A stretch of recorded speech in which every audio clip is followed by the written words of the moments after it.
is a war.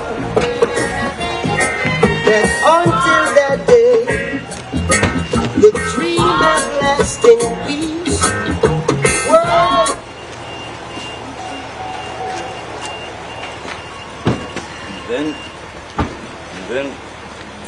And then he had ashes on his shoulders.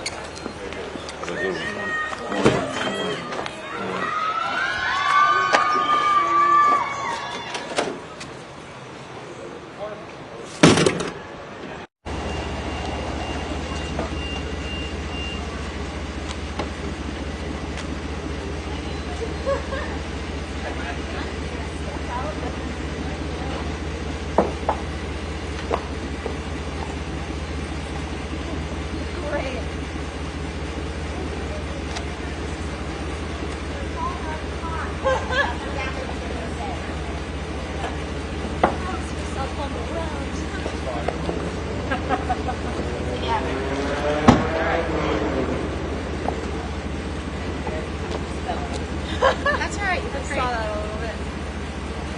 Yep. Ready? Yes. Thank you. You're welcome. Have a great day. Thank you so much. You too. See you this afternoon. Hi, good morning. Good morning. Good morning. How are you? Good morning.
Next panel is now in session. The Honorable Penny Escarati presiding. Please be seated. Good morning, Judy. Good morning. All right, before the jury comes out, I just want to let you know for planning purposes, I plan to go to 5:30 today because we lost a little time throughout the week. So we'll go to 5:30 today. And then starting when we come back on May 16th, I want to start at 9 o'clock, okay? So we'll be going 9 to 5 starting for those last 2 weeks just to give us a little bit more of a factor there so we can get all our time in, okay? All right.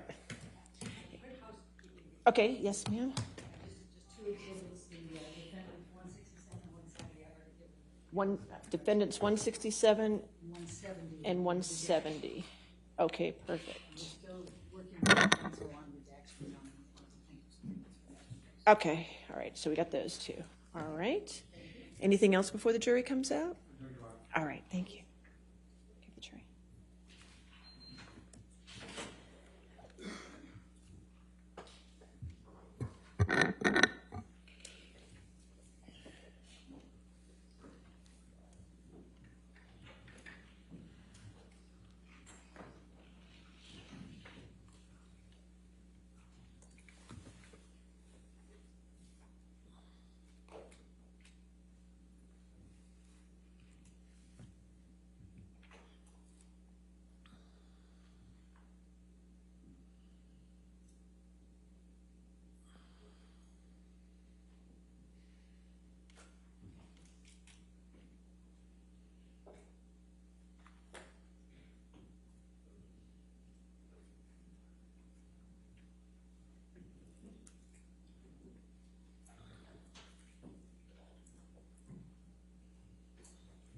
All right.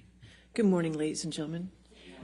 I just want to let you know that today we're going to go till 5:30. So I just want to let you know at the beginning of the day that we'll be going till 5:30. Okay? All right. Thank you. All right. Your next question, yes, ma'am. Thank you, Your Honor.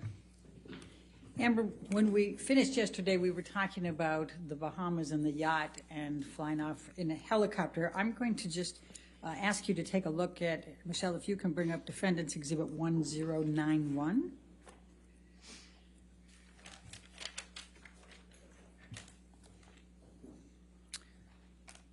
I think that's 1090.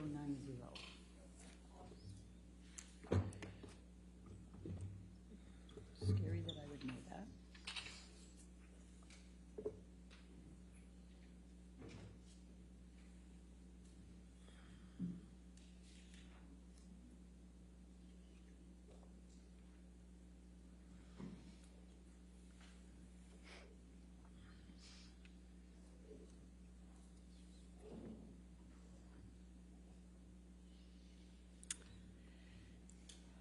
Do you recognize this picture?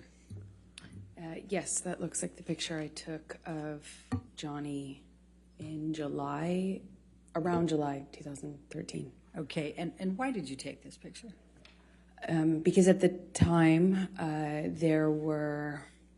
was already sensitive. I'd been in a relationship with Johnny for over a year, coming up on 2 years, and I had already noticed that there was this pattern of behavior changes with him that would make my life significantly more complicated or peaceful, difficult, or wonderful, depending on what he was using. And I only could tell what he was using because I would have to look for clues, and he would pass out and get sick and lose control of himself, and then people would pick him up and clean him up and fix it, and he wouldn't either remember, or he would deny it, or he would accuse me of saying that this had happened when it didn't, and there was no one to back me up. There was just his employees and everyone who had been taking care of him, versus my word. And so I started to take pictures to say, look, this is happening.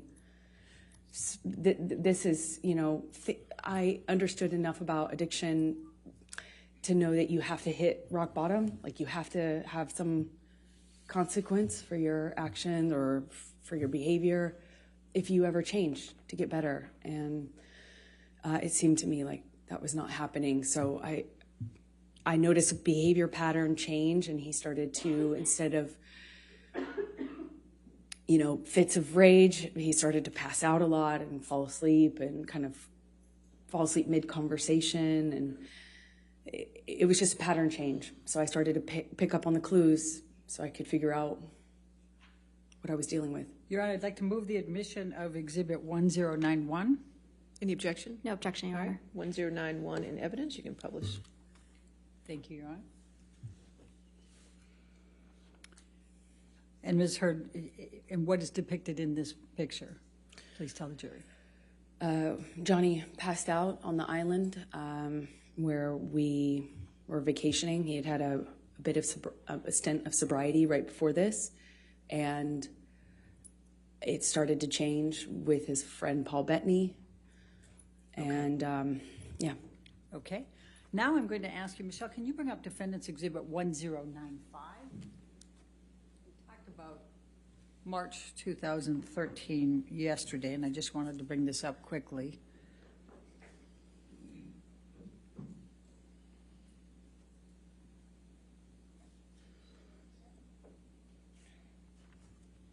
Do you recognize this picture?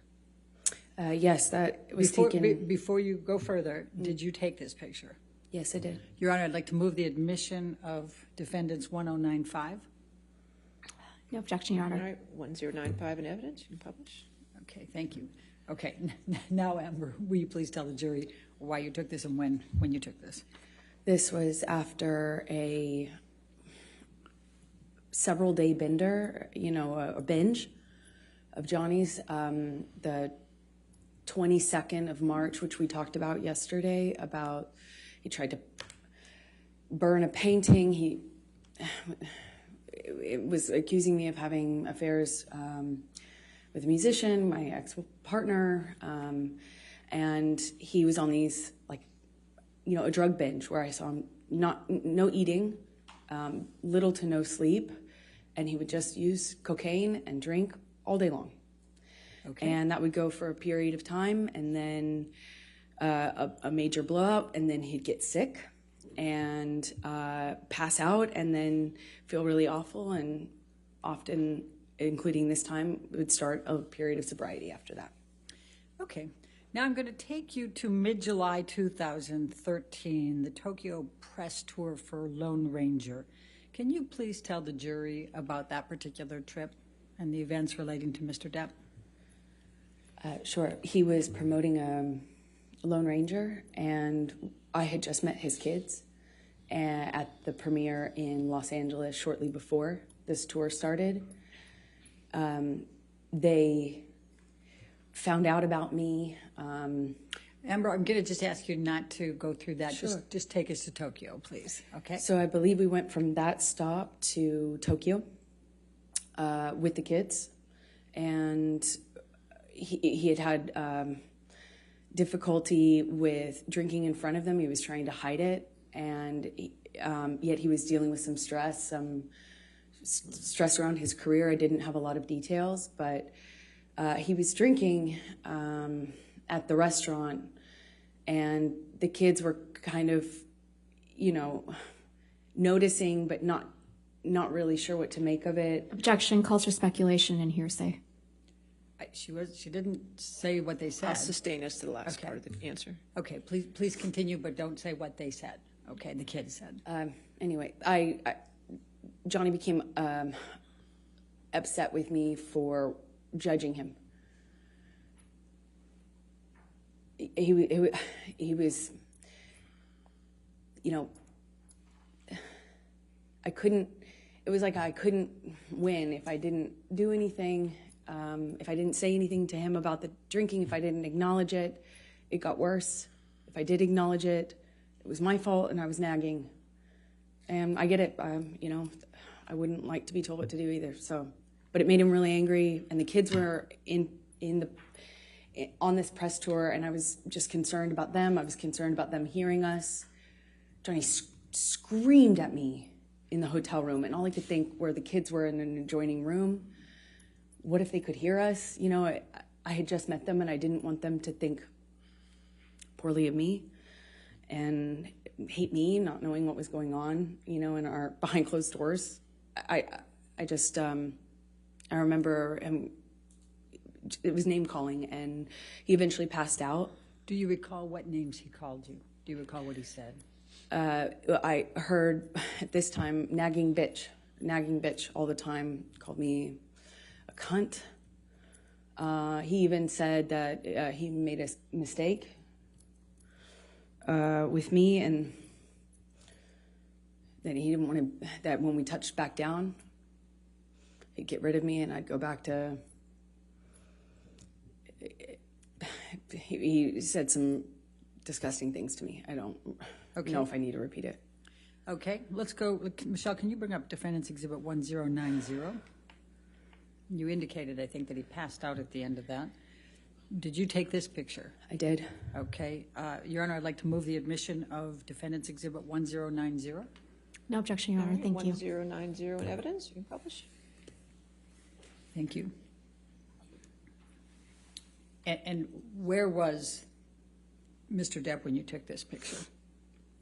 He was passed out with his head in a table in the hotel room, in our hotel room, not the kids' hotel room, in Tokyo, on that press tour. All right. Now I'm going to take you to August 2013. What, if any, discussions did you start having with Mr. Depp about moving in with him? Well, after this, I was getting close to his kids, and he had a stint of sobriety shortly after that, and it felt really good again. And shortly after that, he started suggesting that I let him rent my apartment for the vultures. That's what he called the press.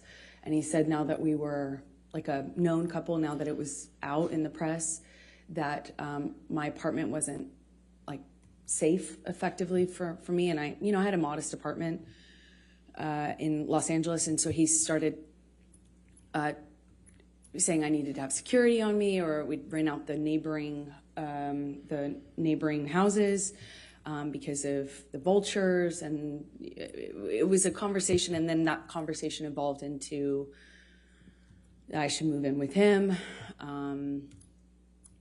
Always wanted me to go with his security guards, wanted me to have his credit card. Obviously, I wouldn't accept that, but the conversation about moving in became, hard to resist, because I was increasingly becoming a part of his life, and also loving his family, and feeling like, more stability would mean more stability with him and his struggles with drug and alcohol use.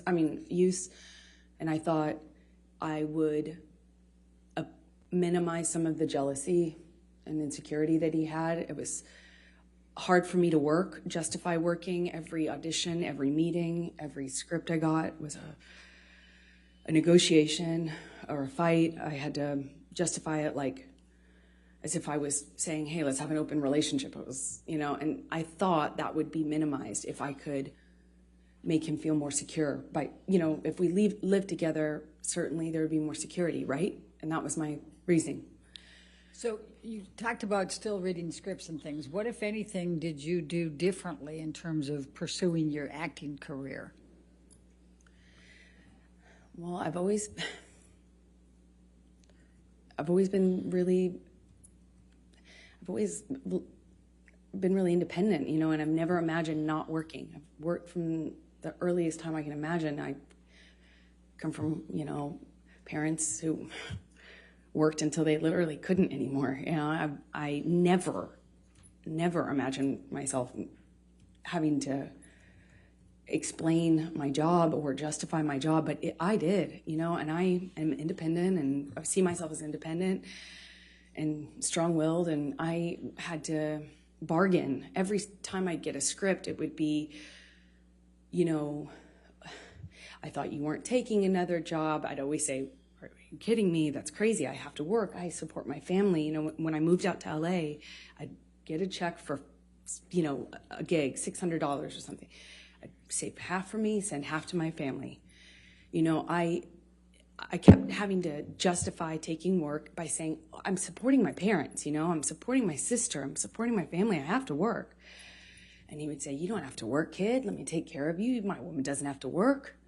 And that sounds really sweet and really romantic in some way, but it became a real fight. Every time I got a script, it was what kind of, how I was dressing, what kind of behavior I'd have, how did I have a sex scene? And then I started saying, no, I won't take the sex scenes, or, I'll take the part where I don't play, that kind of character, or then I started minimizing the kinds of kissing scenes that I had, and eventually I had to change the wardrobe that I could have in the movie. I couldn't have a sex scene, but that all, it didn't happen all at once, of course. It was little thing after little thing after little thing, and eventually I found myself pushing as many scripts off my desk as I could, picking the ones that had minimal makeup, dressed as conservative as possible, finding ways to minimize the scenes I had where I had a romantic involvement of any kind. It was a constant battle and negotiation. So let me take you back. Did you, as a result of your discussions with Mr. Depp about moving in, did there come a time that you did move in with him? Objection leading. Overruled. Thank you. Yes. Please, and let me ask you this. You've talked about penthouse, we've heard a little bit about penthouse appointments and suites. Could you just explain to the jury the different places that Mr. Depp had in Los Angeles and what they were called, just so we have some context here when we're going through all this? It's a little confusing, I imagine. He had about, I think, 4 or 5 mansions in this beautiful, border of Beverly Hills and West Hollywood, and they were all in a cul-de-sac, and we called it Juicio, because that was the name of the street. And there are 5 houses, I think 5 houses, it could be 4, all, effectively, he had the whole street. Then he had about 5 penthouses downtown on the same floor of the Eastern Columbia building, which you've heard about, the ECB. And Juicio was, Johnny's kingdom. One of those houses was like a whole house was his man cave. It was a studio, and it was where he made music and hung out. And we spent some time in there, but that was effectively Johnny's, place. And then there was the downtown places, and they were effectively empty save for some furniture and one of Johnny's friends, Isaac, who you met, and he lived there at some point before Johnny and I eventually decided to move in together. Let me just stop you there. I just want to make sure we're clear. Are we talking about the penthouses, or are we talking about suites here? For where Isaac lived in the penthouses. Okay. The rest of them were pretty much empty. And my best friend, who I was very, very, very, very close to, went through a breakup, and he very kindly insisted on moving her into this penthouse. And of course, she said no for the first few times, but he insisted and said they were empty, and he would love to have her move down there. And he very kindly moved my best friend downtown. Problem is, Rocky? Yeah, okay. Rocky Pennington. But the problem is it's like 30, 45 minutes from West Hollywood, where my place was, which we call Orange at the time. Okay. So when did you move into the penthouses? Shortly after he moved Rocky, my best friend, into the penthouse. So she was in one of these empty-ish apartments, and somewhere around that time, I think it took me some time, actually, but after that, I eventually agreed to move in with him and give up my place, although that made me pretty nervous, to be honest. But we were in this relationship that was very serious, and we were Constantly traveling also is another part of it. Is we were in LA for a matter of days or weeks. I'd go do a job, he'd go do a job, I'd come back for a photo shoot or a red carpet, go on a location, go visit him on a location. And there was an incredible amount of travel and movement. So we weren't really, again, living the day-to-day that you might normally with a partner, you know, where you have a home and you move in together and you have one home. We didn't have that. It was Okay. very different. I'm going to take you to September of 2013. What were you filming at that time? London Fields?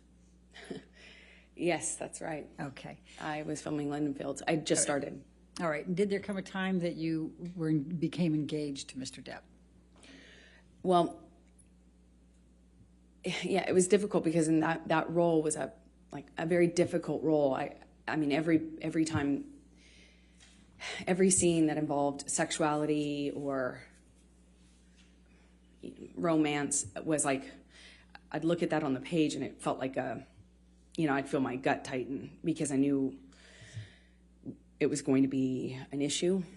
But Johnny dropped me off. I gave him the script. I sent him pictures of what I was wearing in my wardrobe fittings. I sent him everything.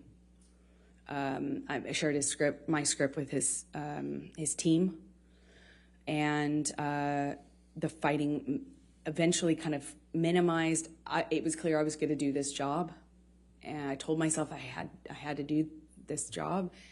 And Johnny had to go to London, I think, for some pre-production stuff for a movie he was going to do a smaller part in. I think it was called. I think this was Into the Woods, is my best guess.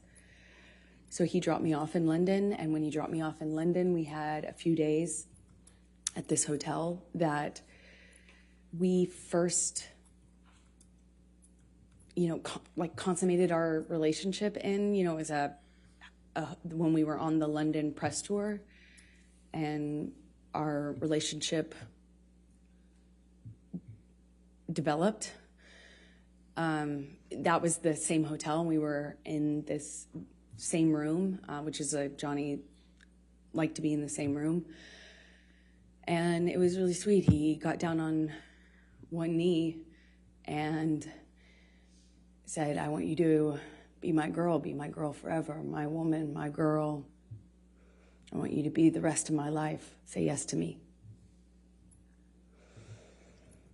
He said he wanted to spend every day. He promised me that every day when I woke up, that I would wake up and he would make me smile at least once. And that would be his goal. And, I looked into his eyes and I saw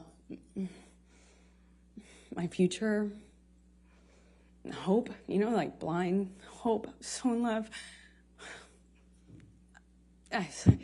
It was one of the most, I can't describe that kind of joy, I thought, if we were married, then this is real. This is real. This isn't a thing of,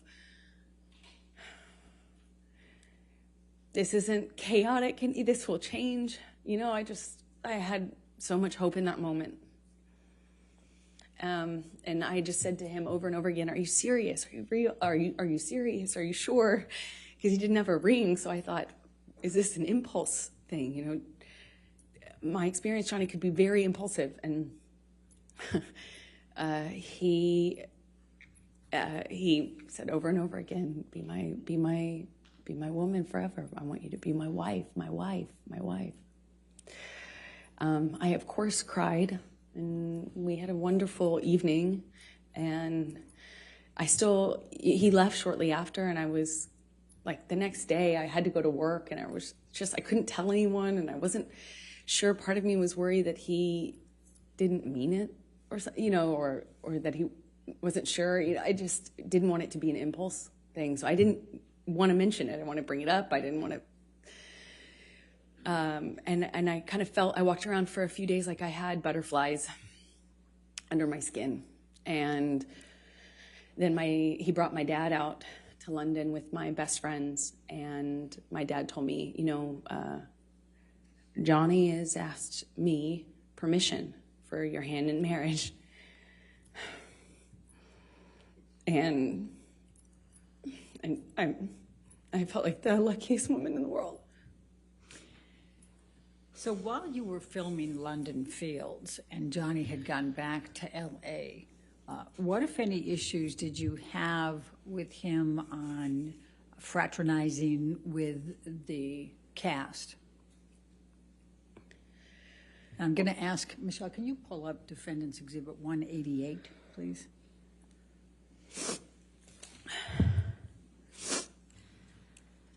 Your Honor, I'm going to object on hearsay. Your Honor, I'm going to, let's pull up 188A. I've redacted everything but what Mr. Depp says. All right, let me On just take a look 188A. at 188A. That's submission against interest.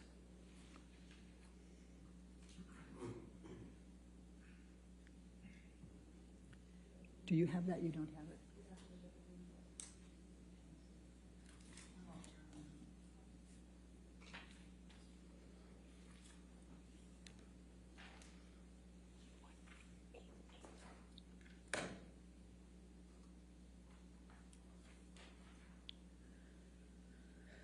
Give that a minute. While they're working on that, can you tell us what transpired between you and Mr. Depp when you wanted to do something with a cast member? So, as I said, he came to London for his own work, and also dropped me off in London, where I had to be for a few months to film this movie. And he asked me to marry him. He brought my best friends and my dad out. They left.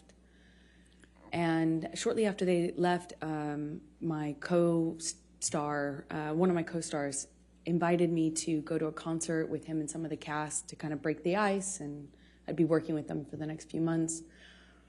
And I had already, I already knew I couldn't be photographed, even if it was platonic. I couldn't be photographed with men or women that other people could possibly spin as romantic. I had learned that but in January, the hard way. So I asked him permission if I could go to this concert with the cast.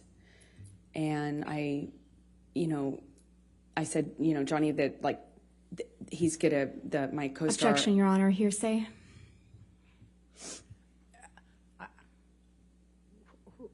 Don't tell us what the co-star said. Just tell us what your communication was with Mr. Depp. Objection, hearsay. Her communications are hearsay. I'll sustain the objection. I'm not sure I understand. If you want to approach, that's Yes.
That if I accepted the invitation and went out to a concert, that the engagement would be off, that the relationship would be off, and that I was foolish, naive for thinking that people could invite me to a concert in a platonic way. I tried to say that it was fine. Objection, hearsay. She's testifying about what Mr. Depp said. I don't understand. All right, I'll overrule that objection. Please continue. Yeah, he said I was foolish and naive, that no one could invite me to. How could I be so dumb to think that somebody could just invite me to a concert? Why would they want to hang out with me? Obviously, it was because they wanted more from me, and that I probably wanted more too. You know, I was basically asking for it. You're going to go backstage. What are you going to say to the band? And then I know how this plays out, and who's the other girl going to be there? And how could you be so stupid? How could you be so foolish? You're more naive. You should be smarter than this. And I apologized. I stayed, that whole evening, I think for a few hours I spent on the phone with him, texting, calling, or talking, hanging up. He'd hang up on me, be upset, and then send me cryptic messages about my foolishness. And, you know, I'm already doing a movie where I play this, character where I was empowered. Like, I read the script and I thought this character was empowered sexually. And by the time I got Johnny's feedback on it, I had been convinced that actually I was just being used, that I was just being used. It was clear that that was all I had to offer, and I was too foolish to see it. And I had Amber, I'm just going to stop you right there because I'd like you to take a look at Defendants Exhibit 188A. Mm-hmm. Is that in front of you? Do you recognize this portion of the text chain between you and Mr. Depp? Yes, I do. Okay, and this is on September 9, 2013? Yes, it is. Okay, and are these statements Mr. Depp made to you during that evening that you just described to the jury? Yes. Your Honor, I'm going to move the admission of Defendants 188A. Any objection? No objection. All right, 188A in evidence as redacted. Do I have that redaction, or is that something you need to give me? I think we're going to need to give it to you Okay. hard copy. All right, thank you. Thank you, Your Appreciate Honor. And if I You can publish. can draw your attention to it, he first says, I don't want to make anything an issue, baby, but I literally have been on the ground just 14 fucking hours from leaving your side. Do you see that? Yes. And then he says, you know what I want, who I am, and where I want to go with us. You know very well what type of fucking man I am, and yet you lay a gauntlet before me that you know is the very species of danger that will always attract me into a very tempting test. What's behind that door? Almost impossible to, I think he meant not take you on. You want me to roll the dice? This sounds more like an aggravated ultimatum than soft words that could help us make both feel better. Don't test me, please. Did he tell you that? Yes, he And did. what did you understand that to mean? It was clear. It was a threat that if I wanted to be... Objection, speculation. I think she can say what she understood it to mean. I'll sustain the objection. Okay. All right. Let's move on then to the filming of Mordecai with Mr. Bettany in October, November 2013. Where did that take place? in London. Okay. And what, if any, involvement did you have? Were you there for any part of that filming? For part of it, I happened to be in London already for the film I was just telling you about.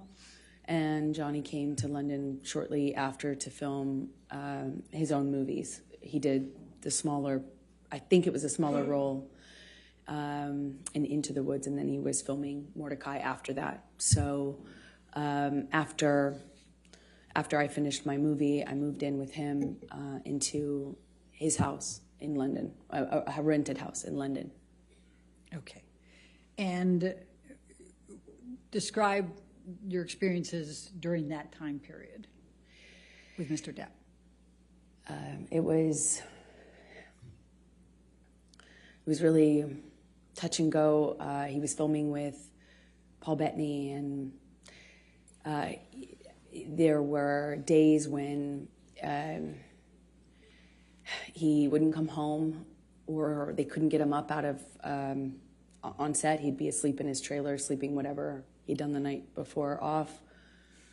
I remember he missed a few days of work that way. It struck me because in my experience in our job, you don't miss work. It doesn't matter how sick you are, you go. It's millions of dollars every single day they're filming, and I had not experienced someone who could effectively just control the set like that, to that extent. And one day he didn't come home, and I was worried sick. I found out that he was in a hotel room with Paul Bettany. Objection, hearsay. Okay. Move forward, because When he came home, they had to carry him home. Objection, hearsay. Did you see them I carry watched him? it. Okay. Go ahead. Okay, please continue. I watched. I was shocked that he could do it. One of the security guards carried Johnny like a baby into the house, and I looked at that, and his boots were hanging over the security guard's arm, who had to negotiate getting through the doorway, carrying Johnny like this. And I watched this. His assistants and the other security guards shaking their head, just shaking their head, acknowledging this is how bad it is. And I remember thinking, this has got to be it. Like, this has got to change. This is it. And he was understandably very, very sick for at least 2 days, is my recollection. And in that 2 days, I had a lot of conversations with this team. I won't say what they were. But I felt at that juncture very encouraged that everybody and myself were on the same page.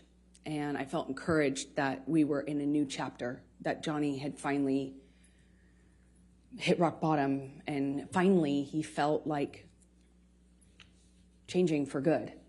And I felt buoyed, supported by these conversations I was having with people that he was close to, that he trusted. November 2013, did you have any contact with Lily Rose that led to any discussions with Mr. Depp? Objection, leading. What, if any, communications did you have with Lily Rose in November 2013? Objection, calls her hearsay, leading. I'm asking what her connection was. I didn't ask what she I'm going said. to sustain the objection. If you want. Okay. November 2013, what, if any, interaction did you have with Lily Rose without saying anything she said? Objection, hearsay. It's interaction, Your Honor. I'm not asking for what she said. If you can lay a foundation out. Okay. Did there come a time in November 2013 that you saw Lily Rose? Yes, they came to stay with us for some time in the winter. Yeah, around November, I believe, 2013. When you said they, who were you referring to? Johnny's kids, Jack and Lily Rose. All right. And was there a particular incident that led to a disagreement with Mr. Depp? Objection, leading. Sustained. What, if any, interaction did you have with Lily Rose that led to an argument with Mr. Depp? Objection, leading. That, what, if any? If we approach for a minute.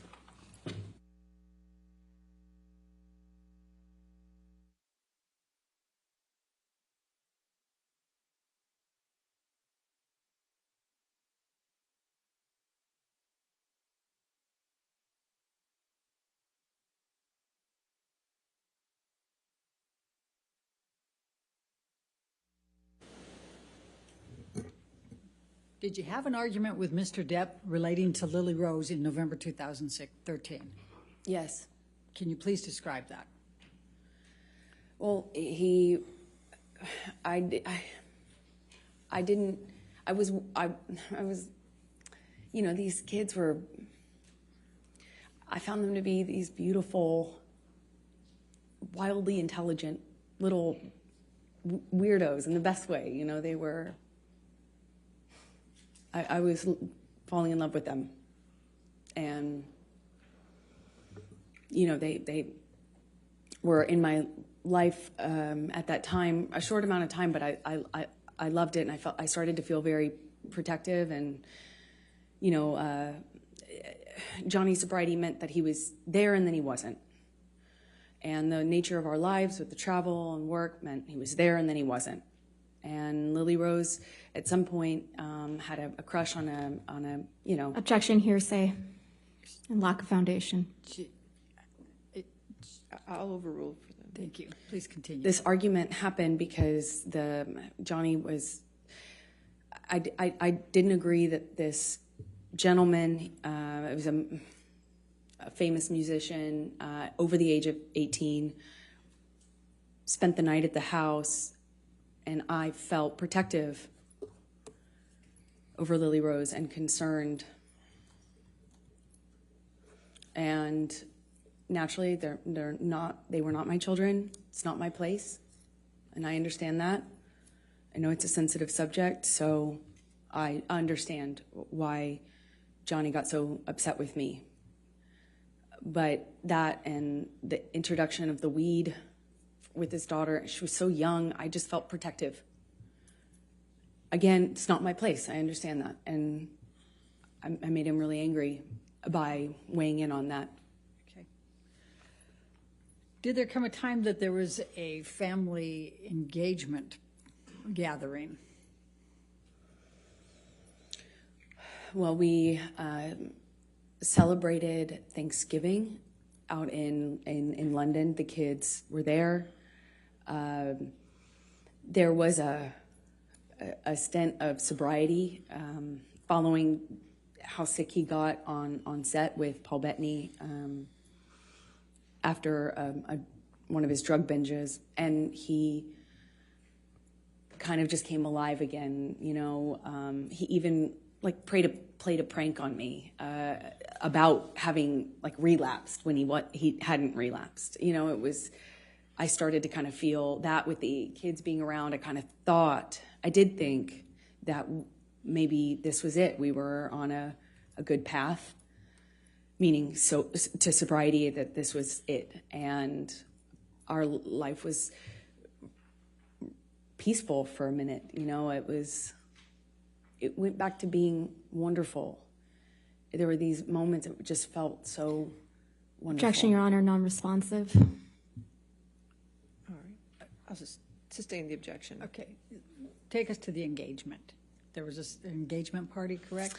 Then, yes, come Christmas of 2013, Johnny had rented this beautiful mansion in Malibu on the beach. It was gorgeous. And he brought my family out, and his family was out, obviously, in LA. And we stayed in this rented mansion, and we're all together for the holidays. And one evening, we were going to his mother's house. His mother, who you've heard about, was older and sick, but at home being cared for. And one evening, we're going to have dinner, Christmas dinner there with her around the time of her birthday as well. And my best friend said, "You should." Objection, hearsay. Sorry. It wasn't offered to prove the truth of the matter, but go ahead. Go past that. What did you do? We went to Betty Sue's house, his mother's house, and Johnny proposed in front of our families in this big, you know, surprise. He surprised me, got down on one knee, and you know, I cried and hugged my mother and hugged his mother, and he gave me this enormous diamond ring, and it was a nice time. I'm going to take you into January, February 2014. You employed a woman named Kate James, is that correct? Objection leading. What, if any, relationship did you have with Kate James? She was my assistant at the time. I hired her sometime in 2012 and had as minimal contact with her as I possibly could. So. And why is that? She was difficult, troubled, and inconsistent. She drank on the job and stuff like that, and her behavior was Objection relevance. horrible. She's already testified. Kate James has testified, and I think the bias, we can... All right, I'll allow that. Go ahead. Thank you. Okay. Please describe for the jury what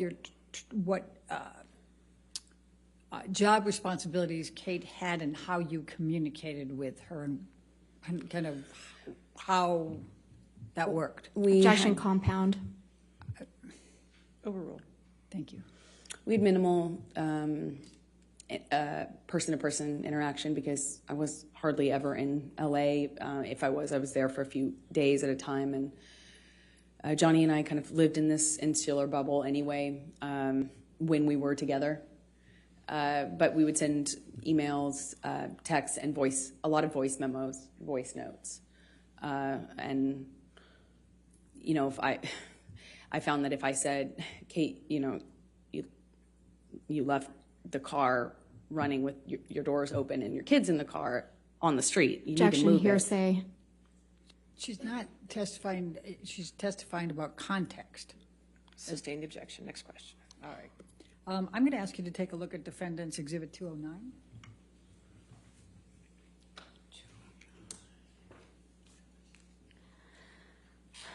Your Honor, I'm going to object on hearsay grounds. All right. It's still hearsay. May we Ms. Hurd, approach? did you? May I lay the foundation first? Ms. Hurd, did you communicate with Kate James by email in the ordinary course of your business? Yes, I did. Okay.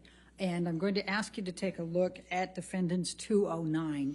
Is this a communication that was between you and Kate James that was in the ordinary course of business with her as an employee?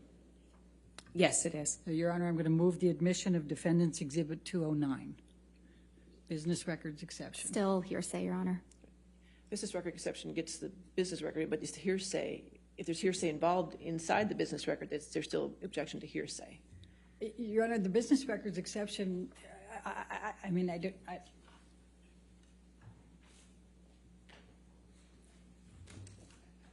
agree. I think that's the point that hearsay can... Approach.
What, if any, communications did you have with Kate James about your issues with Mr. Depp?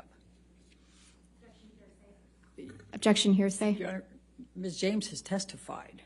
I'll sustain the objection. All right, well, we can take that down, Michelle. In the February, I'm going to jump to February, March 2016. What, if any, communications did you have with Mr. Depp about a prenup? Well, after the engagement, but before the engagement party, I started to feel like it would make, you know, I know that he earned significantly more than me, he's a successful actor. I wanted to eliminate any doubt in his mind and in other people's minds, so I brought it up to him and brought it up to my therapist. Objection hearsay. She's just saying that she brought it up to her therapist. She's not saying what she said. But please focus on Mr. Depp, okay? Of course. Johnny said he would tear it up. He said, if you ever brought one up to me, or if I ever saw one, got my hands on it, I'd tear it up. Only way out of this is death. Only way out of this is death. And I thought it would, like, I didn't care either way, but I did feel that it would eliminate suspicion or doubt, and it would make things easier. And I told him over and over again, you know, are you sure? Are you sure? Maybe we should do this. And one time he said to me, he's like, kid, are you already thinking of how you're getting out of this? Are you already planning to get out of this, kid? You already planning on leaving? It was around the same time as the moving in together conversation. He accused me of having 1 foot out. And they kind of were happening around the same time. You know, I still had my apartment and we're engaged now. He was asking me to redecorate Sweetser, his main house, and kind of move into the ECB building downtown where my best friend was living at this time. While the decorations and the remodeling had been done on Sweetser. And so these conversations were kind of happening about how to build our future together and how we were going to move forward together. And I would have forgotten about the extent that we had those conversations early on in the engagement if it hadn't have been for my therapist's notes. I'm sorry, if it hadn't been for your what? If it hadn't been for my therapist's notes, which were taken at the time when I was talking to her about this and my conversations with Objection Johnny. hearsay. Okay. I'll sustain the objection. We'll move on. Okay. Let's take it to March 2014. Did there come a time there was an engagement party? Yes, so it was March 2014. Please describe for the jury. We had an engagement party, and we decided that when we did get married, we'd have a small wedding, you know, something intimate. But, you know, our lives were kind of big. His life was extremely big. And we needed to we wanted to have a bigger engagement party than a wedding, you know, and kind of get our guests in, our family, our friends, and have a big event of it, as opposed to making the wedding something that was big. And, you know, so we kind of put it on the engagement party and had a bunch of people, a lot of friends, business acquaintances, a lot of family. I had all of my family friends and my childhood friends come out for it, and I even invited my therapist. It was, you know, a big event. Okay. And describe what took place at the engagement party. Well, we walk in together and we took some pictures and said a few hellos, and then Johnny disappeared upstairs in, I guess it's like a coat room or something. It was in a big abandoned building that was rented out for events. And he had disappeared upstairs almost the entire party, I would say. It was kind of came down at the end when we were leaving, and came down once because he was at the time sharing drugs with my dad. Objection. Speculation. Lack of foundation. How do you know that he was sharing drugs with your dad? I was there. I watched it. Please continue. My dad at the time was was addicted to the same thing Johnny was. And so my dad had, either my dad ran out or Johnny ran out. I can't recall which of the two ran out, but there was they needed more, of course, and had to leave the party. My dad actually left with Johnny's security to go get more drugs from Objection. West Calls for Hollywood. speculation. How do you know that? They told me. Hearsay. Sustain the objection. Okay. And they left to go whatever, and then they came back with drugs, and everything was okay in terms of the withdrawal symptom, or I don't know what you call it at that point. But he still stayed upstairs. And Are you referring to Mr. Depp? Yes, I am. Okay. Please So continue. shortly after that, I tried to get Johnny to come downstairs, and he just snapped at me, just verbally told me to shut the fuck up. And I remember talking to my mom about the irony of it. Okay. We were in an engagement party, but that was pretty much it for the engagement party. And I went downstairs and entertained guests and smiled and took pictures and put on a face and, went about my evening. All right. I'm going to take you to May 2014, the Met Gala. Could you please tell the jury what a Met Gala is and what's involved in that? Objection. Compound. Overruled. Met Gala is a big event, annual event, celebrity event in New York. It's a fashion event, but it's just a major red carpet event. And you have to be invited, and it's kind of a thing, and we were invited that year. And I had already gone for the previous year or two, and this year we were going to go together. And at some point in the evening, we're sitting across the table, and Johnny starts asking me about this woman. He thought I was looking at this woman in a sexual way, and I kind of turned it around on him and said that exactly. Objection. Hearsay. All right. It's context, Your Honor. This is context. Sustain the objection. Okay. Just say what Mr. Depp said then. I guess you can't tell us what you said to him. Okay. He was accusing me of flirting, and that's how the argument started. I don't recall what other accusations I was fielding at that moment, but typically in my experience with him, it wasn't just one. So you'd make a point, and then he would go on to a different accusation.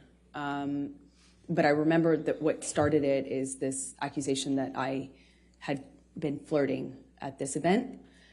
We get back to the hotel room, and Johnny shoves me and kind of grabs me by the collarbone area, like not really my neck, but top of my neck, above my collarbone, below my neck. I think at that point when we were still in the living room, I shoved him back, but I don't really recall too many specifics. I remember he threw a bottle at me. It missed me, but it broke the chandelier.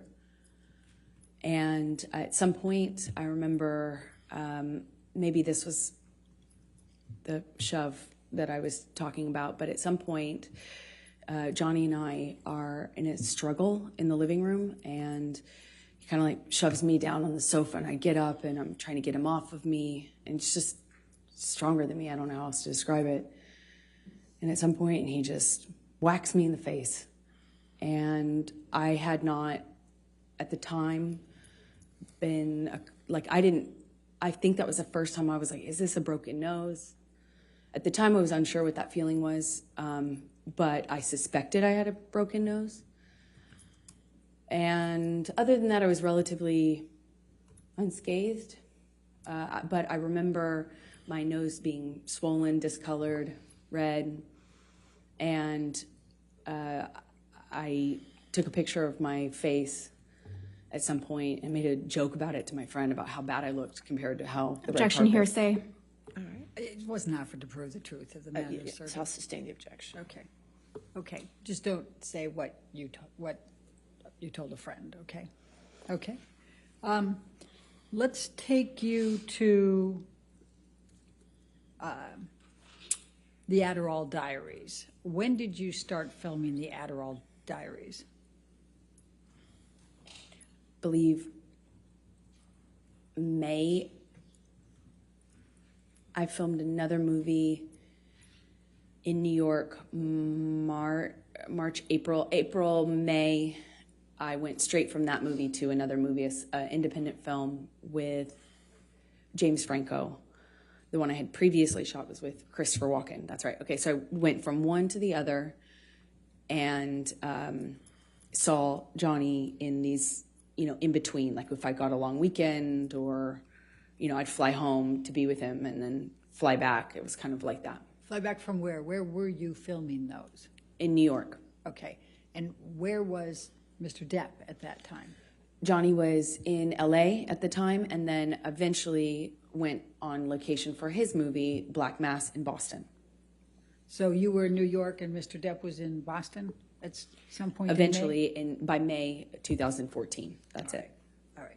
And what, if any, discussions or arguments did you have with Mr. Depp relating to James Franco in that time frame of May 2014?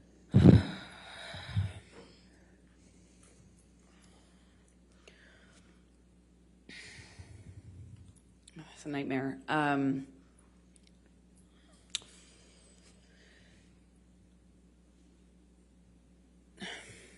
I wanted to do this independent film. I liked the story. I liked the character. I told him I'm not going to wear makeup in the thing. Objection, hearsay. Apparently, Ms. Beeroff, if you could approach, please.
so tell the jury what Mr. Depp said. He was mad at me for taking the job with James Franco. He hated James Franco and was already accusing me of kind of secretly having a thing with him in my past since we had done Pineapple Express together. Okay. So I'm going to take you to the Boston plane incident. We've heard about that earlier, May 24. Can you please describe for the jury what took place on May 24 relating to the plane incident? Well, I had spoken to Johnny, he's in Boston, I'm in New York, and I spoke to him he had already been upset with me and accused me in like many arguments about not telling him about scenes that I had. If I had a kissing scene, any sort of romantic scene, and I wasn't explicit about what I was going to do, then I was accused of having withheld information and hiding it from him. So I didn't want the fight, of course. I didn't want the argument, but I had to kind of eggshell tiptoe around how to tell him when I had any sort of scene like that. And I did tell him in this occasion. Objection, hearsay. We need to stay with what Mr. Depp said, okay? Okay, so he was upset with me, but he didn't sound coherent so much on the phone. He was yelling at me about how could you tell me this? How could you tell me this when I'm filming, when I have this scene that I'm doing? How could you tell me this when I'm working? Obviously, I couldn't tell him any other time because we were both filming, and I told him as soon as it was relevant, but he kept saying, how could you tell me this? How could you just tell me this? And it was like I had told him I was having an affair or something, you know, it was that angry at me. But he kind of started to sound less connected to reality as these like arguments would happen on the phone. This is in one day.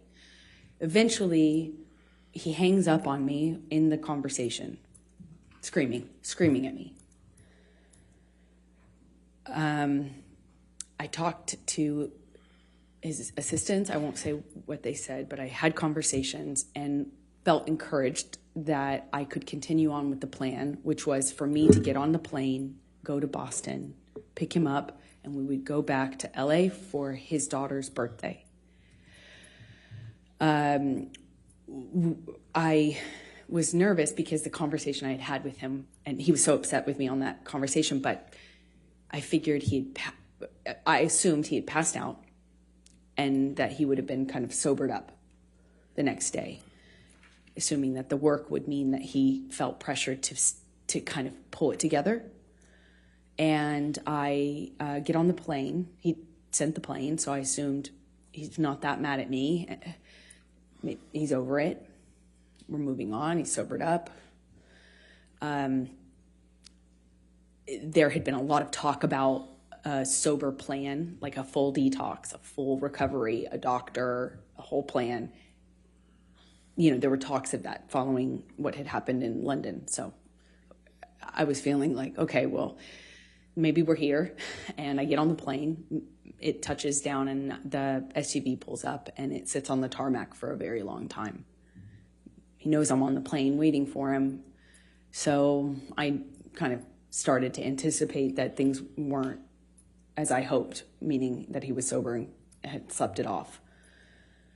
And I'm sitting on the plane for a very long time waiting for him, and he finally opens the door, and I see him get out of the SUV, and I can guess by how he's moving, how he's walking. I didn't realize at the time I had already become really sensitive to these little changes because my life changed depending on what he was on. And he gets on the plane, and I just knew in every cell of my body something was wrong. And he comes straight up to me, doesn't say anything to me, but is looking at me. He's got these glasses on, and he takes them off in this kind of aggressive manner and sits down across from me, not in the usual spot. We'd kind of have our places on his plane, you know, where you get used to sitting. And I remember I got up and moved to accommodate him getting by so he could sit in the normal seat as per usual. He didn't. He sat across from me. At some point, and I don't really remember the exact sequence of it, we take off, and at some point he's asking me what's wrong with me. What do I have? Do I have something to tell him? Do I have something to tell him? You want to talk to me about your day yesterday? And then it gets, I already know that he's drunk. I already know he's using, he reeks of weed and alcohol. I mean, his breath smelled so bad, and I could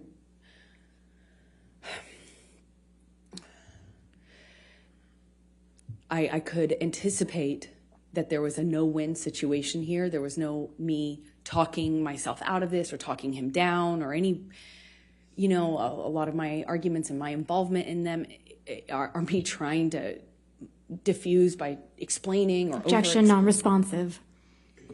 She's telling the story, Your Honor. I'll sustain an objection as part. Go ahead. Okay. So he is asking me questions, and I know to not engage. I was polite. I made sure to answer minimal amount of, the minimal amount that I could. I moved slowly. I was trying to be polite, but not engage because there was no win. And he kept going, kept asking me. Eventually he went from, do you have something to tell me, to, you want to tell me how much you liked it? Tell me, did he slip a tongue? It got worse and worse, just more. It went from asking me about how my kissing scene went or how the sex scene went to asking me what James Franco had done in the scene, to being really explicit about my body. He was talking about he was saying really disgusting things about my body, about how I liked it, how I responded, and then he started just straight up taunting me. I know you liked it. He called me a go-getter. He called me a slut in front, and also this is happening with security and his assistants on the plane. And I remember I felt I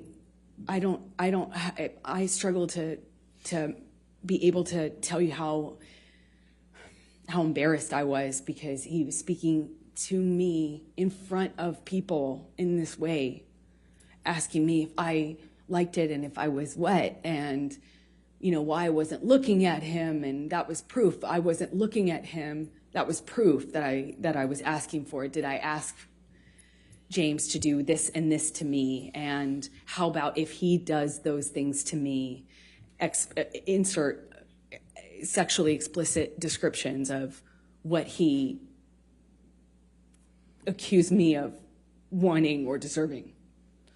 And I, at some point in this, get up and move to the front of the plane. And I remember getting up so slowly. I didn't want to aggravate him. I didn't want to give him any excuse to pounce on. I didn't want to upset him. I didn't want him to flip a switch and get worse. I just remember very slow movements, and I slowly get up and move to the front of the plane, and he starts throwing things at me. Ice cubes, utensils. He's calling me a go-getter, and then an embarrassment, talking about what an embarrassment I am. I don't know how many times I moved seats. I wish I did. I don't. I remember moving more than once, and Johnny came to me each time, not the other way around. He sits down in front of me at one point, and because I'm not answering him, I was looking out of the window, and he slaps my face. And his friend is in our proximity. And it didn't hurt my face. It just felt embarrassed. Did he do that to me in front of people? It was the first time that anything like that had happened in front of somebody. I got up to move again, and he's just taunting me, having a laugh, screaming, and then just straight up mean, calling me names. And it was oscillating between those things. And I get up slowly again, and I just resolve to just sit the rest of the time up at the front of the plane. And as I get up, he kind of kicks the swivel chair into my hip, or kind of just hits me. And I look at him, and he asks me, what? What are you going to do about it? I just stared at him. I just stared at him and wanted him to see me. I wanted to get through to him. Didn't feel there was it felt like there was a blackness in his eyes. I wanted to look at him. I wanted him to see me. It didn't even feel like him. And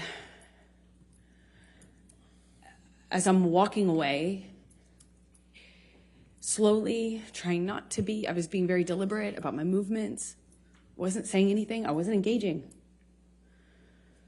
I am walking away from him slowly, and he tells me to hurry the fuck up. Hurry up. And I just look at him one more time, wanting to penetrate the monster to see the man that I love underneath that. The man I loved. And he tells me to hurry up again.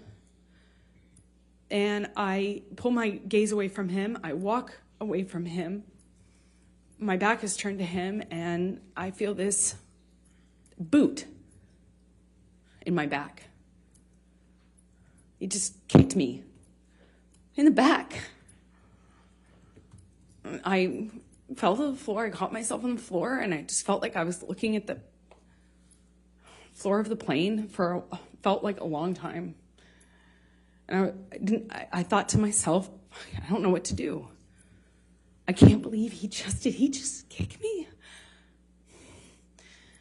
No one said anything. No one did anything. It was like you could hear a pin drop on that plane.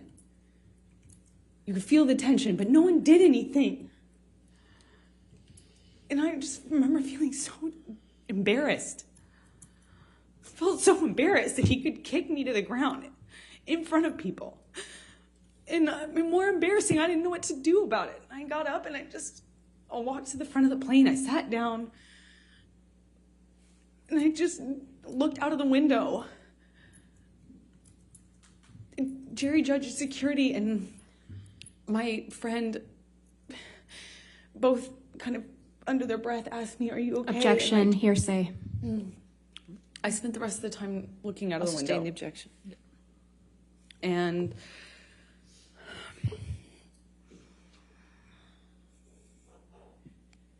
did there come a time that you tape recorded Mr. Depp on this plane?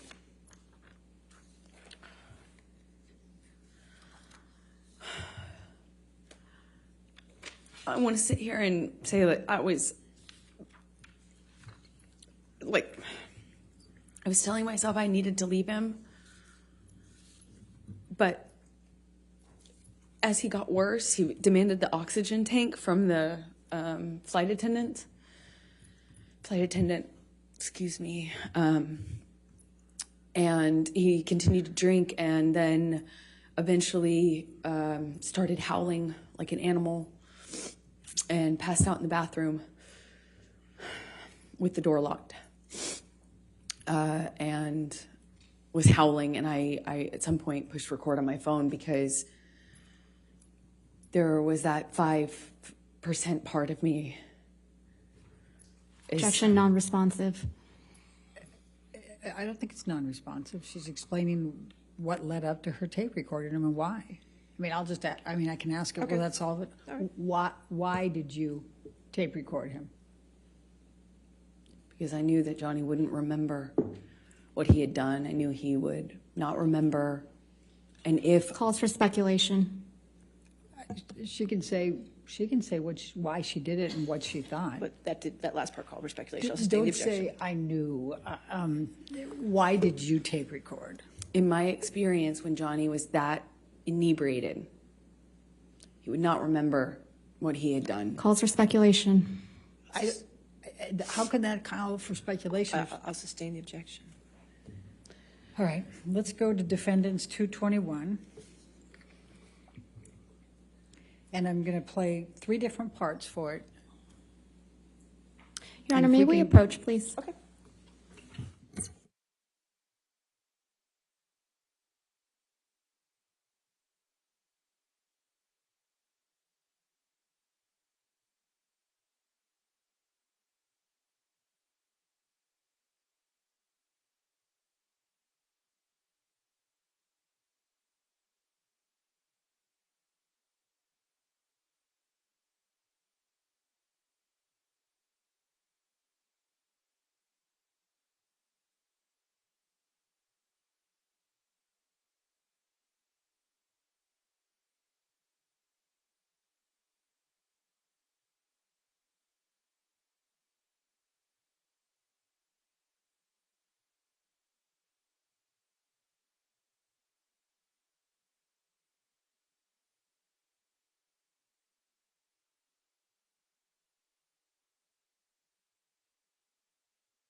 So we're going to start with 221, and we're going to call it A, and that'll be 0 through 1 minute.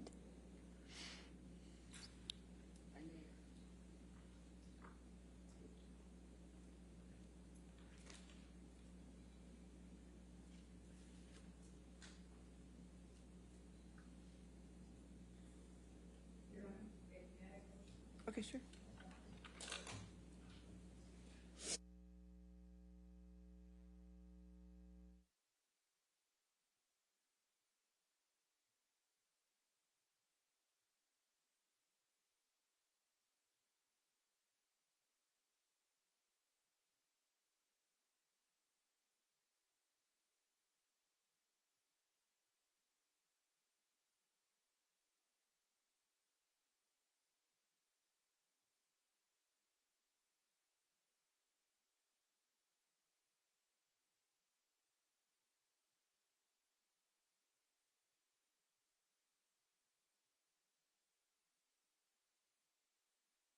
With the first one with 0 to 1 minute.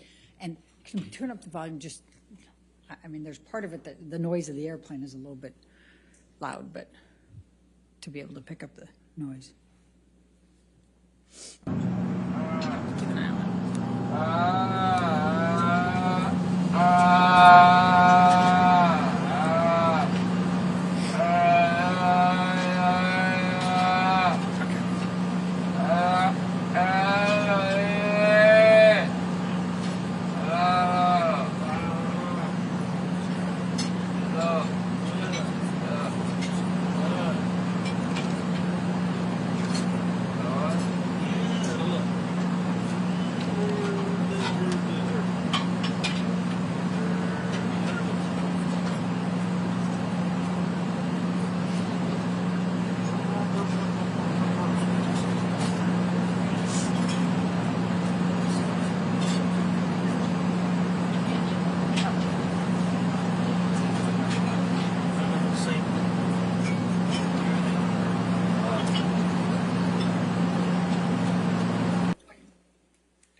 And then the second one is from 2:50 to 3:20, 30 seconds.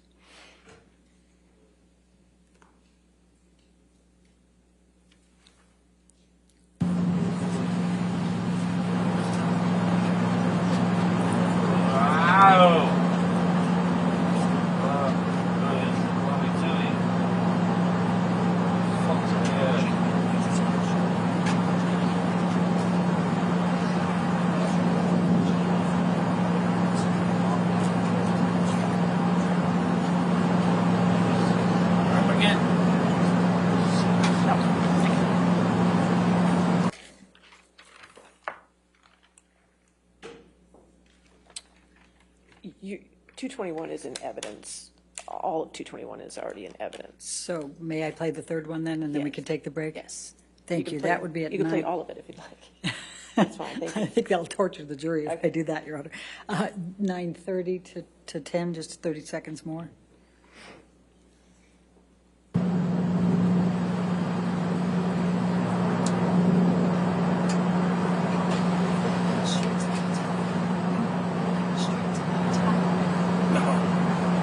Must have this for Canadian use. She got sick.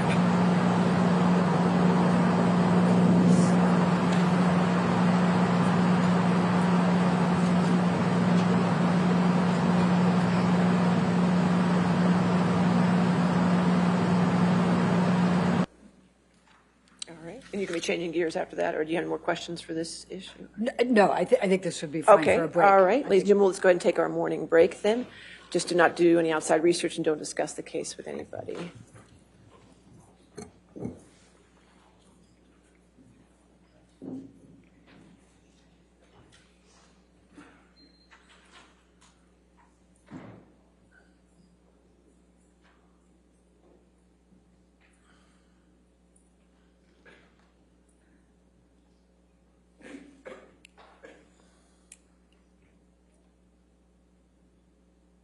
All right, thank you. And again, ma'am, since you're still testifying, don't discuss your testimony with anybody at this point, okay? All right, so let's just come back at, let's make it 11:42. All right, 11:42. Thank you, Your Honor.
All right, we ready for the jury? May we approach? Okay, sure.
All right, we ready for the jury then? Yes, Your Honor. Okay. Thank you.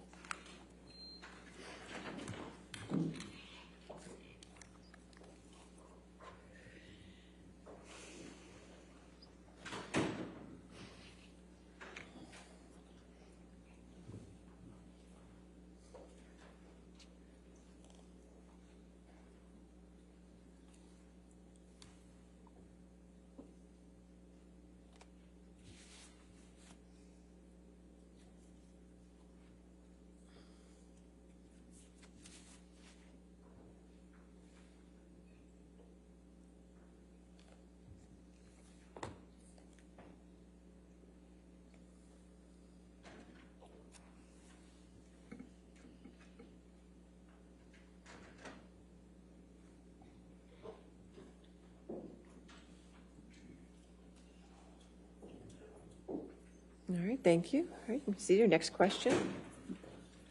Thank you, Your Honor.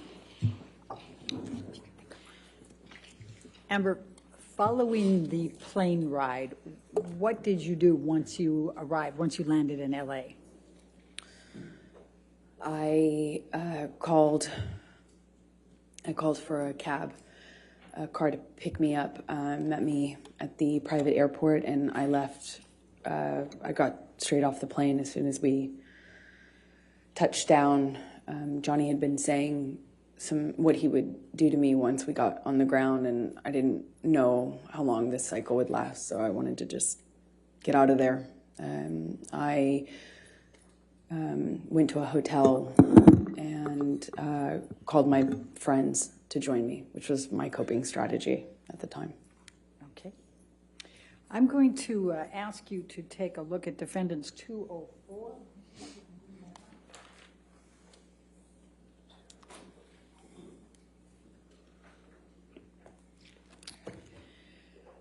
Did you reach out to... Objection, Your Honor, hearsay and leading. Your Honor, I would direct Your Honor's attention to the first one in blue and the third one in blue, and I would say present sense impression and the state of mind at that time. All right, you want to approach? Yes.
All right, let's go to 205. Defendants 205.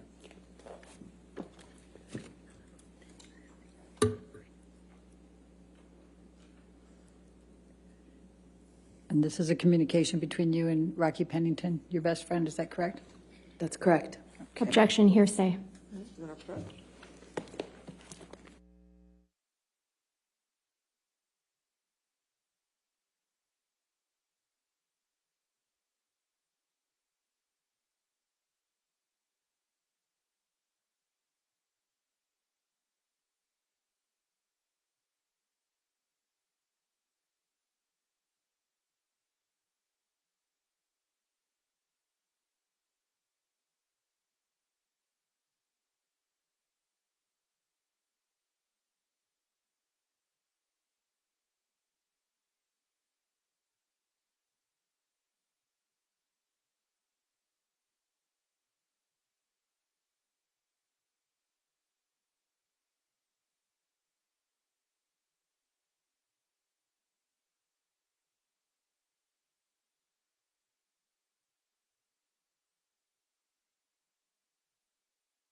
Needs to be redacted.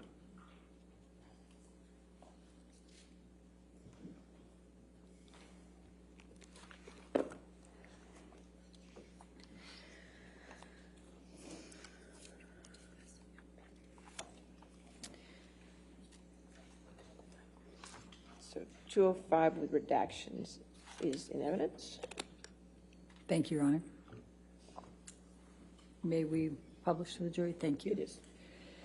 So, Rocky on this is Rocky Pennington, your best friend, is that correct? Yes, it is. Okay. And when did you send this communication to Rocky? Once I had touched down in LA, Okay. And you said, I'm not good. What did you mean by that? that I needed help, that I was scared. I was scared of what had just happened to me. I was scared of what was going to happen to me. I was scared if I left him. I was scared if I didn't. And I needed help. I just needed support. I didn't feel safe going home. I still had my place in Orange. He had keys. I was scared. Did you text your mother and your father about this incident? Objection, hearsay. If you want to. What, if any, communication did you have with your mother or your father following this incident? Objection, hearsay. Sustain that objection. Well, let's go to defendants 222, and Your Honor, I suspect we're going to be back up at the All right, you want bench on this to one. approach? That's fine. Thank you.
What, if any, communications did you have with Kate James following the Boston plane incident? Objection, hearsay. Your Honor, if we go to 224. Okay, 224. My argument would be business records exception. All right, you want to come forward, we can do it.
So what, if anything, did you do the evening of the 24th of May?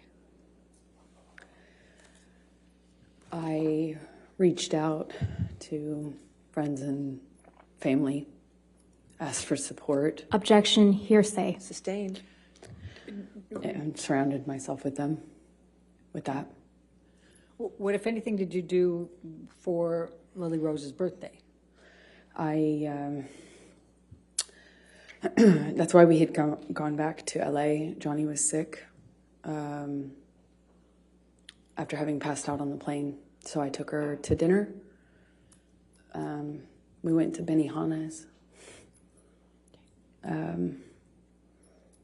It was, again, put on my smile, took her out, tried to make her feel loved, and celebrated for her birthday. And then I booked a flight out to New York to go back to New York, obviously without Johnny.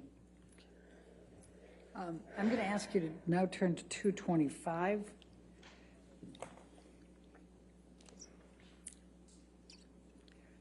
And Your Honor, I'm going to be referring to the last two blue spots on that page with the state of mind.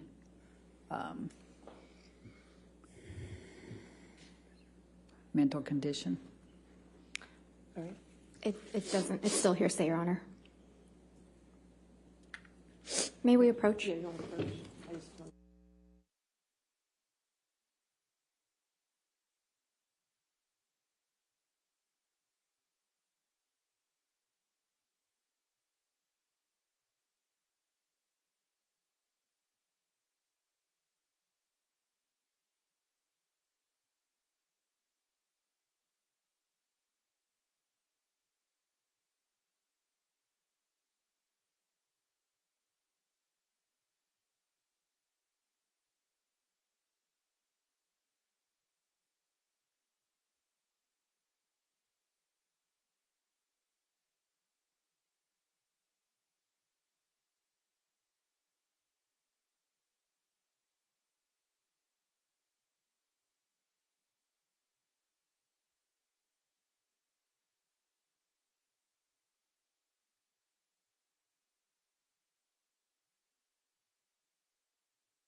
I'm going to ask you to turn now to 228.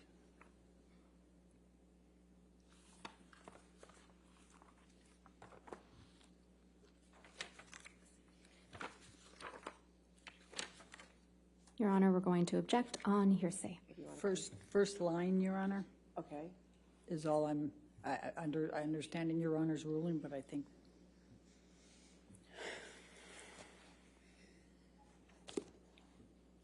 All right. If you want to come forward, that's fine.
So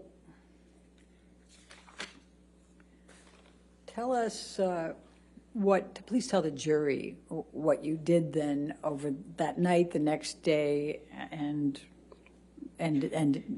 at the hotel.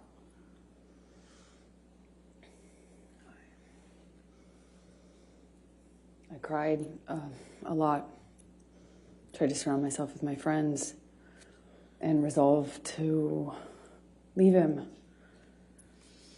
I felt powerless. Nothing I did made a difference. You know, on the plane, I was so careful. Objection, non-responsive. Please just tell us what you did, and you can tell how you feel, but don't go backwards, okay? I resolved, tried to, the strength to commit to leaving him. I knew I had to. I knew nothing else would make a difference. So I got myself back to LA. New York. And started going to Al-Anon meetings every day. It's a support group for people who love addicts and alcoholics. What, if any, communications did you have with Stephen Deuters? Objection, hearsay. Your Honor, let me ask it this way. What, if any, communications did you have with Mr. Deuters communicating on behalf of Mr. Depp? Objection, hearsay. I would say agency on that, Your Honor. You have to lay a foundation for that. Okay. All right, let's go to 229A.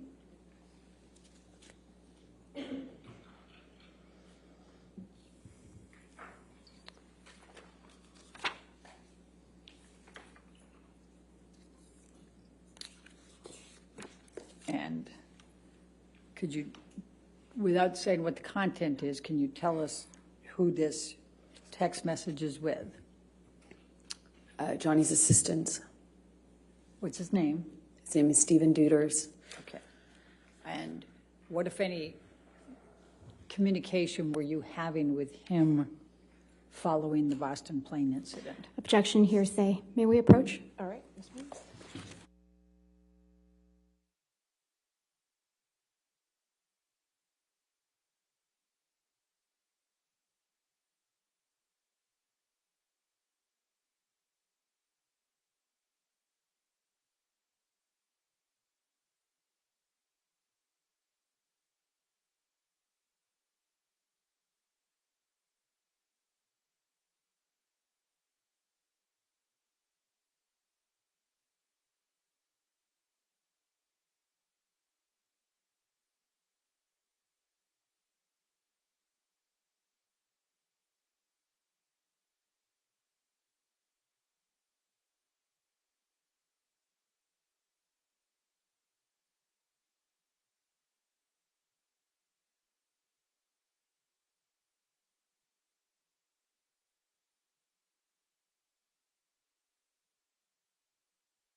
Did you communicate at all with Mr. Depp in the days following the Boston plane incident? Yes, I did. Please tell the jury about those communications. I heard from him directly. I also heard from him through his assistants who were texting for him. Objection, Your Honor, hearsay. I'll sustain the objection. You're not allowed to testify about the text messages with his assistant, but can you tell the jury about your communications with Mr. Depp? Okay. It's kind of confusing because he was texting through them. Objection, Your Honor. I'll sustain the objection. I'll strike that from the record, and you'll disregard that understand. testimony. Please answer the question. Just confine it to the communications you had with Mr. Depp, please. That he was sorry and told me that he was in a blackout. He didn't remember everything, but what he did remember, he was ashamed of. He begged me to forgive him. Said he understood and forgave me if I never wanted to speak to him again. He texted me at one point, and then I didn't respond right away, and he texted me again that he understood that I had made my decision to move on and good luck, and I was better for it, and then continued to contact me. I spoke to him when I was in New York on the phone, and he said that he was he had a chip, or that he was going to meetings, that he I think at the time mentioned another celebrity that was kind of advising him on sobriety, or not advising him, but, encouraging him. And he was saying, well, look, me and this person, we even went to a meeting. I've got 3 days sober, 4 days sober. And that was the last time. The monster will never come back. Monster will never come back. And because it felt like it felt so much worse than it had ever been before. And because I had, I went to New York and I was trying to get my strength to leave him, I actually thought that it kind of would be the turning point. I thought I had effectively... Objection, Your Honor, non-responsive.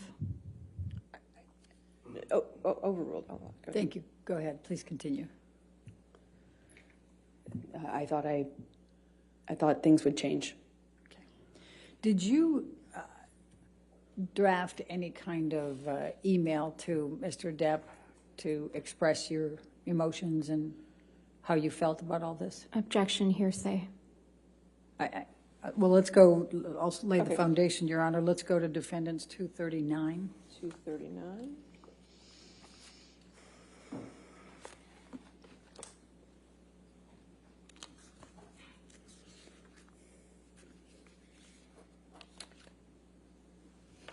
Objection, hearsay, Your Honor. And I would say both present sense impression and definitely state of mind, Your Honor. I'll sustain the objection. All right. So did you ultimately communicate to Mr. Depp what you first drafted up in an email without saying anything about what's in the email? That calls for hearsay, Your Honor. I'm just asking if she did. Not what she said. Correct. Okay. Overruled. Did you communicate to Mr. Depp what you had drafted in the email? And you don't get to say what you said? Yes. Okay. And what, if any, response did Mr. Depp have to your sending that email to him?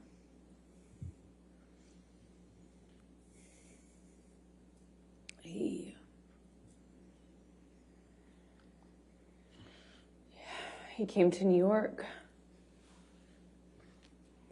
to fight for the relationship, for me, to prove that he was sober and he was committed to changing.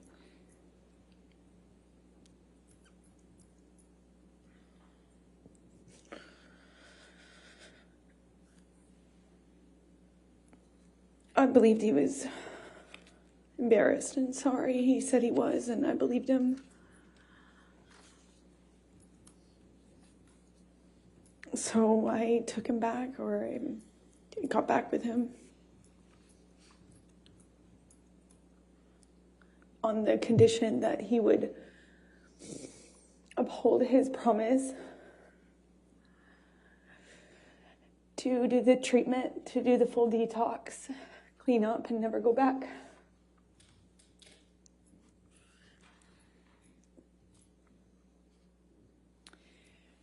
So I'm going to take you now up to the June through August 2014 time frame.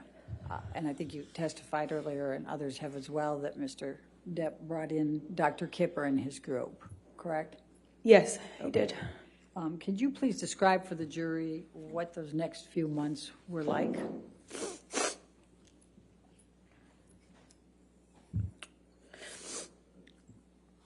All of a sudden,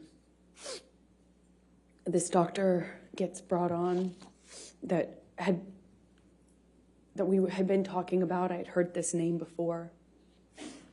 And all of a sudden, this doctor, Dr. Kipper, who apparently wrote a book on addiction and was this doctor was going to be the solution, the cure, and he got brought on board, and all of a sudden the plan was that this team would be involved in Johnny's recovery. So it felt real, it felt serious, I felt like protected. I had already by this point heard a million times, it seems like, promises to get clean and sober, but this felt like a change. And they were going to come to Boston and start working with Johnny, and the plan was to keep Johnny on the same level of drugs that he was on since he was filming. They needed him to finish filming the movie, so he was going to be maintained with his with prescription pills, including the painkillers. And the plan was he would obviously abstain from alcohol completely and all other drugs like weed and coke. And then when he finished filming, the plan was to do Objection, the full Your Honor, detox. hearsay. And lack of foundation. I don't understand what the objection, I don't think it is. I think she was just explaining the context there. I don't think she was saying But we what could lay a somebody's... foundation how she knew, but it's fine. How did you know that? I was involved in the conversations Okay. Please with the continue. doctors and with his sister. Objection, And Your Honor, nurse. that's still hearsay. All right, I'll Okay, sustain the that- objection. That part is. So what happened next? As a result of these communications, without saying what the communications were? A nurse came to Boston where Johnny was. I just would come for short periods of time in between, on weekends from filming until I wrapped my movie, which I did, I think in May, if I am not mistaken. And then I went to Boston and I was there and saw a nurse was flown out to Boston, Debbie Lloyd, and I believe Kipper came out too.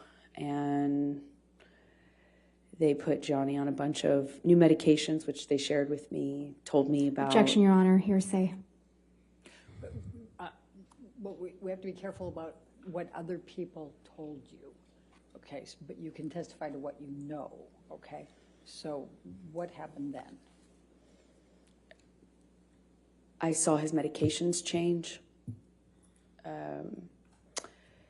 I know the amount that Johnny told them he was on was so that they could maintain him for the filming, meaning not make a drastic change in the amount of painkillers he was taking.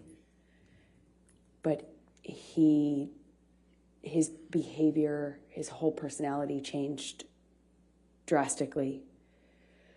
He would be speaking to me, and at the time I was staying in Boston with him, having wrapped my movie, and he would, in mid-sentence, mid-word, fall asleep. One time I was sitting across from him, and he would come in and out of sleep, being awake, or completely what appeared to be asleep while talking to me, and he had a cigarette in his hand, and, Johnny constantly smoked, and he just sat the cigarette, as he fell asleep, while speaking, down on his leg.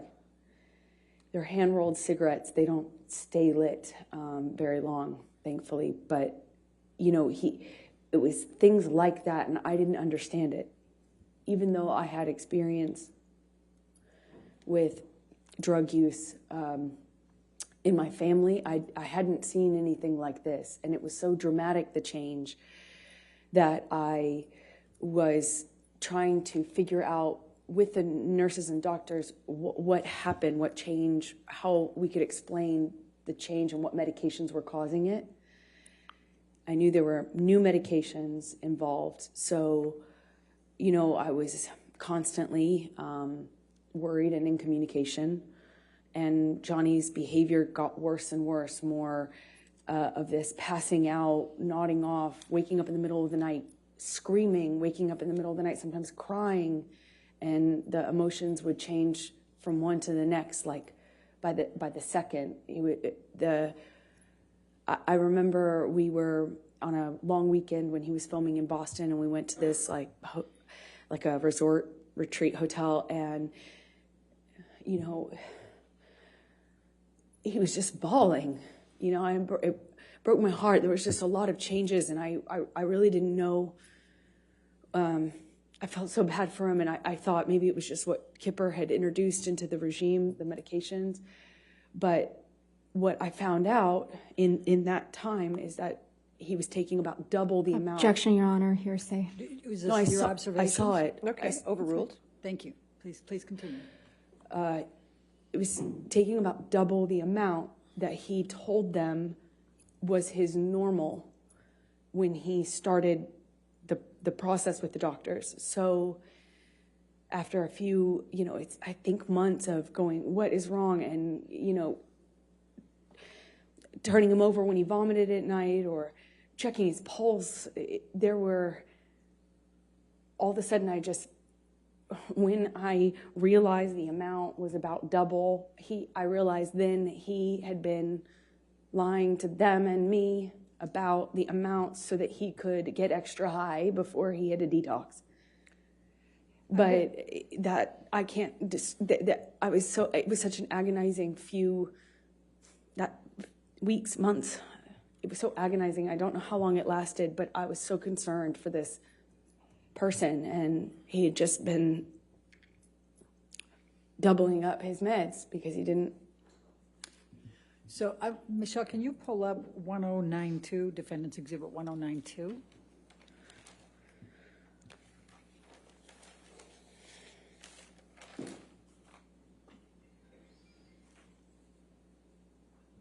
Amber, did you take this picture of Mr. Depp?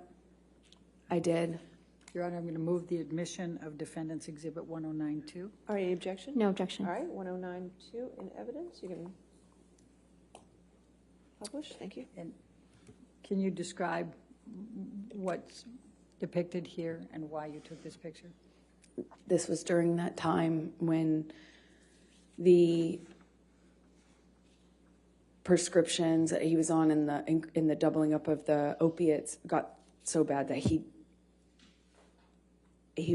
was like this just throughout the day, off and on, and then he would take Adderall and he'd be really animated and ready to go, and then it would be this again, and it was so erratic and it changed so quickly, and I naively now really did not understand what was going on. I deeply cared about this human's well-being. All right. And it was very confusing and scary. So did there come a time then that Mr. Depp went into detox for oxycodines or whatever they're called? Yes, when he finished filming, the plan was to do the detox, and that's what we did. And when was that? That would have been early August of 2014. I believe we were there for, I think, a week to 10 days, 8th through the 18th, more or less.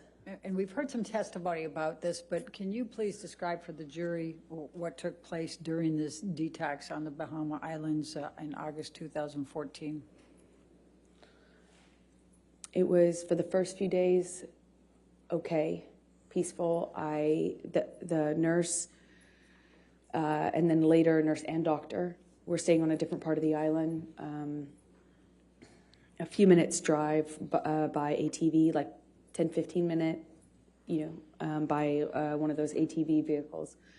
But we communicated via walkie-talkie and occasionally through text. And it was okay at first, and then the behavior, then it just really wasn't okay. It was up, down, he'd be mad at me. Then he was wanting a hug. He cried a lot, and then he,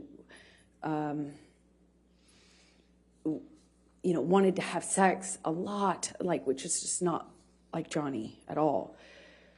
And it was just like that. It was just up, down, mood, and it was like I felt like I constantly was catering to the mood, that whatever he was going through at the time. I was just trying to adapt and kind of roll with it, and provide support. I was taking his blood pressure. I was on a schedule and constant communication with the nurses about delivering the meds, giving him his meds at a certain time. I was just trying to take care of him. And a few days in, you know, I guess the effects of the detox really started to change. And it went from this like erratic behavior up and down to just really down or mad. He would burst into anger at me, yelling at me. I crossed the table. I walked away from it at the table. I crossed the table in a certain way, and he screamed at me about that and tried to overturn this table. Luckily, it was bolted down to the deck, but I remember him shaking it and screaming. And at a different point, he was really calm and sweet and thanking me. And then another, you know, he looked like he was balancing out, and we had a conversation, and he was saying he wanted to quit the detox, and he couldn't do it anymore. And I was trying to find the language to encourage him. You know, I was trying to remind him how much he wanted that, how much he had told me he wanted that, how much I was reminding him, he told me all the time, I saved his life, and he wouldn't be doing this without me. And I was telling him these things, and I was, at one point in our conversations, I told him about how... Objection, Your Honor, hearsay. Please try to continue without what you said, please. I said something to him, and he got so angry at me, he slapped me across the face. But he did it, like, while crying. It was the weirdest thing. He was crying, saying no woman had ever embarrassed him like that. No woman had ever made him feel like that. I heard that for the rest of the trip, too, just on repeat. And I felt bad. I feel bad. Still feel bad. But, you know, I didn't want to make him feel embarrassed. That's not what I wanted to do. It just was in over my head. I don't know how to detox someone. You know, I don't know how to help them through that. And I shouldn't have been there. You know, I don't... Why were you there? Because he asked me to. And I didn't know that was a phenomenally dumb idea. I don't know why why the doctors and nurses didn't tell me not to. I had no idea what that was going to look like or be like. And it was hell. You know, we're on an island. I'm trying to take care of him, and he was hallucinating. And Objection, Your Honor, non-responsive. Overruled. Screaming at me for things that I said when I didn't say any. I hadn't said anything. I would tell him, Johnny. Objection, Your Honor, hearsay. Well, I think in the context, Your Honor, it's not offered to prove the truth of the matter asserted. What's it for? It's just telling the context of... I'll sustain the objection. Thank you. Please continue and just say what he says and what he did and what your observations were. He was accusing me of having a man in the house with me. We were in a single, you know, in a cabin. It's basically one room with a closet and a bathroom. I mean, there's nowhere to hide, really. I mean, there's a closet and a bathroom. And he, at one point, told me that I was hiding somebody in the house. Another point, he was communicating with someone not in the room. It would yell at me and then yell at someone else. It wasn't there. And I tried to ask for what I should do. I didn't know what to do. It was terrifying and strange. The whole week was... So after you left Bahamas and finished with the detox there, where did you go from there?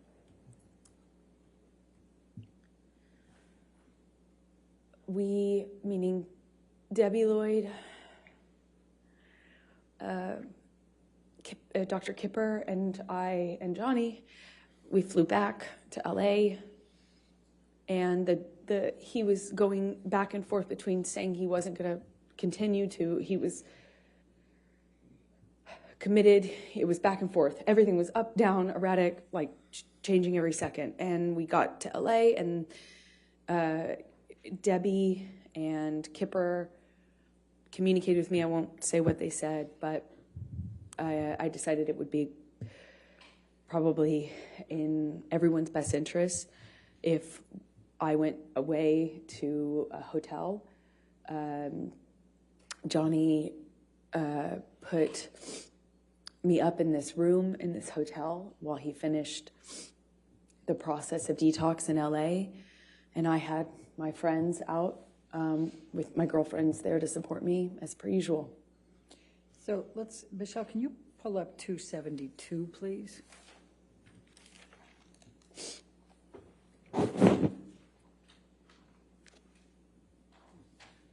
And after you both returned to LA, did Mr. Depp communicate with you by text while you were apart, while he was finishing the detox? Yes, he did. Your Honor, I'd like to move the admission of 272. Any objection? Yes, Your Honor, to the first message. Excuse me, Your Honor, to the You second. mean the response? Right. Okay. It's just present sense of impression, but I'm understanding Your Honor's Yeah. rulings on that. Okay. So If you want to redact it, can we that's fine. redact that second message?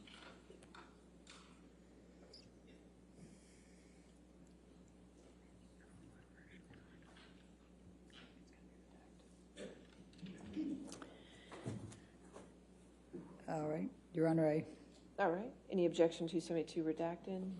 No, thank you, Your Honor. All right, 272 is in evidence, and we will publish.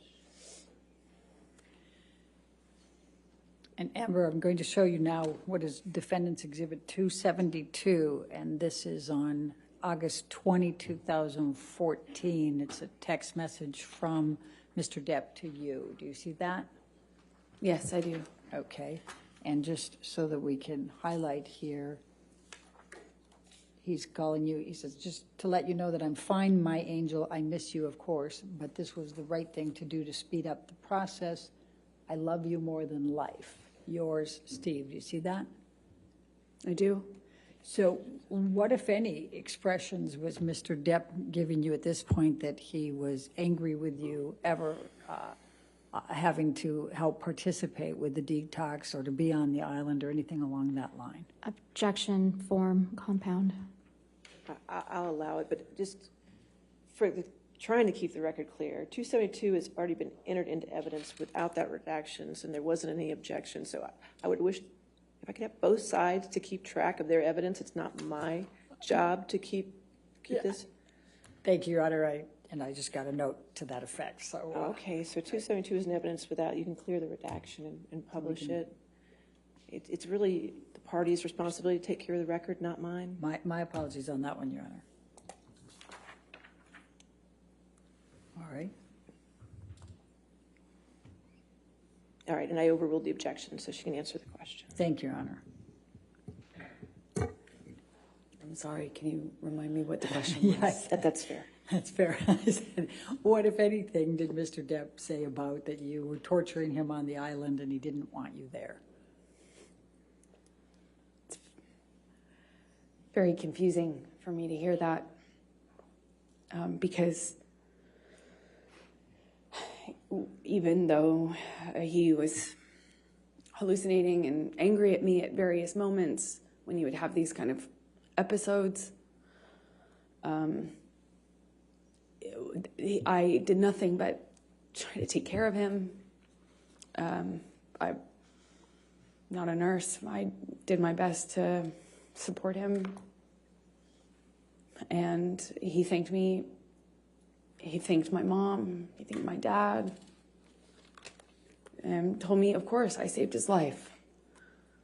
That he wouldn't be able to make this change without me. And that this process was horrible and hard on him and us and me. But that he was so thankful that I was there for him.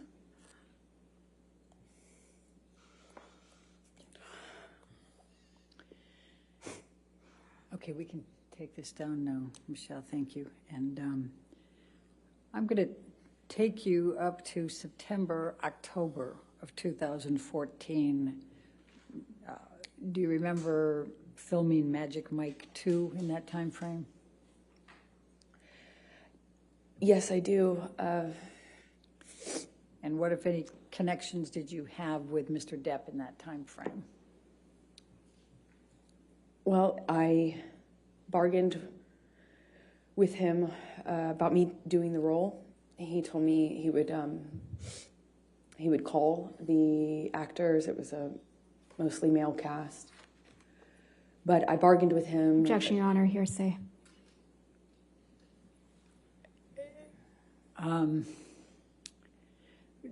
Don't say what you said, just say what he said, okay? He reluctantly kind of agreed to me working on this movie or taking a job. He was filming a different movie in London at the time. I wasn't going to play a sexualized character. I wore no makeup or minimal makeup in the movie. No sexy clothing. No kissing scenes. No sex scenes. So I went and did that film in October of 2014 in Georgia while he finished his movie in London. And then at some point he came out to pick me up in Georgia and was there for my last day or two of filming.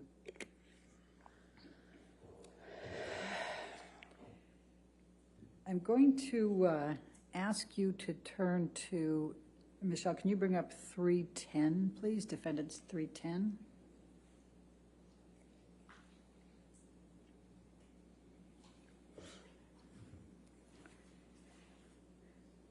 Did you have communications with Mr. Depp about auditioning for another role in this time frame? Objection, Your Honor. I'm going to object to the exhibit. That's hearsay.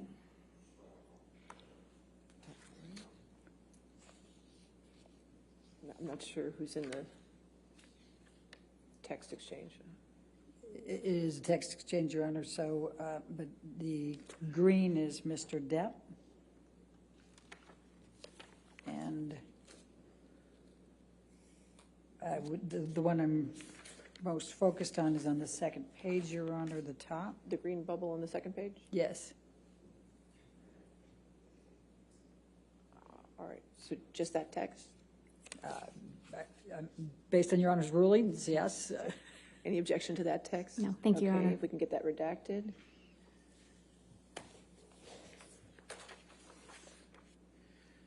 And while that's being redacted, Amber, let me ask you, what, if any, anything was Mr. Depp saying to you in this time frame, we're talking November 2014, about you not working anymore or not taking on any more work or auditioning? Objection, Your Honor. Compound. They're all the And same leading. subset. Overruled, I'll allow it. Thank you. Johnny was angry with me for working.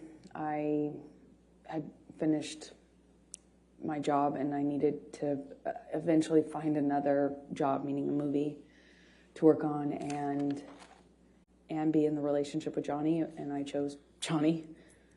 Eventually, Dr. Kipper introduced me to his close friend, Dr. Cowan. And I met with Dr. Cowan and agreed to let them share communication about my care, my treatment, both what I said to Cowan and what I said to Dr. Kipper, who had become my physician as well. He also put a nurse on me that would be my travel companion, and that travel companion would keep tabs on me and report to Dr. Kipper, who reported everything to Johnny. Objection, hearsay. Calls for speculation. I'll sustain the objection. Okay. Okay. So tell us about the couples therapy in November 2014. So Dr. Cowan, this man who is friends with Kipper, who's treating me, agreed to see Johnny and I together. And I don't know how many minutes of that went on before Johnny stormed out, knocked something off the table on his way out, and rolled a joint in the bathroom before storming out of the office, slamming the door. All right, so I'm going to take you up to December of 2014, and specifically December 17, 2014. And I'm going to ask you to take what, if anything, do you recall of an incident with Mr. Depp relating to Clive Barker? He was the sci-fi writer that I liked. Well, fantasy sci-fi writer. I kind of had a dream project based on a book that I loved of this author. He's just a weirdo genius, artist, writer. And I had a meeting with him through another director about a piece of property he wanted to make into a movie. And I just remember I believe we were at the ECB. It was in December of 2014 when Johnny found out that I had this meeting scheduled, and was furious at me. Accused me of having this plan to sleep with this. He was mad that I was taking the meeting at this man's house, but the man was very ill, like terminally ill, and not able to leave his bed or his home. He was under home care and very ill. And the person who was introducing us explained to me how we had to meet, and I did. And that was a big problem for Johnny. At first, it was that he was concerned about my safety, and I thought that was sweet. And, you know, there is something that I thought was sweet and romantic about that. But combined with the drinking, it was not very long before I was being accused of full-on having this other plan to sleep with the writer in order to get this part that I was already being, you know, basically offered to develop. And it was just this, you know, he switched from he was accusing me of having this ulterior motive with this director, the director having it with me, then with this writer. And the important thing I can try to get across in this moment is that nothing I said, no amount of explaining, apologizing, accepting, not accepting, agreeing to not go, nothing worked. Nothing changed. How mad he was at me and constantly telling me I had done something wrong to deserve what was happening. Until, of course, he takes it too far, hits me too hard, breaks too many things in the house, and then leaves, which was the pattern. And he would leave and not have to deal with the cleanup. He never had to deal with the cleanup. He never had to deal with the destruction or see me or the house that he had destroyed.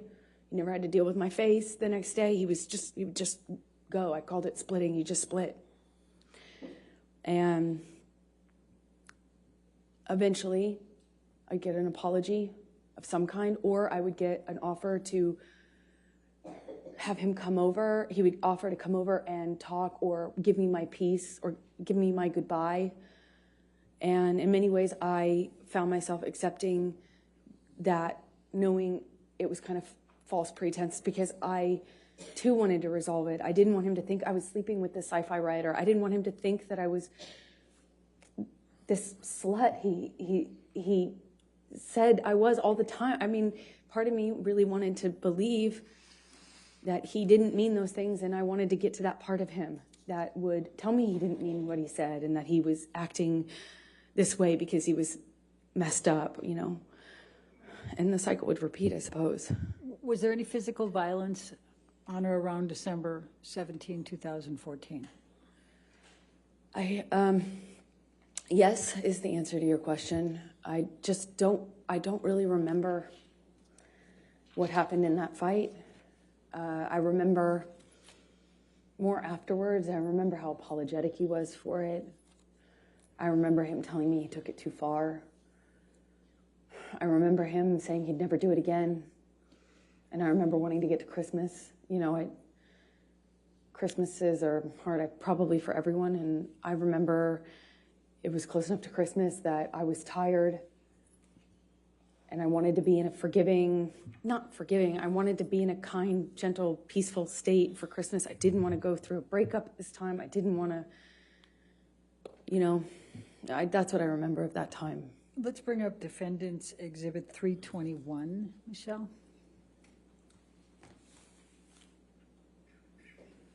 And this is on 12/17/2014. Is this a text message exchange between you and Mr. Depp? Yes, it is. Your Honor, I'd like to move the admission of Defendants 321. Any objection? Sorry, Your Honor, just a quick minute.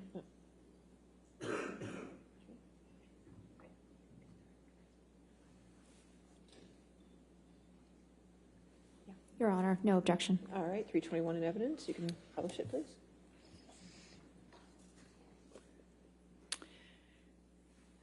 Amber, I'm just going to turn your attention to this. This is an email exchange between you and Mr. Depp, and he says, I am truly sorry to have upset you to the degree that I have. I couldn't be more sorry for yet again ruining your day. I do, of course, take your generosity, your selflessness, your affection, and your sweet doting deeply into my heart, and I think that I've been reciprocal. Agony is never the answer to any equation or occasion, nor is rage. Please know that my apology is sincere and solid, and as stupid as it sounds, I hope your meeting with Clive Barker is excellent. You see that? Yes. Okay, and then you respond, thank you for your words, and you indicate you just left Betty Sue's, that's his mother? Yes, and I then had a glass of wine with my former agent, Megan. Okay. That afterwards, she encouraged. Objection, hearsay. Yeah. Okay, thank you. Sure. All right, and we can take that down. Let's bring up 325, Defendants 325, please.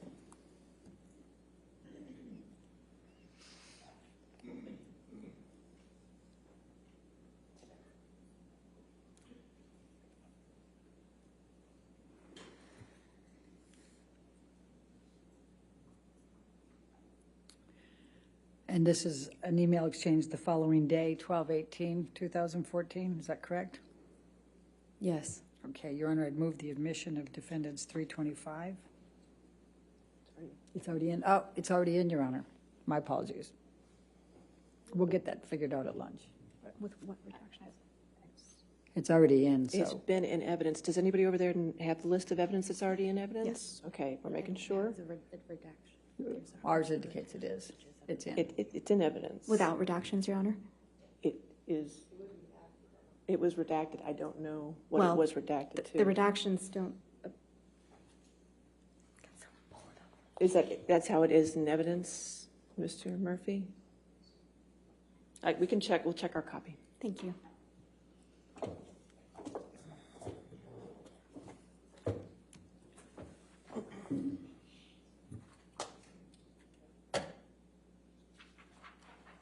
It's fine, Your Honor. We've confirmed.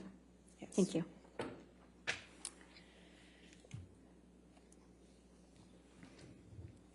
All right. It can be published. Thank you.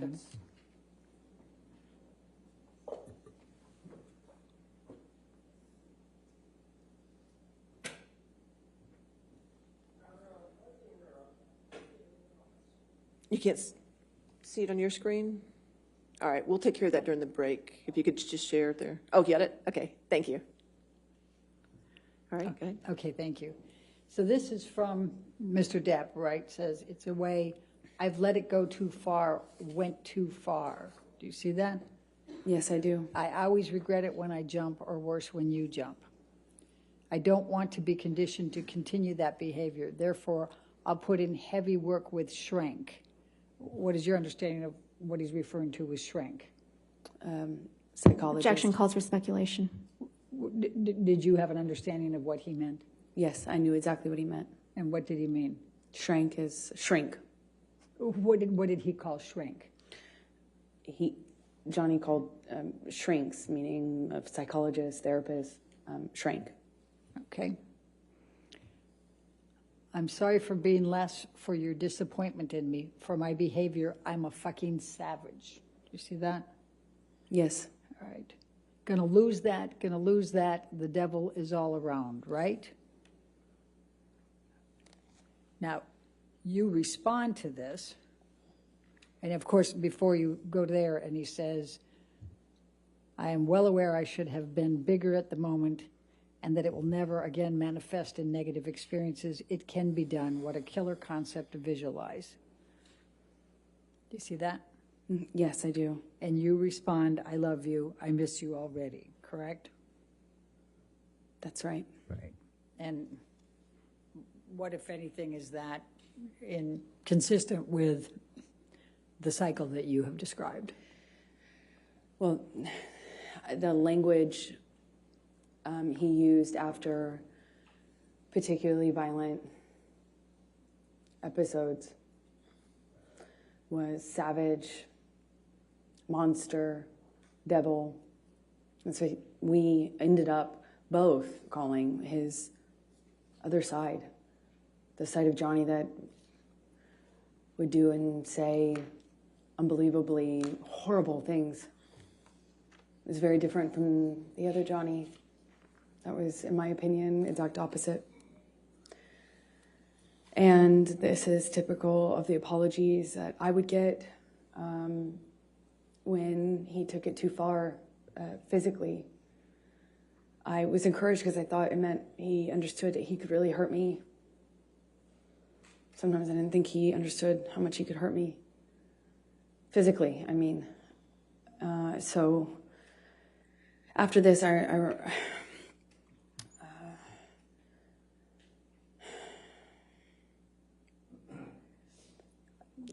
had a visible bruise. I don't remember where, but I remember what other people, well, I can't say that, what they said, so. Anyway, and I, in these fights, would try to stand up for myself. By December 2014. I was pushing back. I'd push him off of me. I'd try to hit his hands away.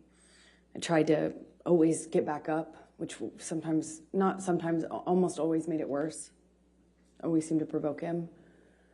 But I tried. And worse, I would yell at him. I'd scream at him. I'd call him ugly names. So ashamed of the names we'd call each other. It was awful. It was awful. We both got into that pattern. It was so, I felt so angry that this was happening to me, and it just felt so unfair, It felt like nothing I could do. Felt like nothing I could do would change the sobriety patterns. Felt like nothing I could do would stand up for him, and nothing I did made him stop hitting me. Nothing. So, I tried for over a year, maybe two, of just not responding physically, not responding verbally, just staring at him. I tried to freeze. I tried to go to a different place. I would try then lashing out verbally. I would try to threaten that if he hit me again, that I would call the police. The police were called several times, but I tried to do everything. I even threatened to leave him, and tried to leave him, and nothing was working. And I think by this point in our relationship, we're both saying awful things to each other, screaming at each other, and unfortunately, when Johnny would start hitting me, he'd just win. I don't know how else to describe it. This might be a good Okay, that's time for good. the lunch break. All right, ladies and gentlemen, we'll go ahead and take our lunch break at this time until 2 o'clock. Please do not discuss the case or do any outside research, okay? Thank you.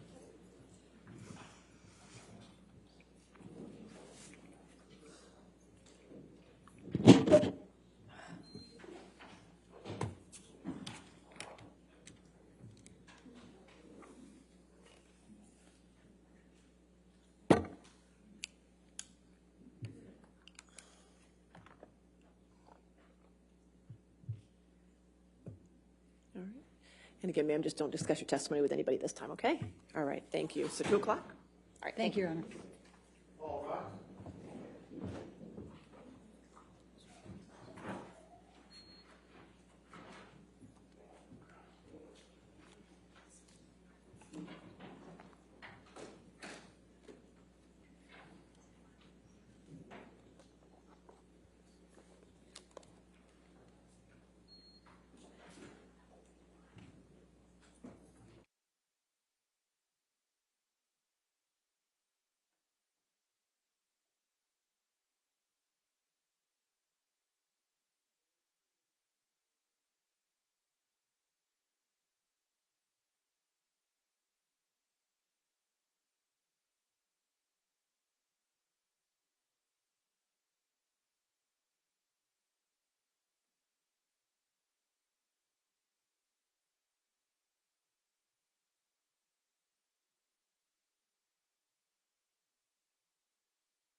All right.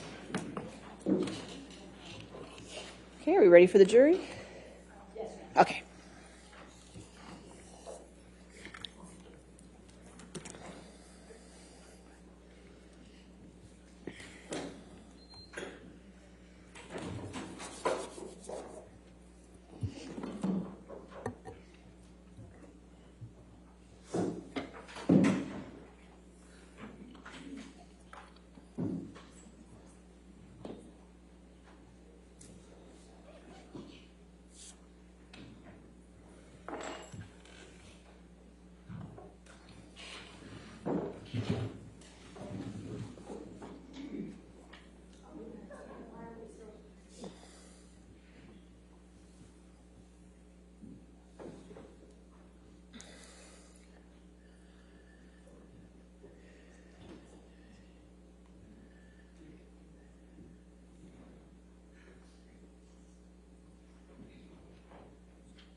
All right, thank you.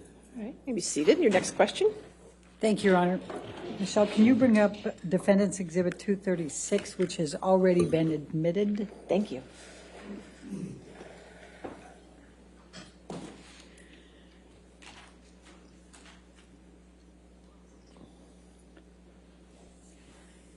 Amber, I'm jumping back to the Boston plane incident just for a moment. We had a lot of different texts and a lot of exchange, but I just wanted to point out to you, this text message is from Mr. Depp to you, correct? Yes, it is. And this is on 5/25, the day after the Boston plane incident? That's correct. All right, and he is saying, once again, I find myself in a place of shame and regret. Of course, I am sorry. I really don't know why or what happened, but I will never do it again. I want to get better for you and for me. I must. My illness somehow crept up and grabbed me. I can't do it again. I can't live like that again. I know you can't either. And I will for both of us, starting today. I love you. Again, I'm so sorry. So sorry. I love you and feel so bad for letting you down. Do you see that? I do. And was that the message that you testified to, that he gave you? Yes. Okay. All right, now I'm going to jump back to where we left off. We're up in January of 2015. Danish girl, you're filming in London, is that correct? Yes, that would have been January 2015. Okay. Now, we heard some testimony from Isaac Baruch earlier about a telephone call that you had with Mr. Depp. Do you recall that call? I do. Can you please tell the jury, and remember to tell them what Mr. Depp was saying on that call?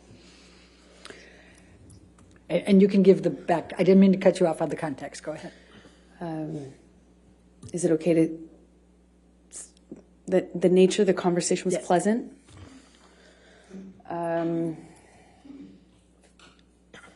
Friendly, fine, normal. And then Johnny stopped making sense with this. Like, he'd start a sentence and then trail off and act confused when I would be confused. And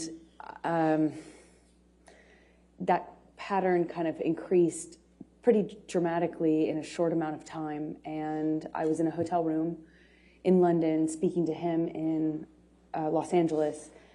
And the phone, what I assumed, cut off. I thought it was a connection issue. And I remember getting out of bed and walking into the bathroom to get something, and I was redialing him.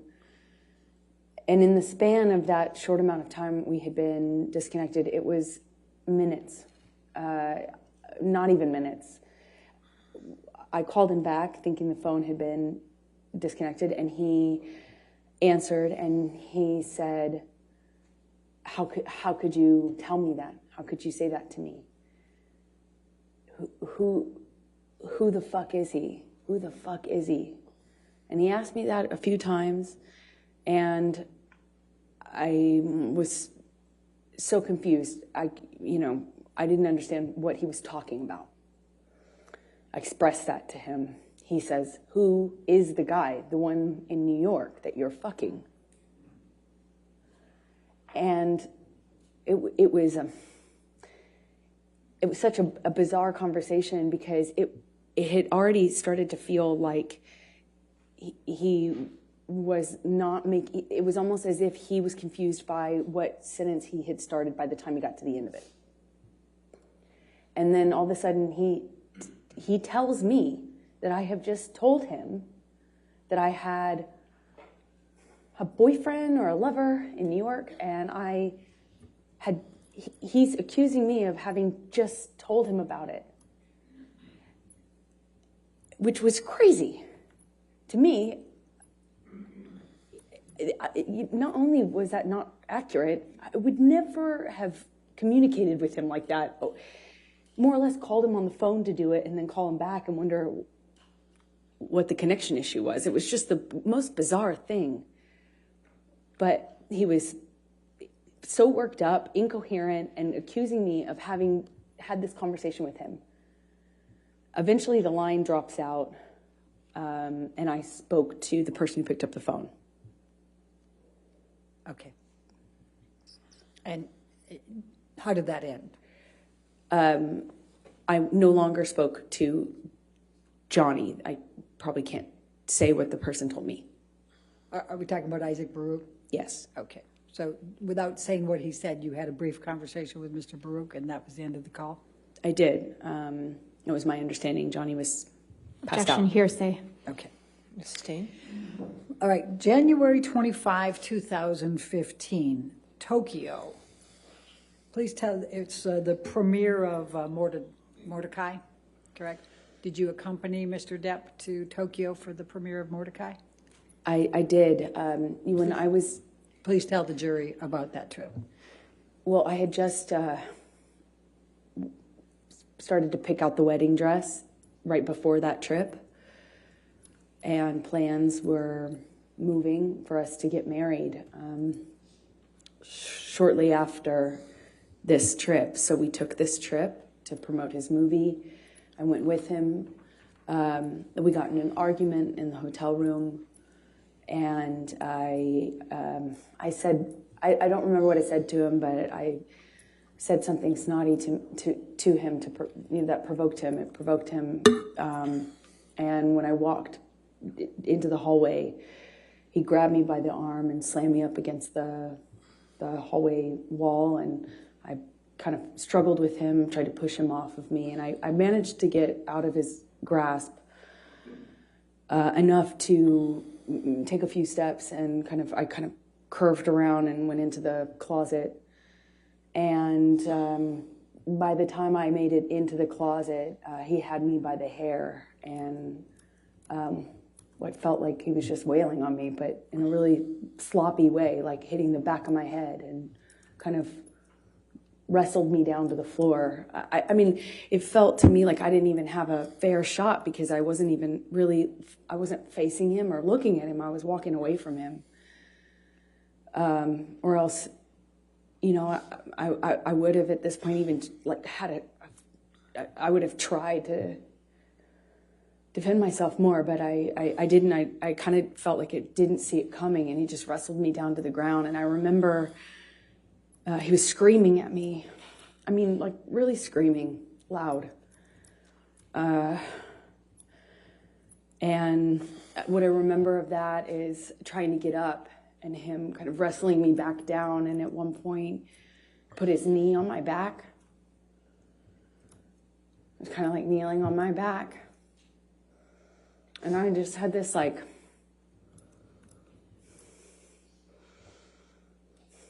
struggle with him.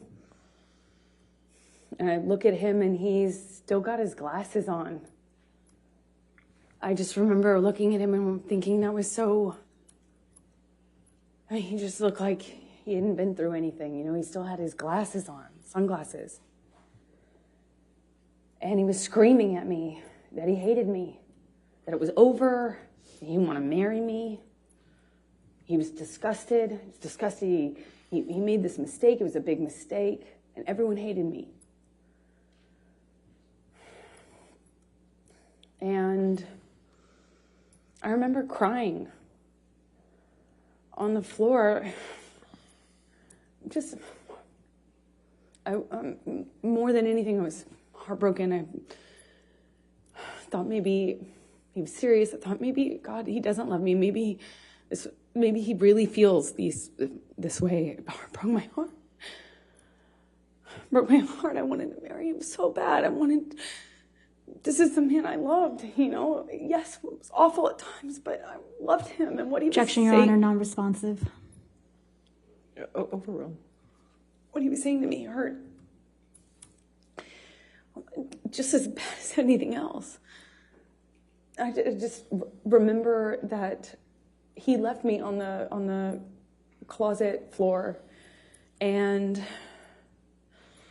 as embarrassing as it is to say,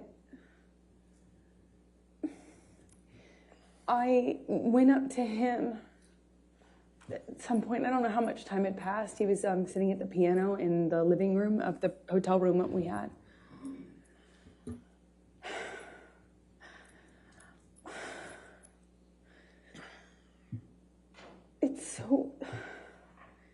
I know it may be hard to understand. It's hard for me to hear myself say, but I just wanted it to stop. I wanted things to just be okay. And I just sat next to him on the piano, and I just leaned my head on his shoulder, and of course I was mad, and felt it was horrible what he'd done. But on the other hand, I wanted us to be okay. I could just put I could put the physical stuff in a box, and I just kept going back on how much I love this person. So just put my makeup on and went to the premiere with him and walked the red carpet with him. And I remember in the car checking my phone obsessively for pictures because my dress was backless. Of all times to have a backless dress. And I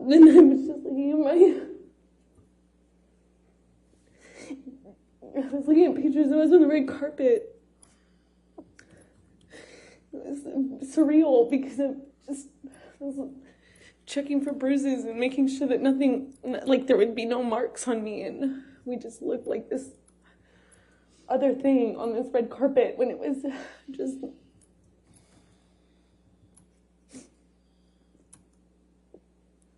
It was not like that. It's embarrassing. You know, it's hard to... I'm sure it's hard to... Objection, Your Honor, non-responsive. All right, I'll sustain the objection. Next question. I'm going to take you to February, the next month, 2015, to your wedding. Can you please tell the jury about your wedding?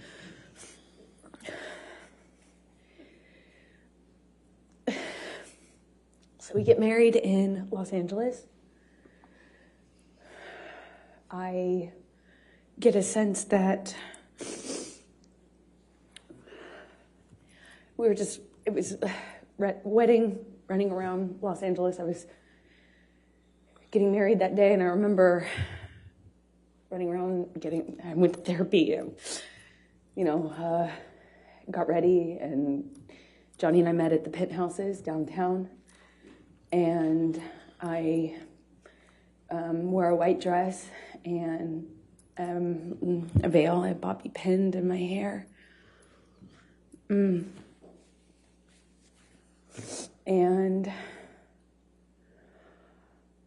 I walked out of that penthouse. I met with Johnny in the hallway, and I thought he looked so handsome, and he seemed happy, and I felt we were making the right decision. I was so looking forward to having this. I thought we'd get married and we'd have stability, safety. So we get in the car, we get into actually Johnny's car, and for the second time since I've known Johnny, he drove drove us in his truck. It was weird being in the car with him alone. You know, we didn't have that.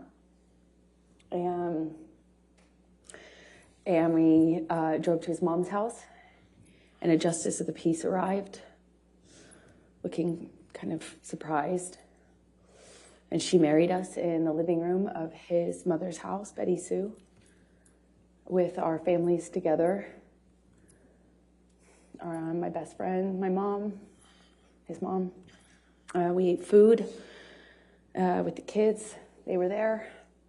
And we had a wonderful evening, and then got up and got on the plane either the next morning or the day after, and flew to Johnny's Island. And we had what we had planned for the better, we had planned for the better part of a year or so, maybe 8 months, for this 3-day wedding on his island with our close friends, about 12 people, maybe 15 people. We had these little houses built, like not tents, but not houses, these little, for the guests. We had them built and designed on the island, and we had people come out, and it was magic. I was marrying the love of my life. It was complicated, but I thought it was the love of my life. And we had our friends and family out, and we had this 3-day event. The first night of which was supposed to be he and I separate, with our relative parties. So me with the bridal party and him with his fellas. The bridal party, we had planned to do a cuddle puddle, have mushrooms and drink wine, and have our own girl party separate. And then the next day have the wedding festivities. We were going to be married around sunset, and on this beach, not the beach that Johnny had named for me, although I think we originally planned on having the ceremony on that beach, but it was changed at some point to the other beach, and we walked down the beach aisle, and said our vows, and the sunset behind us, and we took pictures with our family, and we shot the bird, meaning the middle finger, up at the paparazzi helicopter plane circling around us while we were on the altar. And we danced and celebrated. And then I left the island because I had to go work. When you say you left the island and you had to go to work, what were you working on that required that? I was filming The Danish Girl in London, which is the film that I had been in London for in January when Johnny was hallucinating on the phone with me. I was there doing kind of prep work for that film. And what, if any, film was Mr. Depp going to at that point? Well, the plan, why we did the wedding when we did it, is because he had always had this commitment to do Pirates 5. And he was going to shoot that in Australia, and I was going to shoot The Danish Girl. And I started The Danish Girl in early February, and he was going to fly out mid-February to Australia. So his movie was going to take the majority of the year, meaning until August. So maybe longer. So the plan was to do it when we did it so that we didn't have to wait until the fall of the following year. So shortly after I left, Johnny returned to Los Angeles, and then flew from Los Angeles on to Australia to shoot Pirates 5, excuse me. Okay. And what was the plan for you when you finished with Danish Girl? The plan was always for me to wrap on my movie and then come and join him in Australia, where he was filming Pirates 5. Okay, and when approximately was that? That was March 3rd. March 3rd that you wrapped, that you finished with Danish Girl? I believe, I can't recall the exact date, but I believe it was around that time, yes. Okay, and then tell the jury, where did you fly to get to Australia? How long of a turnaround was it for you to get to Australia? It was about 24-hour, I think it's about 24 hours. I could be mistaken on the exact amount of time, but I remember it's quite a distance from London. I was filming in London, he was filming in Australia. Effectively, you have to fly 12 hours, stop, get on a different plane and fly, I think, around the same amount of time, if I'm not mistaken. Okay. So when you arrived, before you finished wrapping with Danish Girl and were heading out shortly before, what, if any, communications did you and Mr. Depp have? Well, at first it was great. Even though we were separated, it was so hard to leave leave right after you get married, especially considering that in Johnny and I's relationship, it was always so much worse when I went away to work. That's when problems started. So that was hard, but we communicated pretty consistently, and it was positive until it started to change. And I got the sense that he thought I was sleeping with the director, and then it was with the actor I was filming with. Who was the actor you were filming with? Eddie Redmayne. Okay. I was not that it mattered, but I could do my best to field the accusations, and then they would kind of subside, and I thought things were okay. And one day, right before I'm supposed to fly to Australia, he, I think it was the night before I was supposed to leave to go to Australia, he calls my hotel room, apparently. I had a sense that the phone was ringing. I think I was in the shower at the time, but not much time had passed, and I get a knock on the door, and it was someone from the hotel that I was staying at. The hotel staff had been sent up to the room because Johnny... Objection calls for hearsay and speculation. I'll sustain the objection. So don't tell what the staff said. What happened next? Then I start communicating with Johnny. And when you say started, I mean, was he on the phone? Did you call him? What happened here? He called the room and then my cell phone, and then once I was on the cell phone, he was accusing me of not being in my room, so he called the room, and I had to prove that I was in the room because by answering the phone. And we had a lengthy kind of circular conversation about where I was and why I didn't answer the phone. Why I didn't answer the phone immediately. He didn't sound like he was connected to reality. It just didn't seem like, to me, it seemed like a previous pattern.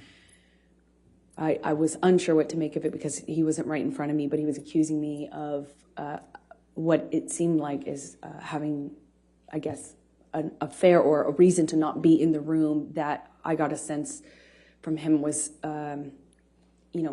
cheating or, that I was hiding something and why I wasn't answering the phone, and hence why I got the knock on the door.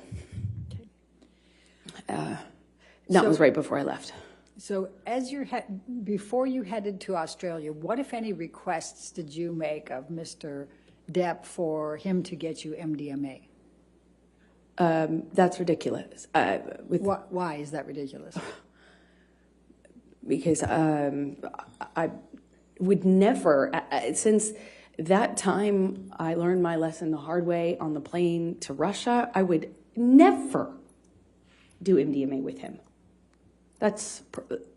I'm asking for a problem in that case. Like that, I would never do that. Okay. So you flew to Australia and met with Mr. Depp, right? And I'm going to, can we pull up Defendants 1809? And Your Honor, these are some of the pictures that Mr. King, you may recall, was testifying earlier, said he had on his phone. Okay. And then those were given, so. So I don't have these, is what you're saying. Okay, that's fine. 1809. Correct. I'm just going to show you a few pictures, Amber. Do you recognize, and I realize you didn't take this photo. I'm going to move the admission of it, though, Your Honor. Any objection to 1809? No, thank you, Your Honor. All right, 1809 in evidence, you can publish. And let me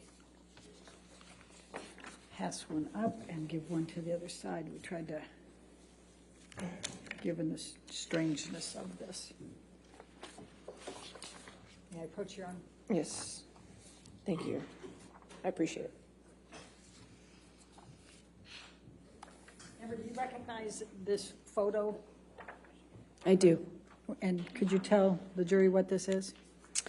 That is the driveway leading up to the house that Johnny was renting while shooting Pirates 5. Okay. And then I'm going to make this, try to make this a little faster, and I'm going to go 1810. Ms. Bretterhoff, if you have a series of photos, if you want to Yes. show council what they are, maybe we can get them entered all together, and then you could just Yes, go on with your questions. yes, in fact. And these are all, I will represent, ones that we got from Mr. King. All right, if you want to take a look at them. And Your Honor, if I may just approach, I'll give you the whole stack. Okay, that's fine.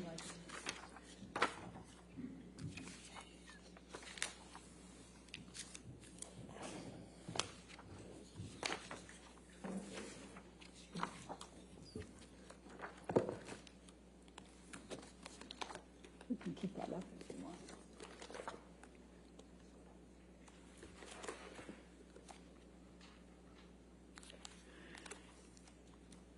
By the way, Amber, do you see those kangaroos in there?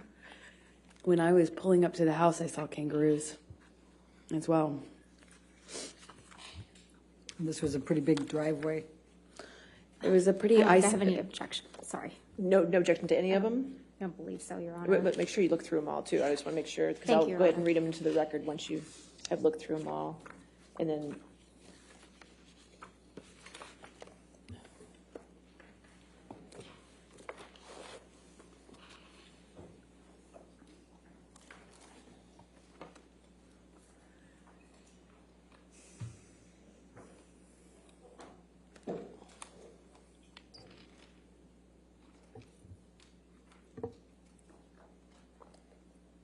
Thank you, Your Honor. I've reviewed them. I have no objection to All any right. of these photographs. So we'll enter into evidence defendants 1804, 1805, 1806, 1807, 1808, 1810, 1811, 1812, 1814, 1815, 1816, 1817, 1819, 1820, 1821, 1825, 1827, 1828, 1829, 1830, 1831, 1834, 1835, 1837, 1838, 1839, 1840, 1841, and 1842. Did I get them all? I believe so. I want to make sure more than believe, so we agree that's all in evidence? Okay. They're all in evidence. So as long as you're just going to be referencing those photos, we'll keep it on We're for going you to to keep it publish moving. them. Thank you, Your Honor. Appreciate it. Okay. Whose home was this in Australia? It was a, I think like a a well-known sportsman, racing cars or something of that nature. Okay. Let's, Michelle, if you can pull up 1810.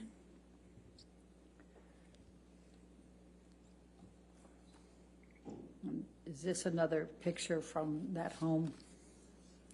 Yes, that looks like it's the view from the bathroom. Okay. And then let's go, Michelle, if you can pull up 1811.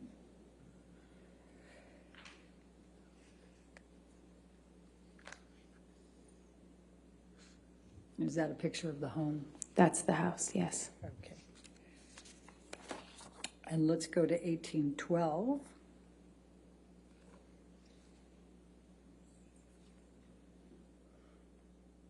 And that's the view from the living room. It opened into a lagoon. okay.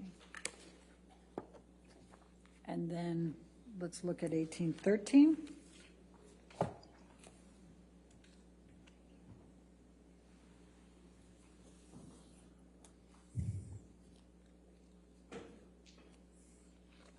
I guess that's just another view, little over of the swimming pool, correct? Yes. Okay, and then let's do one more, 1814.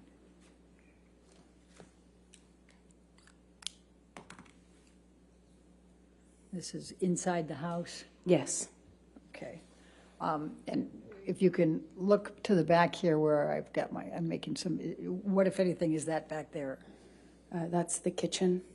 Okay, and this is the dining room, and this is on the main level? What we're looking at is the dining room table on the main level with the kitchen in the background. Okay.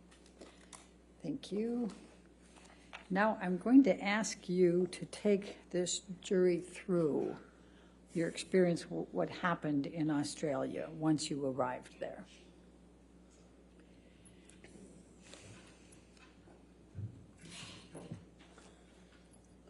Well, I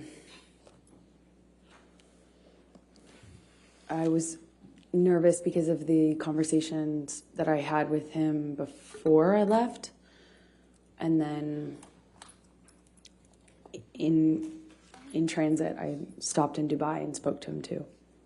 So I was a little nervous, but he indicated me that he wanted me to come. He said, I miss my wife at the end of the phone call that we had in the airport. I called him from Dubai. And he said, I miss my wife. I felt, okay, safe to, it's good. And I missed him so much, that's all I wanted to do is see my new husband. I flew in, I arrived early. I walked into the bedroom. I was so excited to see him. And he was so, he had lost a ton of weight. So I just knew something was up. And he kind of quickly, kissed me and kind of, we had some interaction. It was brief. He was leaving to go work. He had to work that day. But then after the plan was he would come back, which he did in the evening, and then he was supposed to have a 3-day weekend, a long weekend. So he comes back that evening, and the chef had kind of prepared some things for the fridge, mashed potatoes, I think spinach as well.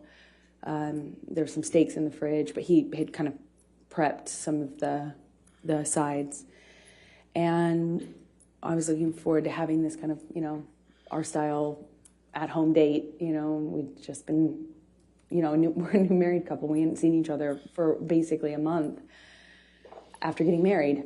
And I start dinner and am happy to see him. And at some point early in that evening, he pulls out a bag of MDMA. I asked him what it was, and he told me it was MDMA. And I was surprised because at the time, that was, there was no question mark as to how I would respond to that, or so I thought. It's like, why would you even think that that's okay? He had already gotten clean and sober. I was, touch and go, but for the wedding, he was drinking Beck's. I think at some point he did have wine on the island, but it wasn't an issue, right? Just moved ahead. So I was surprised that he would even pull out this bag and, well, frankly, not hide it from me. And he kind of seemed to suggest that we should do it together. And I was like, absolutely not. Like, I just got here. I want to see you. I want to spend time with you. It was the exact opposite of what I expected, what I wanted. And it just seemed delusional at the time to me that he would even suggest this to be something that I could participate in with him. If you had been through what I had been through at that point, it's crazy. And at some point, he drinks in front of me. At first, I think it was like a Malbec or a wine or something. And I remember we hadn't, it kind of started an argument. And that was upstairs in that room that we just looked at a picture of, by the sunflowers. That's more or less where we were standing, just closer to the kitchen. And we get in an argument, and I shove past him, just stomp off. And he grabs me. We have an argument about me walking away, and am I walking out of this? And in my head, I was like, I actually wasn't thinking of leaving yet, but that would later be going through my mind. We had a brief interaction, and I don't remember the exact sequence of things. I wish I did. I have a lot of flashes. It gets a little bit more confusing from my ability to recall everything in a linear way a little later on as things got crazier. But for this part, the first night, what I distinctly remember is at one point, I don't think I had gotten very far, or maybe I came back into the room, but when he shoved me, I went flying across these parakeet floors. I mean, just skidding across these floors. And I remember thinking it just looked so easy for him to throw me around like that, I just slid, screeching my skin against this beautiful wooden floor. And we had another argument that was a spin-off from that. It was just kind of this on-off sort of thing that I remember eventually in this interaction, he shoves me up against the fridge. He has me by the throat, and he just was holding me there by my throat. And I wondered if it was the drugs. I wondered if it was him. It hadn't, in my recollection, it hadn't been that long. He has me up against the throat. He's kind of bashing me against the wall next to the fridge. We're kind of moving in that area. And at some point, I'm in his face. And I don't know if he had let go of my neck or loosened my grip, but I remember slapping him across the face, screaming at him. He's screaming at me. I got my hand free when he tried to grab me when I walked off. I stormed off. I slammed the door upstairs. I don't know if it was in that instance or if it was in a later one that I eventually barricaded the door.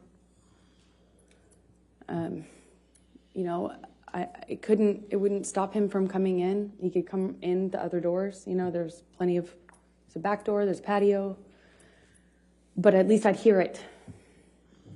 And this is March 2015. By this time, I'm being medicated by his doctor. He's giving me anti-anxiety meds, giving me had already tried to give me antidepressants. They didn't work for obvious reasons, I hope.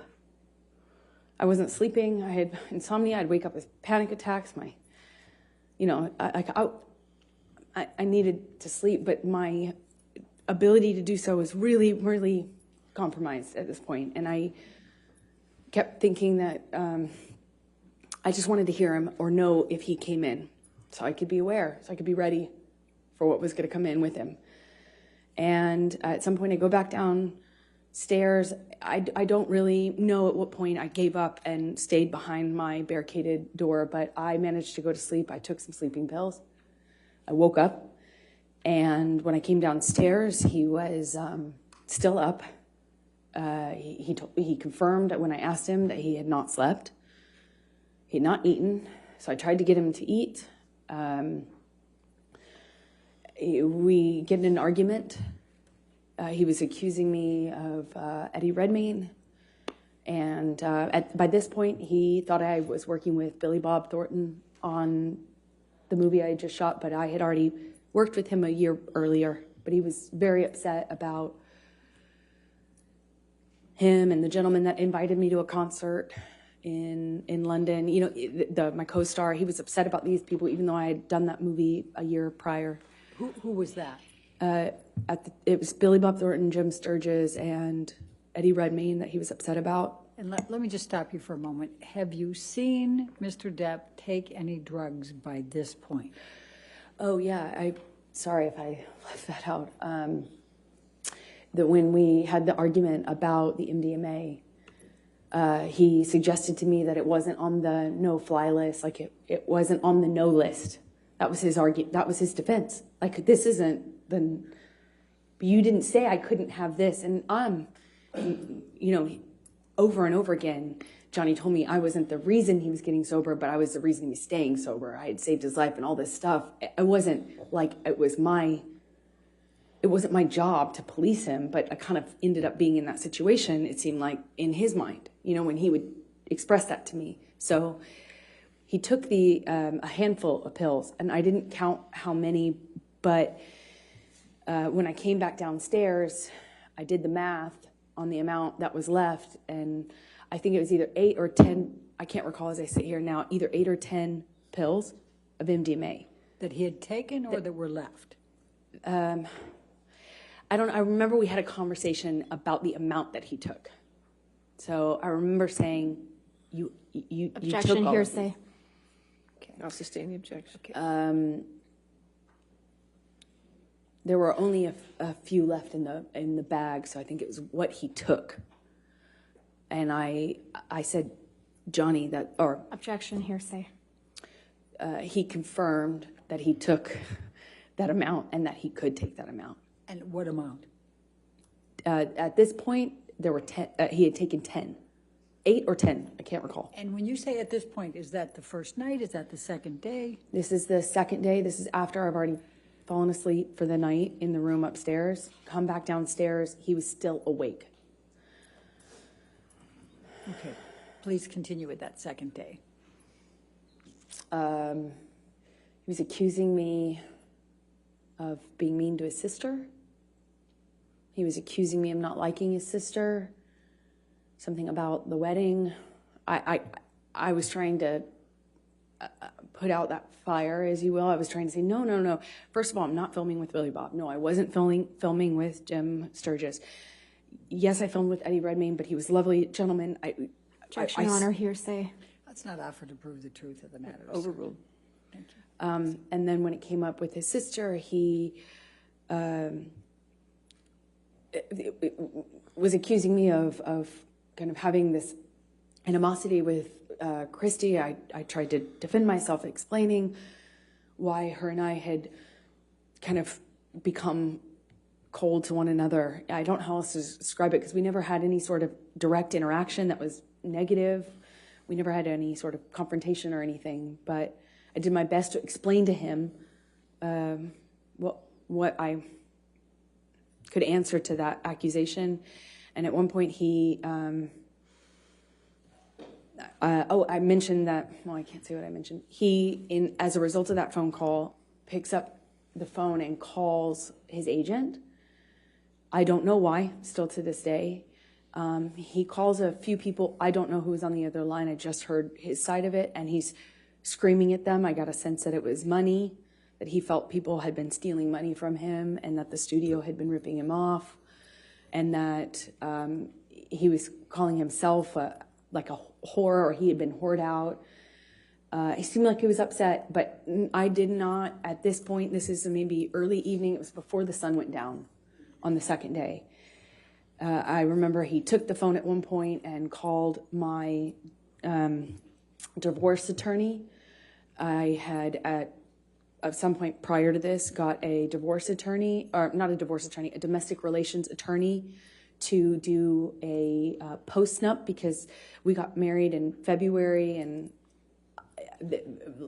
there was never any mention or talk from Johnny about a prenup, but I had had interactions with his sister, and so I thought, okay, I'll get a lawyer and let's do a post-nup. When Johnny found out about that, or when I reminded him of that in Australia, he went outside and called my divorce attorney and fired her and said the only way out of this was death. Again. And I heard that already at this point, March 2015, probably 25 times. So he's screaming at her. He calls his agents. I hear him talking incoherently, screaming incoherently at my lawyer and his agent. He comes back inside, and I genuinely didn't know if he was still mad at me or if it was about me at all. I didn't know. It didn't seem like it was connected to reality at all. At some point shortly after that, I have been saying to Johnny, you need to sleep. Let's eat some dinner, baby. Let's relax. Please, like, calm down. In my head, I was thinking that it would genuinely change if he just got some sleep. He needed to sleep it off. He needed to come down off the drugs. Clearly, the combination of what he had taken pill-wise with whatever else he was hiding from me was not good. I had recognized that sort of delusion. I had recognized that sort of unattached to reality rage. I had recognized the patterns of those kind of loops where he's yelling about things that aren't even being discussed or talked about. I knew already that he just needed to sleep it off, clean up, sober up. And I thought we could. I remember I went to the fridge. I got out the steaks so that they would, be ready to cook. And I got out some of the food I was going to put together for dinner. I went upstairs. I don't know if I came back down in my nightgown at that point or if that was shortly after, but the next thing I remember is coming downstairs and looking for him. We had an interaction that I can't really describe. It didn't make a lot of sense to me. He was just belligerent, throwing things, screaming at me. And I realized I was back on the chopping block. I realized it was back. I realized that the arrows were pointed at me again. And I tried to defend myself. I was explaining, trying to say that. Objection, Your Honor, hearsay. It was not for to prove the truth of the matter. She hasn't even said it yet. But try not to say what you're saying unless it needs it for context or something. Try to say what he's saying. I'll sustain the objection. Okay. He was just belligerent. I don't know how to describe to you because it wasn't making sense. It wasn't making sense. I don't know how. I don't know how the immediate next string of the next part of the violence actually even initiated, but again, he has me up against the wall, and I remember this time he slams me up against the wall hard. I mean, I hit my head hard. And this is a wall next to the, I say kitchenette, but it's more of a bar. I remember there were these cooling fridges, and I remember kind of being slammed up against those. I remember pushing him off of me. I remember the name calling, the whore, the slut, the fat ass. I remember a lot of name calling.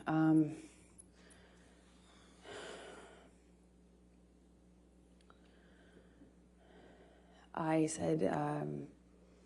Had he been drinking by this time? He was drinking... Calls for speculation and leading. I'll sustain as leading. What, if any, drinks had you observed Mr. Depp have by this time? Well, I had already seen him drink right in front of me. He took a big swig out of a wine bottle upstairs right in front of me as in a gesture of, like, looked right at me and took a big swig out of it as a, you know, like a show for, like, you know, did it right in my face to make a point. And then when I came downstairs, he was drinking from the bottle. I don't know what kind of liquor. I remember there was another bottle open, and I was wondering why he was drinking both. But at some point, he had me up against the wall next to the cooling fridges, and I remember slamming my head up against the thing. He had me by the neck, squeezing my neck, and it got really nasty. It went from like, oh, no one likes you, no one likes me, everyone warned me about you. That's what it was. He started to tell me that everyone had warned him about me, and that he wished he had never married me, wish he had never met me. No one liked me. You know, it sounds childish, but I remember feeling really hurt. And then at some point, I shoved him hard to get him off me. And he shoved me back, and he said, "Do you want to go, little girl?"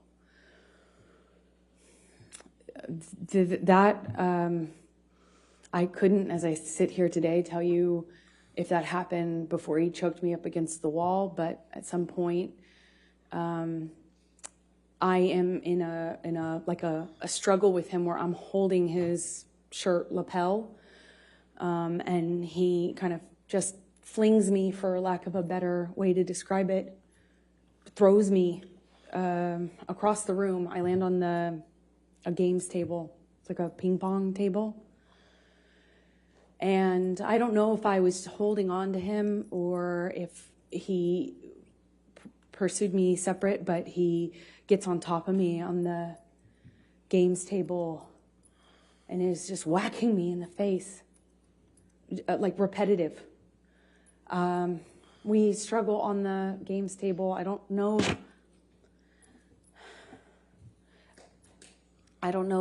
how we get up. I don't know if he pulls me up. I wish I could tell you, but we were in this struggle down in this games room by the bar.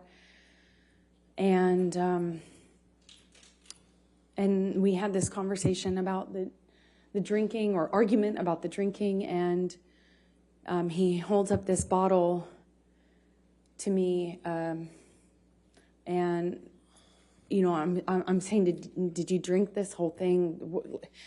Something stupid, focusing on this detail, and he is telling me that I can't control him anymore, and that if I really wanted to try, take it. And then he's like taunting me to take the bottle from him.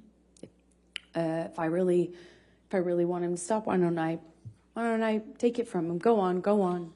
Kept saying, go on, and kind of gesturing with the bottle towards me. And like he does that 2 or 3 times. I reach for it, he'd revoke it, kind of laugh at me. And he's holding out the bottle. I think like maybe the 3rd time or so I get a hold of it. I pick it up and I slam it down on the ground right in between us. There's a tile floor, a white tile floor. And I smashed the bottle on the floor. And that really set him off. So stupid. Sorry. It was like a light bulb switch went off. And he starts screaming. I don't know if he backhanded me or hit me normally. I don't really recall, but I remember it sent me down to the ground. I remember by the time I picked myself off the floor, I stand up. He's got a bottle in his hand, and he threw it at me. It missed, thankfully, but I kind of pulled myself back into the bar area. I don't know how much time passed, but at some point he had a broken bottle up against my face, neck area by my jawline, and he told me he'd carve up my face. I don't know at what point in the evening. I couldn't tell you what sequence-wise when that happened, but it was terrifying. It wasn't the first time he said that to me. He said that to me on the plane as well. But this time he was holding a broken bottle to me. I honestly don't remember if I threw anything in his direction. I don't think I did. I just remember him having me by the nightgown. I remember him flailing me, throwing me around. I'm flailing.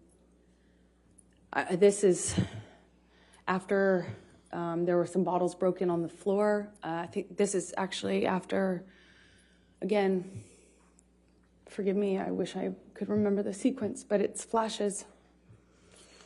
He's throwing these bottles at me. I remember retreating. There were also cans, like soda cans, beer or soda cans, and they're coming at me one after the other, and I keep pulling myself into the bar area. There's a bar behind me in like I don't know, like an L shape. He's standing in the only way you can exit, so I'm kind of trapped in front of this sink, surrounded by bar on 3 sides with him in front of me-ish, kind of front off to the left, and he's throwing these bottles one after the other, and I can feel glass breaking behind me. I remember feeling one of them go by my head really fast. I mean, a real velocity. I remember being terrified. I remember I couldn't move. I couldn't go anywhere. I eventually, I don't know, he ran out of things to throw. I think that's how I moved myself towards the exit. And I believe that's most likely when we got kind of in this struggle by the bar area, because I remember my feet slipping on the tile as he was slamming me from the wall to the countertops. At one point, he has me up against the wall, and he's punching the wall. He had my, nightgown, and it kind of ripped it off my chest. I remember at one point he's teasing me, taunting me that he has my breasts in his hand. My nightgown came completely off. It was ripped off of me. So I was naked, and I'm slipping around on this tile and trying to get my footing. And I remember slipping on this tile. Glass was underneath me, and I remember just trying to get my footing. I felt really destabilized and felt really vulnerable. I'm naked, and he's flinging me around, and at some point, I'm up against the wall, and he's screaming at me that he fucking hates me, that I ruined his life. I remember I ruined his life over and over. And he starts punching the wall next to my head, holding me by the neck. I get free from him. I kind of step back from him, and it's like his energy shifted to the phone. There's a wall-mounted phone on the wall next to where my head was, and he went from punching the wall to like realizing there was a phone there, and he picked up the phone and he's screaming. He's like at the top of his lungs, screaming, "I fucking hate you! I fucking hate you! You ruined my fucking life!" And screaming at the top of his lungs, he picks up the phone and starts bashing the phone against the wall where I was just being held. And I remember kind of having some distance on what was happening and watching him do this. And it was like his energy had shifted, and I was that phone all of a sudden. And he was just over and over again smashing this phone into the wall, over and over again, screaming at me. And I was watching the phone every single time he pulled his hand back. It was just breaking into pieces. I remember thinking this phone is disappearing. He was smashing it to smithereens, just going into the wall. And at some point, he's on top of no phone, but screaming the same thing. I fucking hate you. You ruined my fucking life.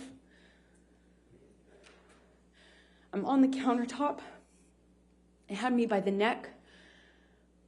And he felt like he was on top of me. And I'm looking at it in his eyes. And I don't see him anymore. I don't see him anymore. It wasn't him. It was black. I've never been so scared in my life. It was black. I couldn't see him. And he was looking at me, and I was trying to get through to him. I was trying to say to him in some way that it was me. I was trying to get through to Johnny, and I couldn't see him. I couldn't see him at all. And my head was bashing against the back of the bar, and I couldn't breathe. And I remember trying to get up, and I was slipping on the glass. My feet were slipping. My arms were slipping on the countertops. And I remember just trying to get up so I could breathe, so I could tell him that he was really hurting me. I didn't think he knew what he was doing. I don't know how.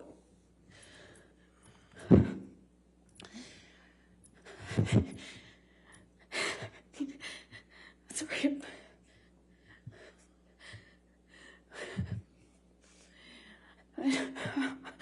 I'm sorry. I couldn't breathe. Please. I don't know. Please, I don't want to do this. I don't want to do this.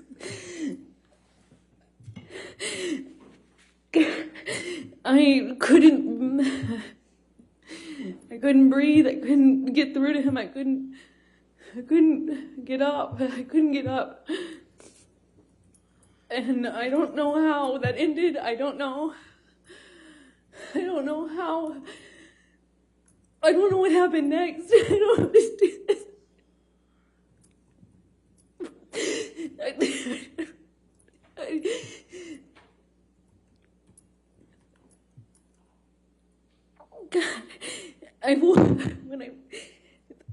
The next thing I remember, I was bent over backwards on the bar, meaning my chest was up. I was staring at the blue lights, and my chest was on this, my back was on the countertops,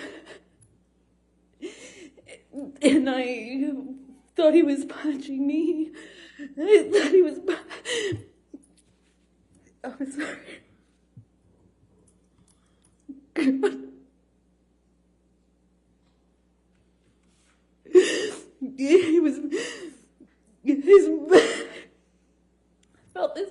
I felt this pressure on my pubic bone, and I thought he was punching me. I just saw his arm. I could feel his arm moving, and it looked like he was punching me. But I could just feel this pressure. It was like it kept hitting him. It didn't feel pain. It was just a pressure on my pubic bone, and I don't know.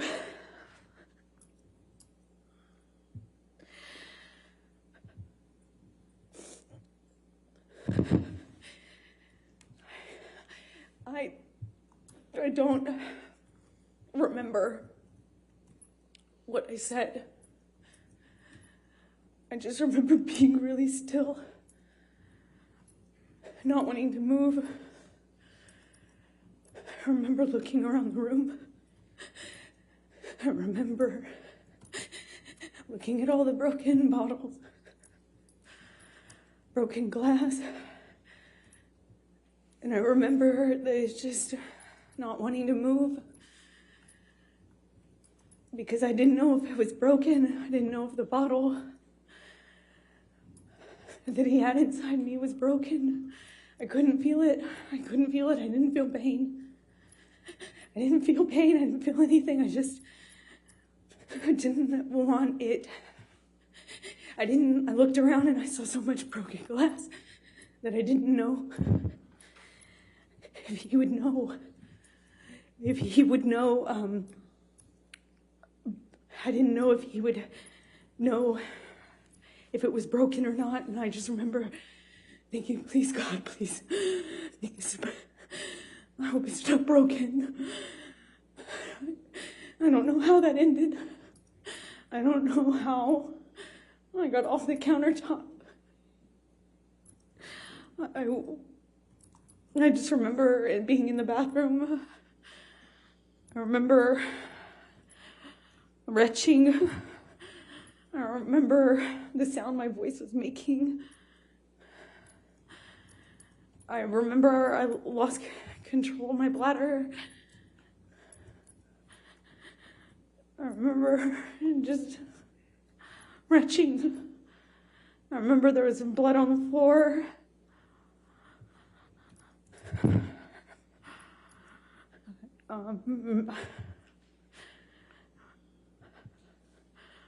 I got up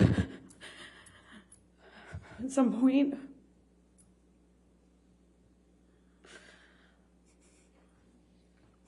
I don't know how that night ended. I don't remember what happened. I don't remember. I have a memory of him begging me not to leave. I remember going outside the front door. I remember him coming out to the front area, but I don't remember. If that was before or after this, I don't remember. I just have that memory. I remember taking a bunch of sleeping pills. Not a bunch, like 2, which is a lot for me. I remember falling asleep, or I don't remember falling asleep, but I know I fell asleep because I woke up the next day.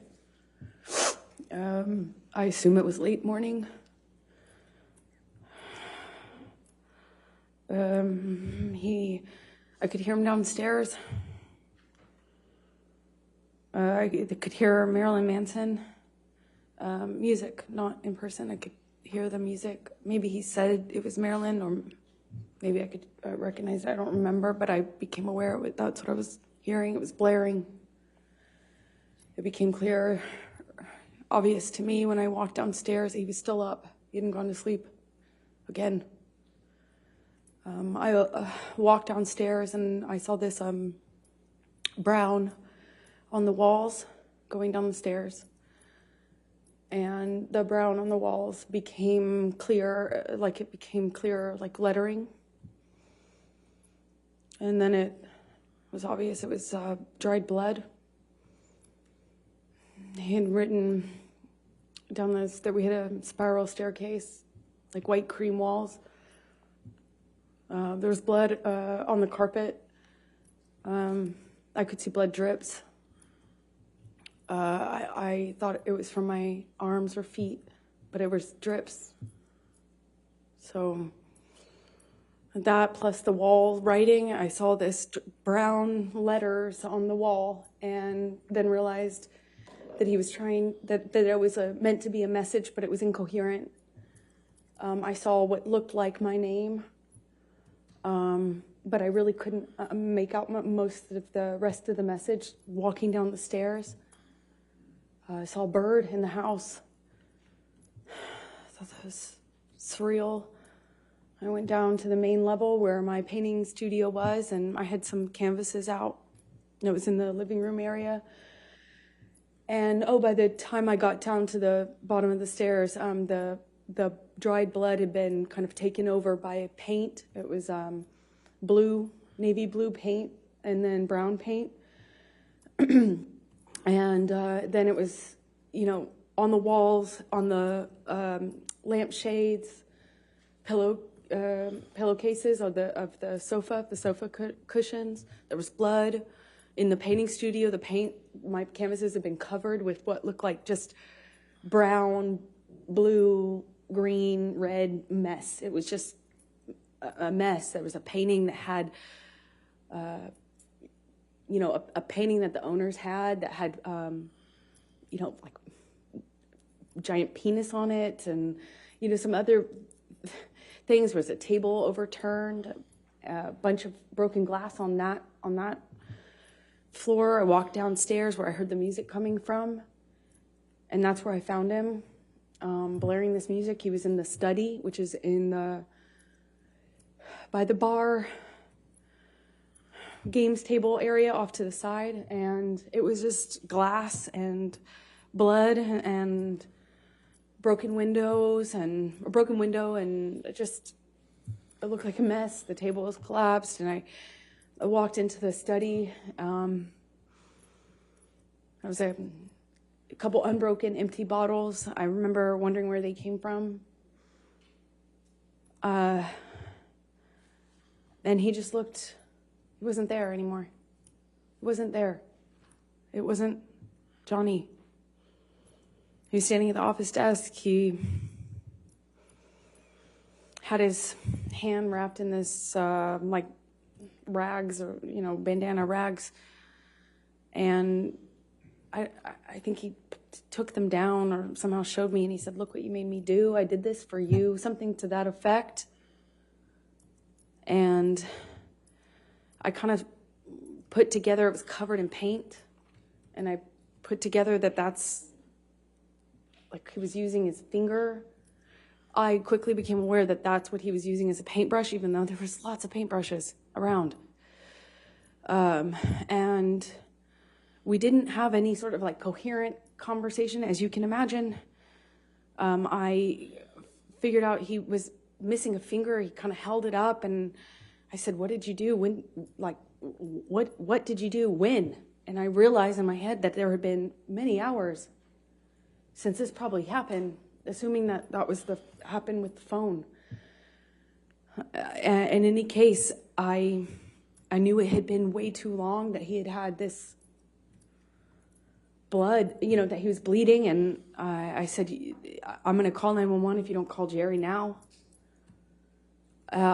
I still don't recall which of us called Jerry Judge, his security. At some point we went upstairs. He came upstairs, but he went up to the third floor while I was in the main floor, the entry-level floor. I went to make him a cup of coffee because he was demanding more Red Bull. And I was thinking, that's probably not a good idea. I don't know why coffee would be so much better, but in my head it was. I thought maybe, I don't know, sober him up, or I don't know. Help was coming, though, and I remember I made him coffee. As soon as I handed it to him, he threw it at the TV and started screaming again. It was like back to square one. Shortly after that, security arrives. I don't know how long, maybe a few seconds or minutes went by, not long, but they kind of find Johnny, or Johnny finds them walking out of the front door. And they were trying to figure out what was going on. And as they were kind of looking at him and trying to figure out what the heck was going on, Johnny took his penis out of his pants and started trying to pee or peeing outside of the house, saying that he had more messages for me. And this is in front of security. And they kind of just looked at each other and looked at him and kind of not laughed, but kind of half, played it off and corralled him. It was how it looked. It looked like corralling a wild animal back into the house with,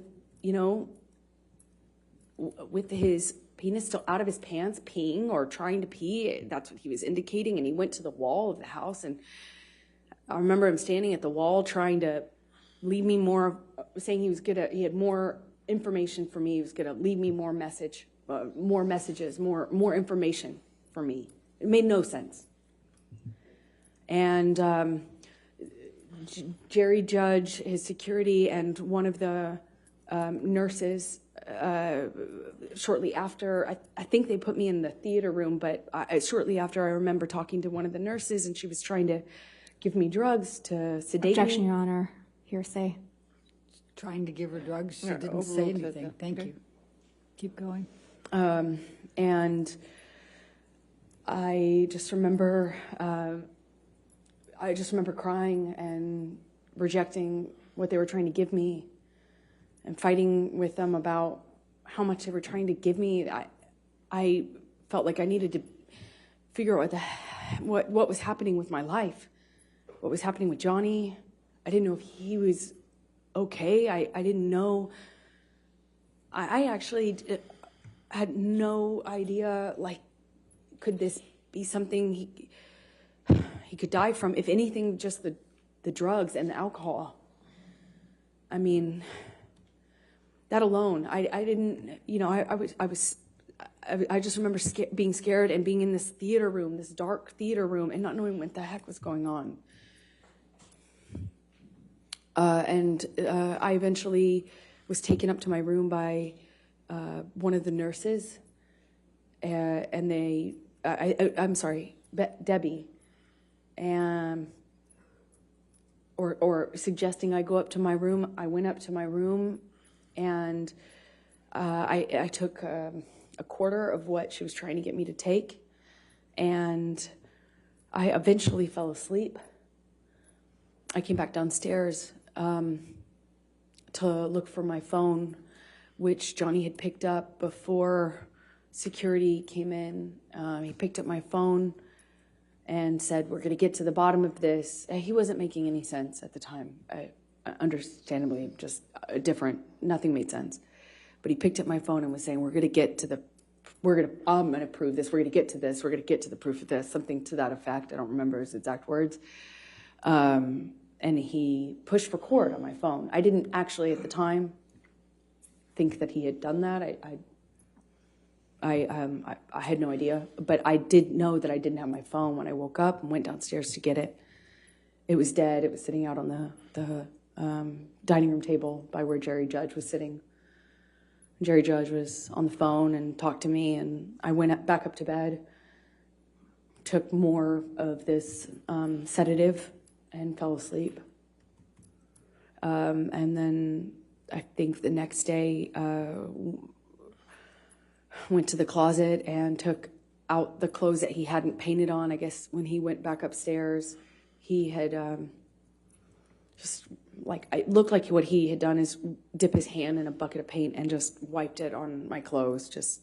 And he had picked up another portion of my clothes and put them in the bathtub. And I don't know if he added paint or if he just had touched them with paint, but it was this ugly navy blue brown paint. I packed what was packable, what hadn't been destroyed, and eventually left Australia with Ben King, who you met on the way there. Let me stop you there because I want to ask you some more questions about those 3 days, and then we can talk about Ben King and going home. So, do you recall what bottle Mr. Depp was drinking from and then had that back and forth with you and you threw on the ground? Objection, Your Honor. Compound leading. Sustained. Do you recall what the bottle was? No, I don't. Okay. Do you recall whether it was wine or liquor? It was liquor. The wine was upstairs. Okay. Do you recall what color it was?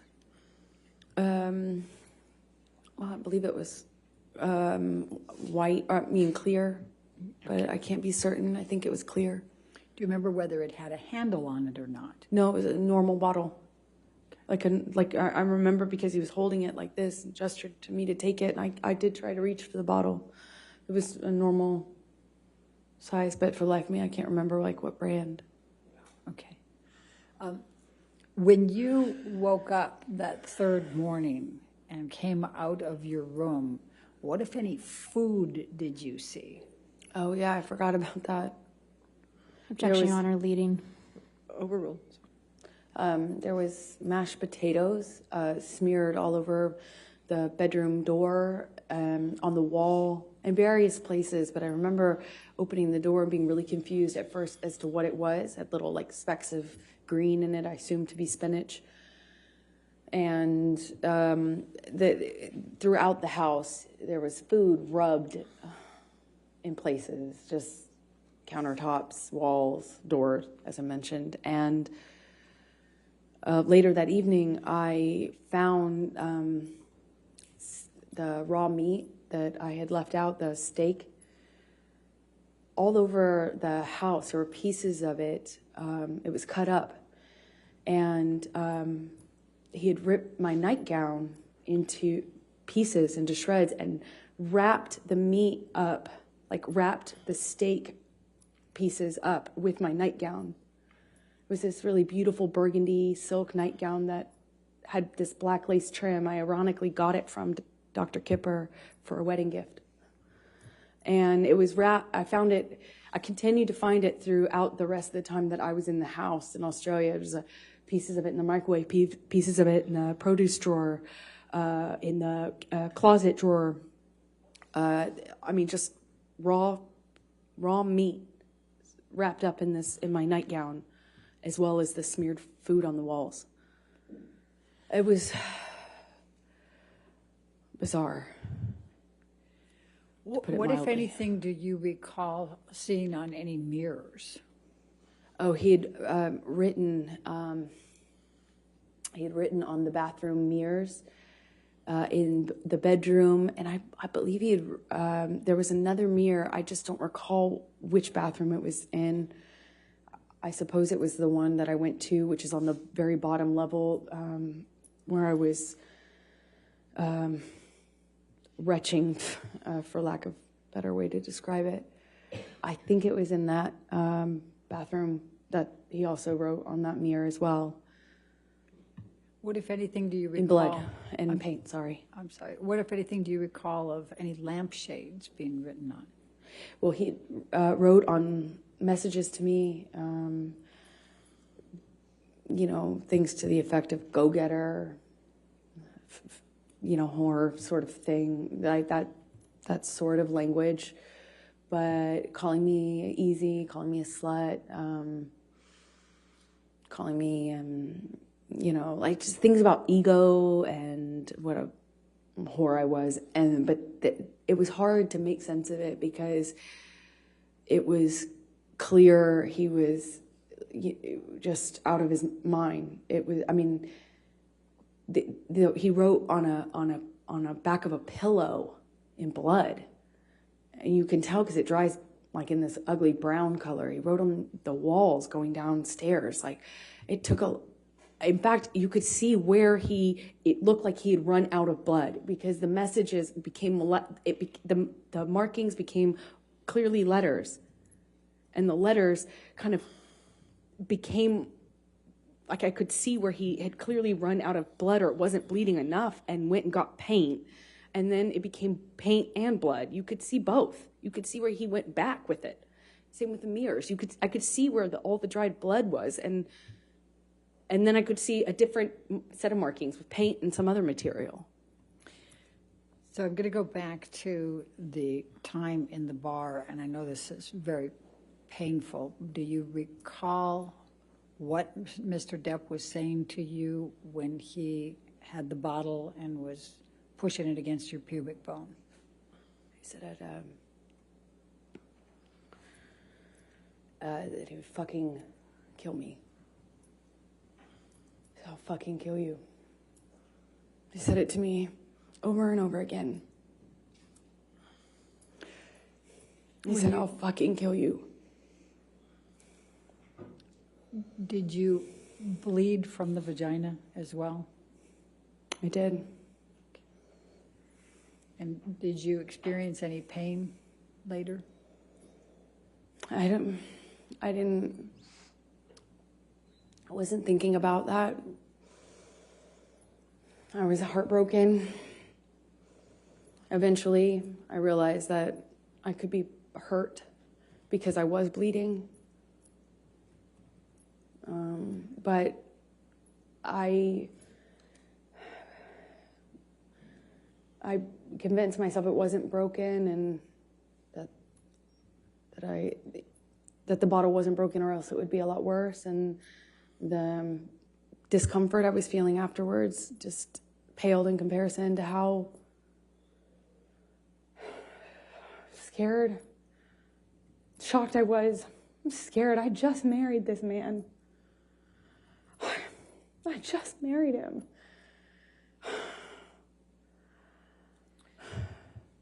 And forgive me for asking this, but I need to just make sure the record's clear.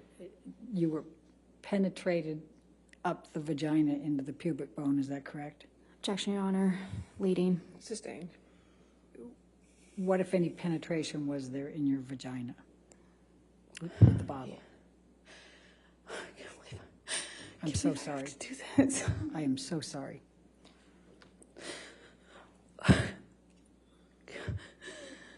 Johnny had the bottle inside of me and was shoving it inside of me over and over again.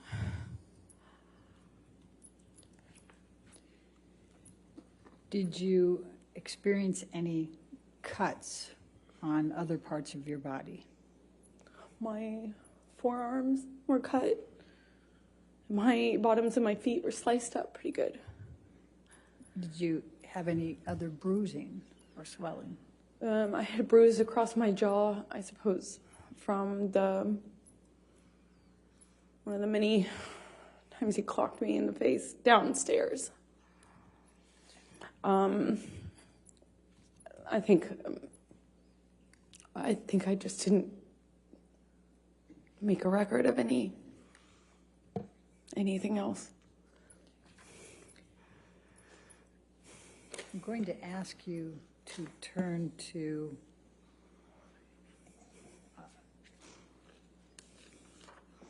let's go to 1810. Well, actually, let's go to 1815. Michelle, if you can bring that up. Defendants 1815. And I think these are all in, Your Honor, so if we could publish. Yes, they can all be published.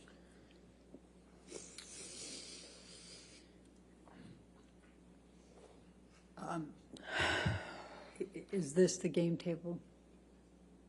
Yes, it is. Okay. And is this, based on your testimony, is this where you were you on top of this table? Yeah, that he briefly got on top of me and was pushing on my throat, actually, at some point when I was on the table. I had forgotten about that. And this, though, looks like it is after a lot of the stuff was cleaned up, because it didn't look quite like this. Okay. And did the table collapse? Yes, it did. Objection, Your Honor. Leading. Sustained. What, if anything, happened to the table?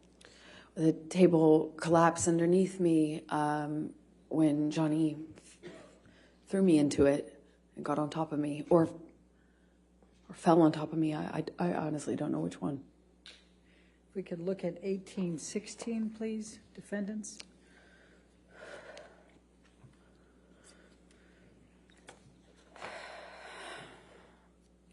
Do you recognize this, what's depicted in this picture?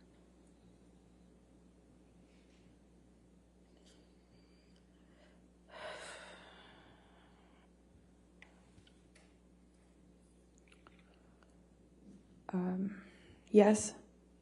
What is it? It looks like the bottles that were by Johnny on the desk when I came down that last morning, and he was still up, still drinking. If we could go to Defendants 1817.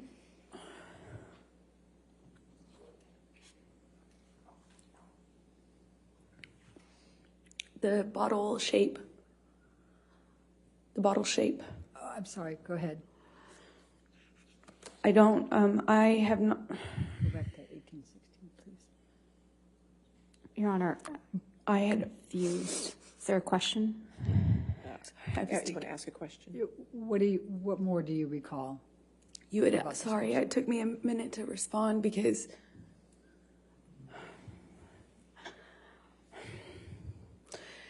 it's hard. It took me a minute to respond because I had not remembered seeing the bottle that Johnny was using on me. I didn't have a memory of seeing it. And this picture, I wasn't aware of until just the other day, yesterday, the day before. And I felt my stomach tighten up, like I was going to be sick when I saw it. Because even though I didn't remember seeing the bottle, what I had remembered is a pressure, like something square, which is why I thought he was punching me.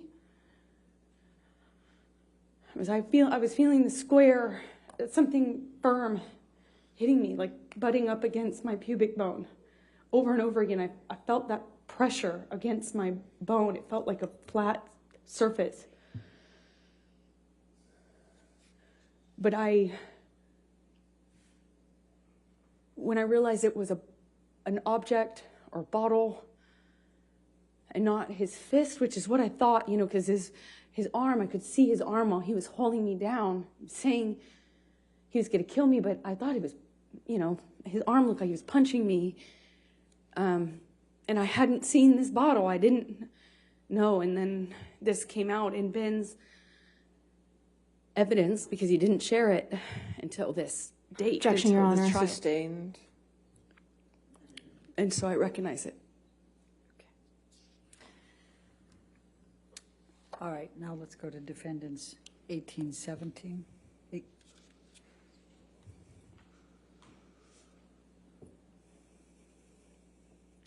Do you recognize this area or this picture?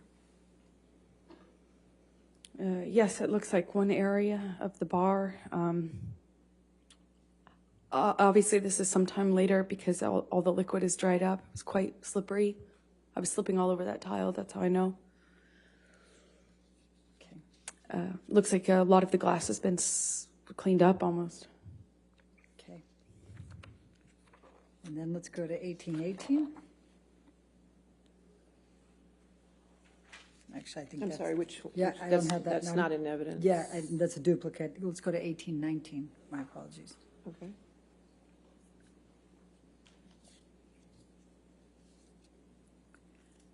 Do you recognize this? Yes, I do. What is this? This is close to where my feet were when I was dangling off the counter. When he had me on the countertop by my neck, my feet were slipping on the tile, and I just remember my feet. I remember feeling glass underneath my feet and slipping. I couldn't get up. I couldn't alleviate the pressure on my neck as he was crushing me. That's around that, not around, that's next to that. All the way at the end of the picture is the bar where I was standing when he was throwing bottles at me.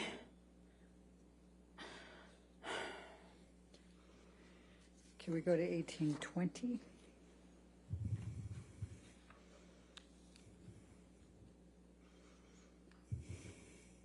Do you recognize what's depicted here? The area. Yes, that's to the left would be where the wall-mounted phone was. right to the left of that. To the right of that is the little L-shaped bar that I was telling you about, where I was trapped. And when you say to the left of the wall, I'm what do you sorry. mean? Is it off the picture or on the picture? So if you're looking at this picture, imagine up and to the left at person height, at site height, was I don't know if it was antique, but it kind of looked old-fashioned, like an old-fashioned heavy. Well, it looked heavy. I didn't pick up the receiver, but it looked heavy when I was watching it break. You know, it looked like these like really heavy glass. Excuse me, it's really thick, heavy, not plastic, but like a Bakelite or something heavy material on it. That's my best guess. So that would have been to the left, and then to the right would have been the very end of the bar that you just saw a picture of. All right, let's go to 1821, defendants.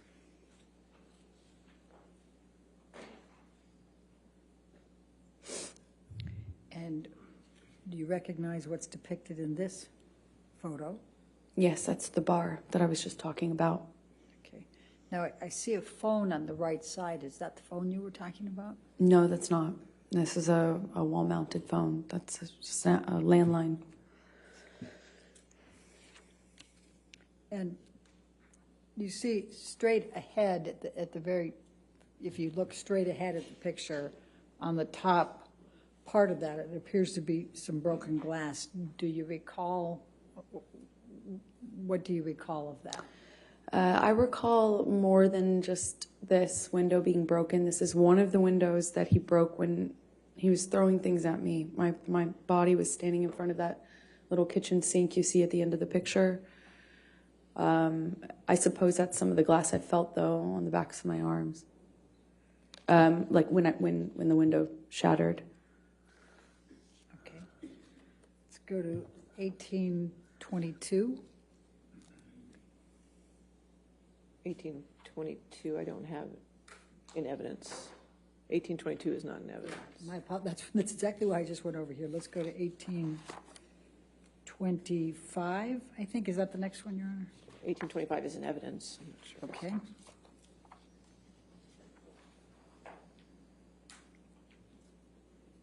Do you recognize this picture?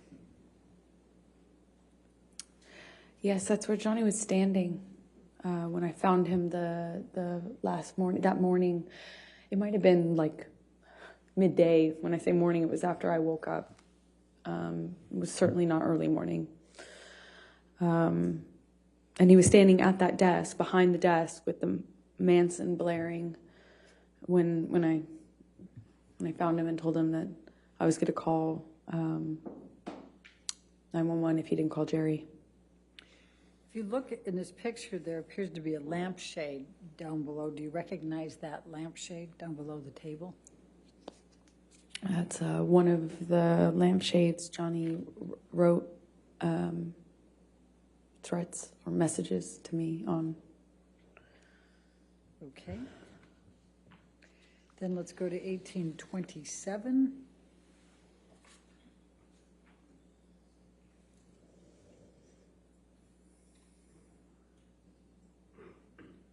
Do you recognize this?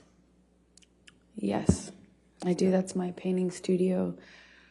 So when I walked downstairs and saw all the blood on the walls, I walked into this room first. That's where the stairs empty into this room, kind of my painting area. And those are the canvases that he repainted. And do you see, if you look by the white tablecloth table to the right of that, do you see a lampshade there? Yes, I don't know if that's the same lampshade or another one. Okay. Then let's go to 1828.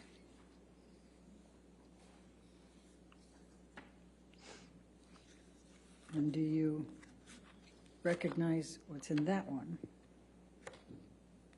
I do. Those are were my paintings that I don't know when he did that, if it was before or after the writing on the walls, but he just ruined them. So I just want to make sure, so the painting canvas that's dark colored, there's two of them there. Well, there's 2 or 3, and then there's a smaller one in the center, and that was his daughter. I was trying to paint a portrait of, and that was untouched. Okay, and then, but just so we're clear, the one directly in front of you that looks like it's just a lot of dark colors, was that dark colors before, or? Objection, Your Honor, leading. I said, was that dark colors before? I'll sustain the objection. What, if any, change was there on that canvas? Oh, I'm a terrible painter, but I'm not that bad. That was not my painting. It was the start of a portrait, and he changed it dramatically. Okay. And then to the right side, on the other side of, more to the right than the one you already testified to, is that what that picture looked like before, or is that? Objection, leading. What, if any, changes were there to that picture? Well, the 3 canvases were portraits, so they looked similar to the one that's in the center that I was doing of his daughter. Okay. And the white that's below, what, if any, changes were there to that, the white canvas that you see there? It just looks like the painting was, it looks like once he destroyed. Objection calls for speculation. All right. Sustain. Was there anyone else in the house besides Mr. Depp and you? Not that I know of, no, and no one was around. Okay. Do you have any reason to believe somebody other than Mr. Depp did this? Objection, leading. Sustain. What, if any reason do you believe that Mr. Depp did this? Objection. That was not. What, if any? What's the leading? No, I'll overrule that objection. Thank you. It was just Johnny and I in that house over the course of those 3 days, roughly. There might have been somebody, his assistant or something, come on the first day or second day, I can't recall, but for the majority of for the entirety of what I've been describing to you, it was Johnny and I in that house. And did you do any of this? Did you No. create any of this damage? No. Okay. I'm also going to take a look at the white tablecloth to the right there. And also, Johnny was covered in paint, so Okay. to answer your question fully, that's also how I know. All right. So I'm also just going to draw your attention to that white tablecloth over there. Does it appear to have some paint on that as well? Yes, there was paint all over the place, to say it plainly. Now, the painting that you indicated, there was a large penis, I believe. Where was that? I believe it was just, like, if you're looking at this, I believe it was on the wall, almost right next to the painting directly center that we're looking at. That's my best recollection, but I can't be entirely sure. Okay. Let's go to 1828. I think that was 1828. Oh, 1829, my apologies.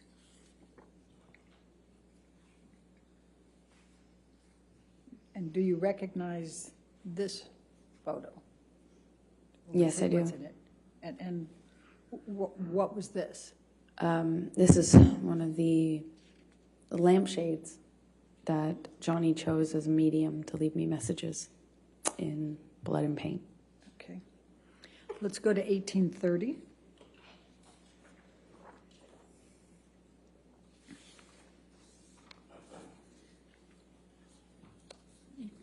Do you recognize this? Yes, that's one of the bathroom mirrors. Okay. And if you could just look to the left, and I'm going to go ahead and circle it. over here. You see red and black there. Would you agree? Yes. Okay. And there were some questions that were asked earlier about that red. What, if anything, did you write on this mirror? I didn't write anything on the mirrors. I was as confused as anyone in hearing that testimony. And based on looking at this area that I have circled, is the black on top or underneath the red? Objection, Your Honor. Calls for speculation, leading. I'll sustain the objection.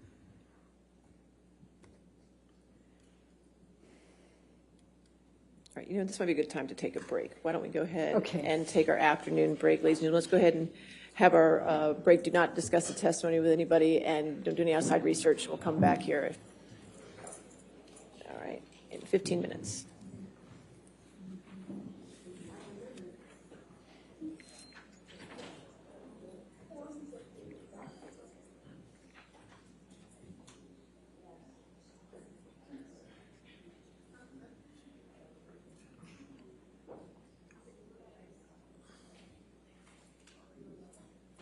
All right, so we'll come back at 4:02, okay? Thank you, Your Honor. All right, thank you.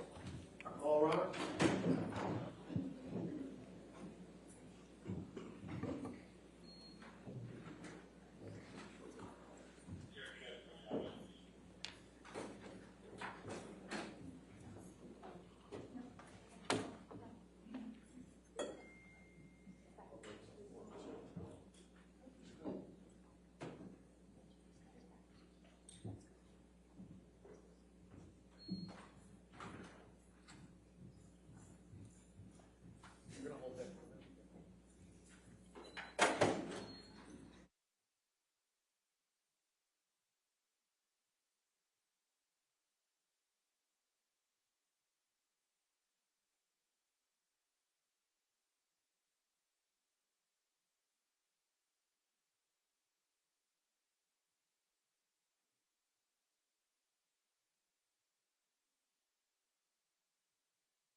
Okay.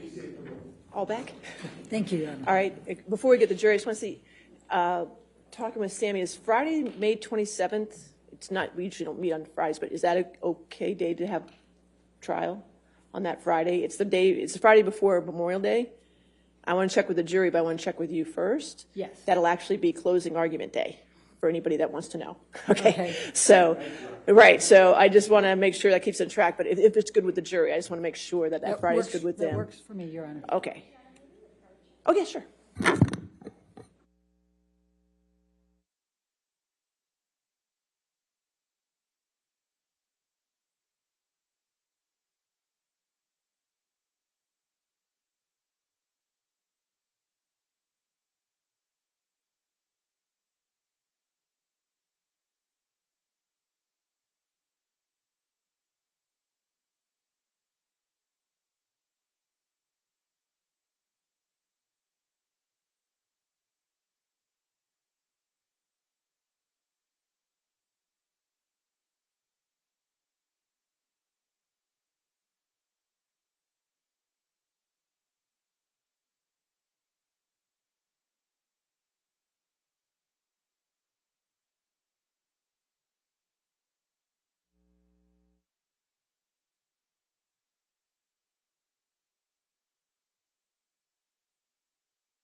Thank you, Your Honor. Michelle, if you can bring back up 1830 for a moment. 1830, I'm sorry.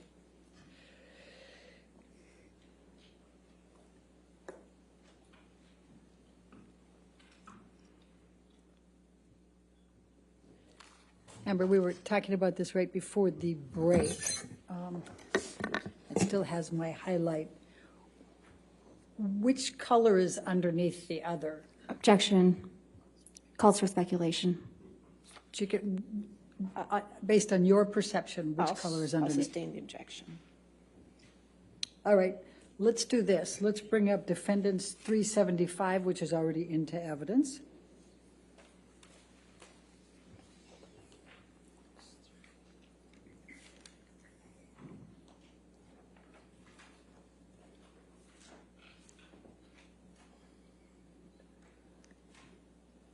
I think I need to clear that highlight, Your Honor, but I don't have the control on mine. There we go. Thank you. It's in the top right corner if you need it, but that's fine. Thank you. Oh, there it is. My menu was hidden.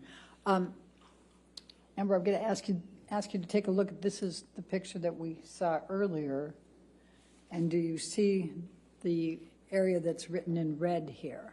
Yes. Okay. What, if anything, did you have to do with the writing of that red? Nothing. Do you, before this trial, did you know who Carly Simon was? I might have heard her music, but no, I didn't. Okay. Did you know what songs Carly Simon wrote or sang? No, you had to tell me. Thank you. All right. And then if you can just remember this picture, again, the red area there that I've circled, and then I'm going to ask Michelle to take this one down and put 1830 back up.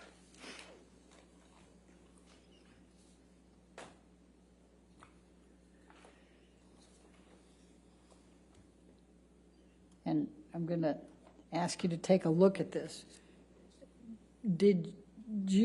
What, if anything, did you do to this mirror with respect to the black or the red? I didn't touch it. Okay. And what, if any, pictures did you take? I took a picture of it was the picture we had right before this, is the one I took because it was in the bathroom where I found my clothes in the tub and stuff like that. Okay. And let's go to 374, please.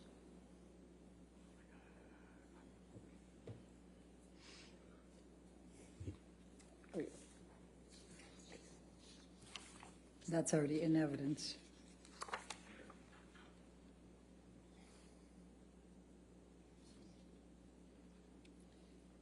Is that the picture you're referring to? Yes, it is. Okay, and I'm sorry, I just want to make sure that I understand. What else was in this bathroom where this mirror was? The bathtub and another mirror, which also had writing on it. The bathtub had a few of my clothes in it and paint, and both of the two mirrors were painted. I believe I took a picture of both mirrors. Okay. And then I'm going to ask you, Michelle, if you can bring us back to 1831.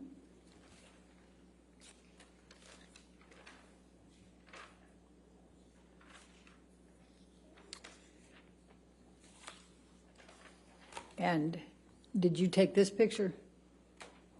No. Okay.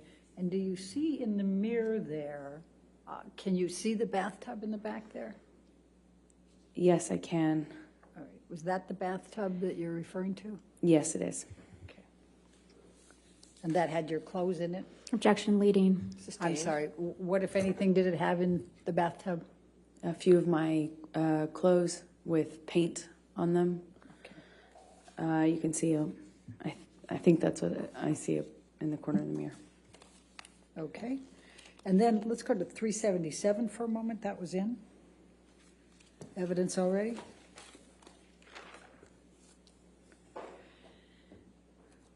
And do you recall seeing this picture earlier? I do.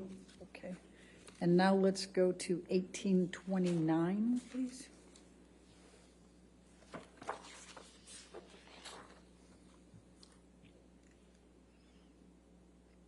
Does that appear to be the same lampshade but in color? It does appear that. Okay, it is. Thank you. All right, now let's just go through. I'm going to ask you to take a look at 1834.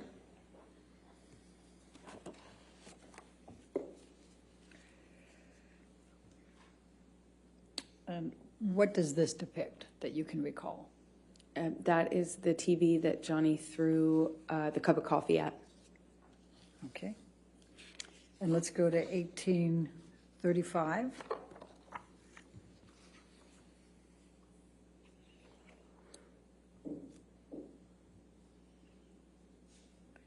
And what does this depict? One of the sofas in the living room next to the kitchen with blood on it. Okay. And then let's go to 1837.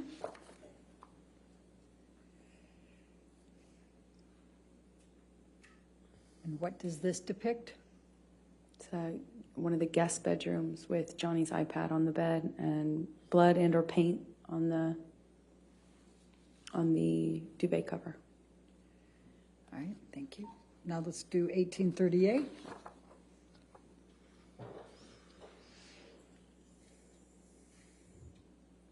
And what does this depict? A lampshade or a lamp that has been robbed of the shade. Okay. Let's go to 1839.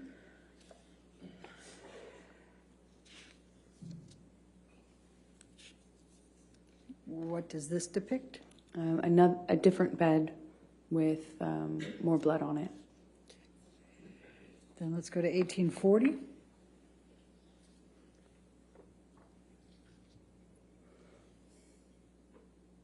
And what does this depict? Blood on one of the guitars that Johnny was apparently trying to play. Okay. Then you didn't try to play the guitar. Objection, Your Honor. What Calls if for any- speculation. I didn't even get the words At out. this point, your question. Go ahead. Okay. What, if any, effort did you make to play a guitar? I've never played the guitar. Okay. Let's go to 1841.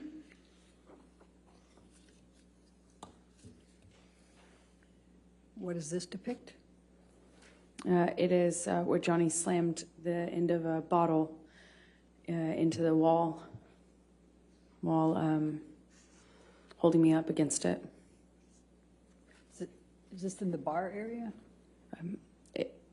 This happened in 2 rooms, so it's hard to tell. Okay. The bottle into the wall,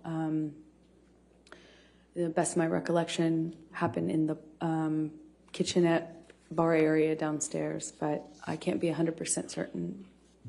Okay. And let's go to 1842.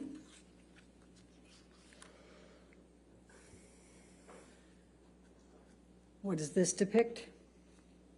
Another broken lamp. Okay.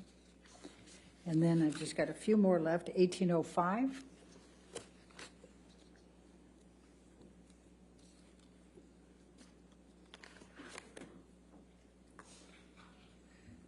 And what does this depict?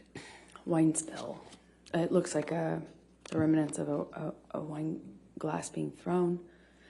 And it looks like broken glass. Do you recognize where this was in the house? Well, it looks like a bedside table, but I can't be certain. Okay. Let's go to 1806.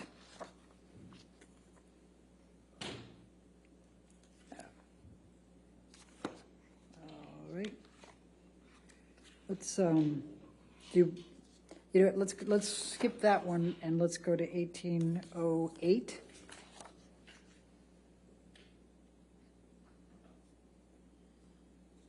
Do you know what this depicts? Wine spill. Okay. All right. Now, you started to testify about, well, before we go there, in these pictures, would you say they accurately depict the damage that you saw that third morning? No. What else, how are they not accurately depicting? Well, if you can believe it, this is it seems significantly cleaned up. There was much more damage, specifically broken glass. On the countertops, there was a lot of broken glass. I could feel it cutting my arms when I was trying to get up. And I could feel it underneath my feet. So I don't know when these pictures were taken, but there's been some cleanup. Okay. Now, you indicated that that Johnny had turned on your iPhone and recorded. Is that correct?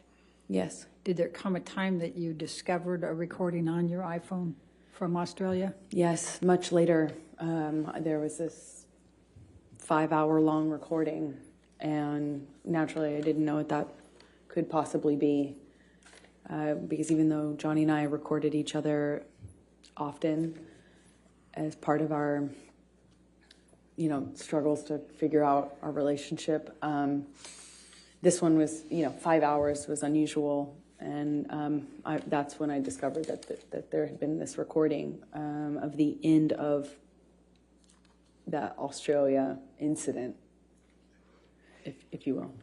And did you listen to that recording?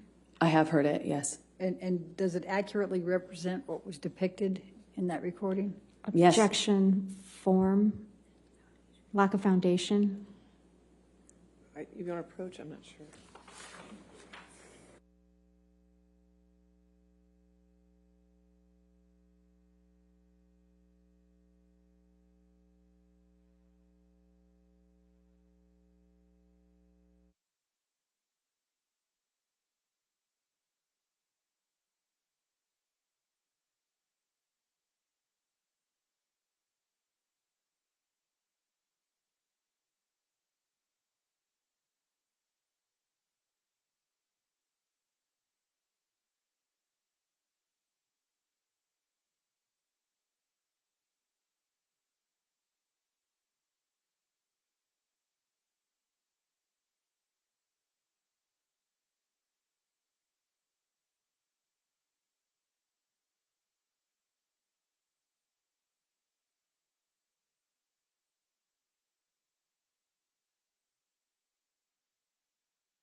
Ms. Perhoff, just could you tell me the number of that, the exhibit number, so I can... 378. Thank you.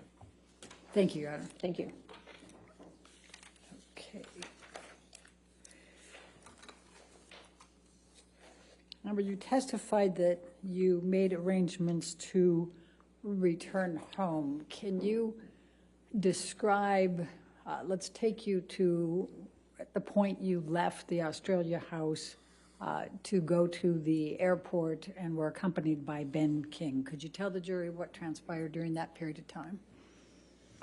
So I left Australia shortly after that. My understanding was Johnny was in the hospital for his finger, and Ben King was going to accompany me, and on the way to the airport, Johnny calls me, and we were just crying on the phone.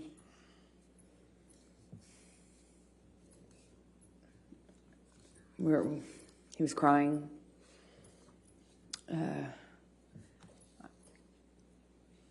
He asked if it was,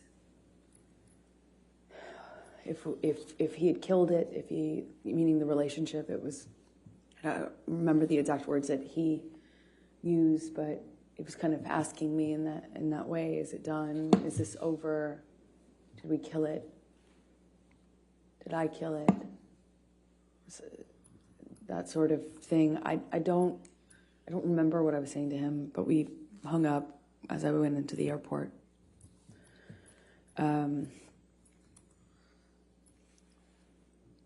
I had a mix of feelings. Nothing really was making perfect sense to me, for sure. And I flew back with Ben. I don't really remember speaking to Ben on the flight.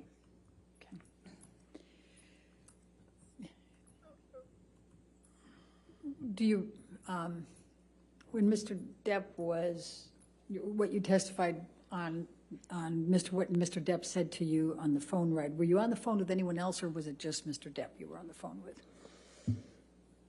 I only remember speaking to Johnny, and I remember sitting in the backseat of the SUV that had driven me, and we were outside of the entrance where you walk into the airport, and I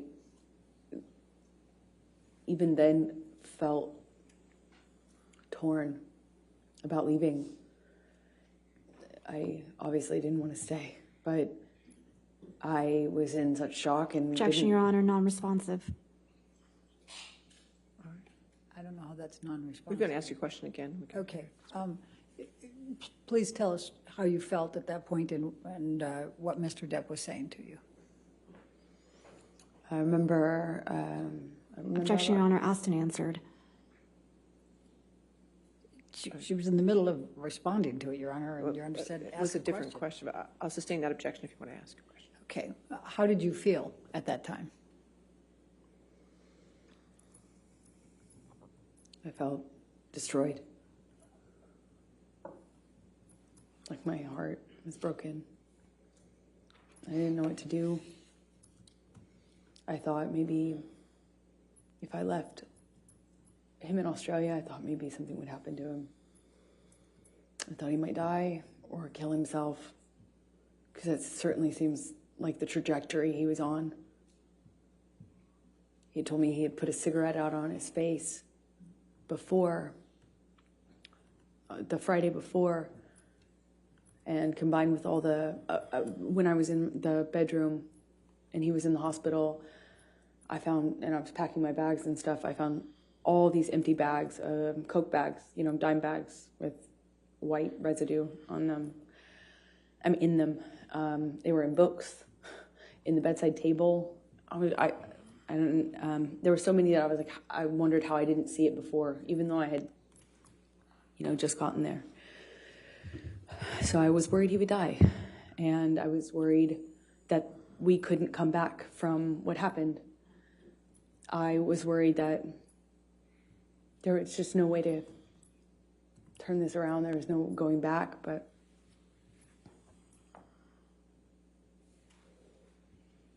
shock. Shock.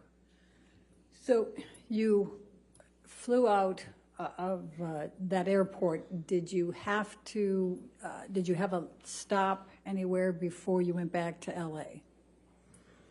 Objection and relevance. In a minute, I'll show it. Yes, we did. We stopped in an airport. I think it was, we stopped at the Sydney airport from Brisbane, I believe. And did you have to change gates there? Yes, we had a short flight to get to Sydney, and then in Sydney, I walked with Ben through the airport to get the next plane, and we passed a newsstand, and I just remember I passed this newsstand, and there was a book on one of the book stands outside of the store, and it had this puzzle piece on it, and Johnny and I used to use that as a term of endearment, puzzle piece, and I saw this puzzle piece on the cover of the book. It got my attention. It said 4 ways to click, a relationship guide. So I bought it, and I... Who was the author? Dr. Amy Banks. Okay. Go ahead, please continue. So the book, at least from the subtitle, said it was a book on solving relationship problems. So I bought it, and I read it on the way home. And why did you buy it and read it on the way home? Because I loved this man. I loved this man so much. And it was so toxic. And for some reason, I couldn't get him to...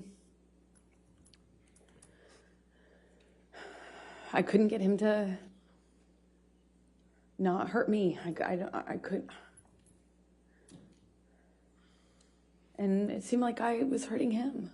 We loved each other so much. At least I loved him so much. And I didn't know what to do. I didn't know what to do with this relationship. It was awful and toxic, but it was so important to me, and I loved him so much. I would have read 1,000,000 books. So when you got back to LA, how long before Mr. Depp came back? A few days. Johnny came back within a few days. He went to his Sweetser house, the main house, which was what we did. If there was a problem between Johnny and I, we weren't under the same roof once, the fight had either paused or ended, depending, but he would go to Sweetser, and I would stay at the ECB. And so he went to Sweetser upon landing, and there was some conversations with the medical team, doctors and stuff, and I just remember feeling concerned for his life because things had changed, and without saying what they said to me, Objection, Your Honor, hearsay. She said without saying. She's characterizing it. Well, I'll overrule for now. We'll see where we go.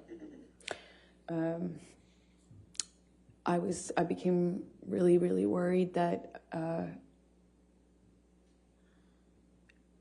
Johnny was not going to live through this, that there would be infections or problems and things, and he wouldn't stop using Coke, and he couldn't get the surgery he needed because he wouldn't stop using Coke, and they wouldn't put him under because of all the Coke. So, Objection, Your Honor, hearsay. All right, I'll sustain as the Foundation. last part. Okay. All right, next question. Right. So when did you next communicate? When did you next see Mr. Depp after you got back from Australia? I saw him a few days. I don't know how long it was, but it was at the doctor. I think my best recollection is that it was in the doctor's office or around that he needed a procedure. Did there come a time that you reconciled after Australia? Yes, because it almost felt like it went away so quickly, because there was this surgery that he needed, and there was maybe he had more than one surgery, but it was, like, it became very, very about getting Johnny through the next step. Getting Johnny home, getting Johnny off the coke long enough to get the procedure done, and then after that procedure, getting another procedure done. And it was just these small steps, and before you know it, we were kind of back in it. With the prospect, of course, of him being done with all the drugs and drinking, because that's what necessarily had to happen for him to have this surgery. So that made me feel a little bit more secure and kind of coming back into this relationship with him. Okay. So I'm going to take you to March 23, 2015, which is a few weeks after, 2.5 weeks roughly after Australia. Where was Johnny staying at this point?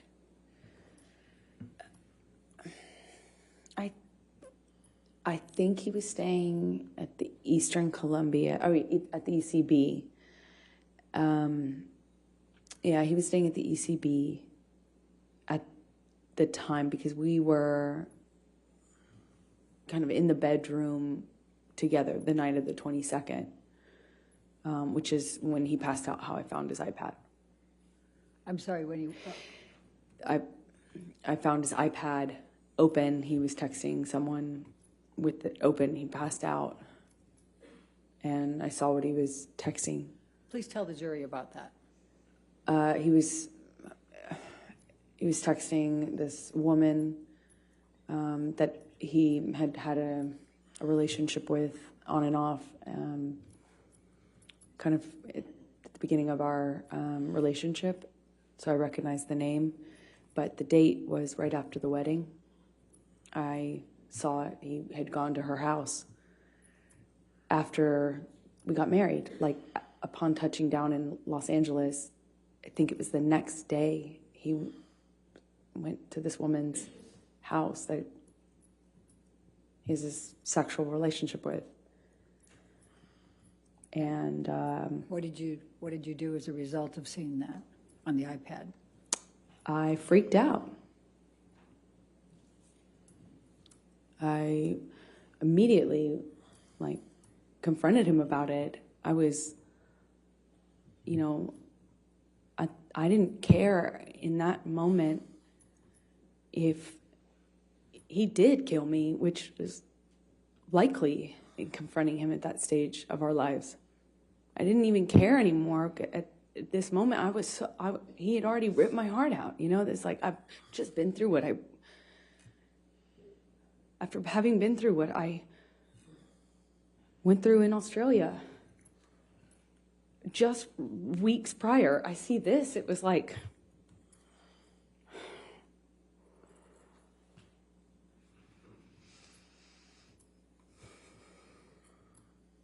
unbelievably painful. Unbelievably painful. So, what did you do? I'm yelling at him. So yelling. I was calling him all these ugly names. I was screaming at him. Told him to get the fuck out of the house. That's what I said. Excuse my language, but we were screaming at each other. At some point, we were upstairs in penthouse 3, and we kind of get into a how do you describe it?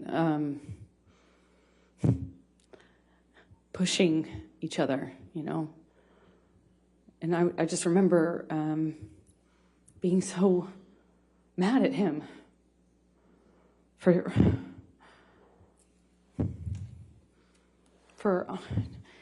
cheating on me and doing so in this way, like right after the wedding. And then right after my wedding, go to see him, and then Australia happens, and it just felt like everything came crashing down, and I was so hurt. Anyway, I break out of his grasp at some point, and I go into my sister's room. The apartments in the ECB are connecting. At least 3 of them are, and they connect from upstairs only. So you could get from Johnny and I's apartment into the neighboring apartment where Whitney, my sister, was staying at the time. And then you could go from that apartment into penthouse 5. Again, still on the top floor. So I went through Johnny's office, which is how you access the door that gets you into Whitney, the neighboring apartment where Whitney was, my sister.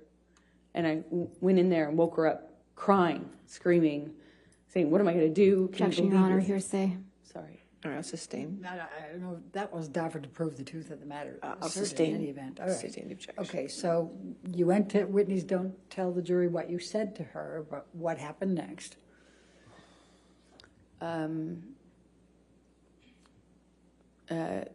Johnny comes into penthouse 4 and grabs me. I don't know why. I don't know what he was doing, but at one moment I I'm aware that my sister's somewhere nearby, and I thought about that. I just remember thinking about that, and he, I remember getting kind of free from Johnny, and he left, or he walked out of the room. When you say free from Johnny, what, if any, connection did you have? The physical connection before that? Well, I mean, I'm, trying to stand up for myself, and Johnny would, at that stage in our relationship, he would just throw me, shove me, hit me in the face. I mean, it was just like, all I could do is just try to fight back, or try to not get more hurt than not doing anything would have certainly left me. I don't really recall specifics. I remember at one point he had his uncasted hand in my hair, and I was looking at the carpet. I don't know what happened immediately after that, but I remember he left. He was out of the room for a while. I don't know how we got into, I think I heard him in P5. Again, this is the neighboring apartment of that. So there's P4 in between, and P5 is the corner. And that apartment was empty, basically. And so I used it, the top bedrooms, the bedrooms on the top floor as my closet. And I had all these clothing racks and shoe racks and stuff like that in there. And then it had another level, the mezzanine, which is it hung over the rest of the bottom floor. And I use that as my office. And the bottom floor is, of course, the living room with just some sparsely decorated, just some big couches and a low table. And I I hear him in penthouse 5. And the lower level also is another painting studio, like painting area of mine. So I go in there because I hear him, and he's screaming, but I don't know why. I don't know who he's. My understanding was he was screaming at me, but I wasn't in that apartment. I could hear him, and when I heard him, I came into penthouse 5, and I have to go down the stairs, and I went down the stairs to the mezzanine level where my office was, and I could see him and a security guard and Debbie, the nurse, and he was sitting on the sofa when I first walked into the room, and he kind of stood up, was drinking Red Bull and screaming at me, and Debbie came up the stairs because I'm screaming back at him. She came up the stairs, I think.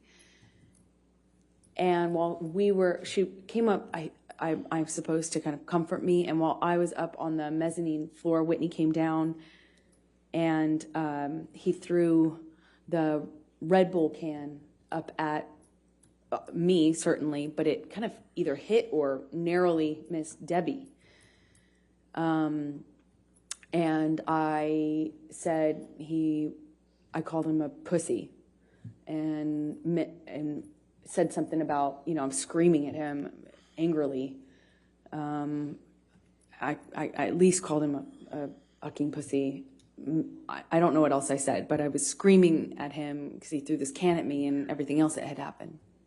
And when I did that, he bolted up the stairs. And, there's only, he was up the first flight of stairs. Again, I'm on the mezzanine, which is in between two flights of stairs. He bolted up the steps. And I don't know how he managed to get his hand in my hair so fast, but he had his hand on the back of my head, my hair, and kind of was yanking me down and hit me in the face with this cast he had. I just remember this brief struggle we had before we kind of break away. Whitney, my sister, all of a sudden put herself in between Johnny and I. She just threw herself like in the line of fire or whatever. She just all of a sudden was there and was trying to get Johnny to stop. Her back was to the staircase, and Johnny swings at her, and I just see my little sister with her back to the staircase, and Johnny swings at her, and I don't even wait for any other, I don't hesitate, I don't wait, I just in my head instantly think of Kate Moss and the stairs, and I swung at him. In all of my relationship to date with Johnny, I hadn't landed a blow. And I, for the first time, hit him. Like, actually hit him. Square in the face. He didn't push my sister down the stairs. And all my time of being in that relationship to that point, hadn't even landed one on Johnny. Sure, I had tried to fight back, threw my arms, flailed my arms, hit whenever I could to try to block blows myself, but never landed anything. And Johnny kind of looked stunned and then laughed at me, and then lunged at me again. And before I know it, security stepped in between us and pulled Johnny away. And I went upstairs with my sister, and we locked the door, and I could just hear all this commotion happening in Penthouse 5. I could hear him raging, destroying my things. I could hear it. And at some point I saw it the next day. Tell the jury what you saw the next day. All my clothing racks were toppled over, shoe racks toppled over, thrown down the stairs. Desk, everything on my desk wiped off. Just it looked like everything that he could touch, he tried to turn over, destroy, smash, But my clothing racks, these huge, heavy clothing racks full of clothes, there was at least one of them he threw down the stairs. The rest were toppled over.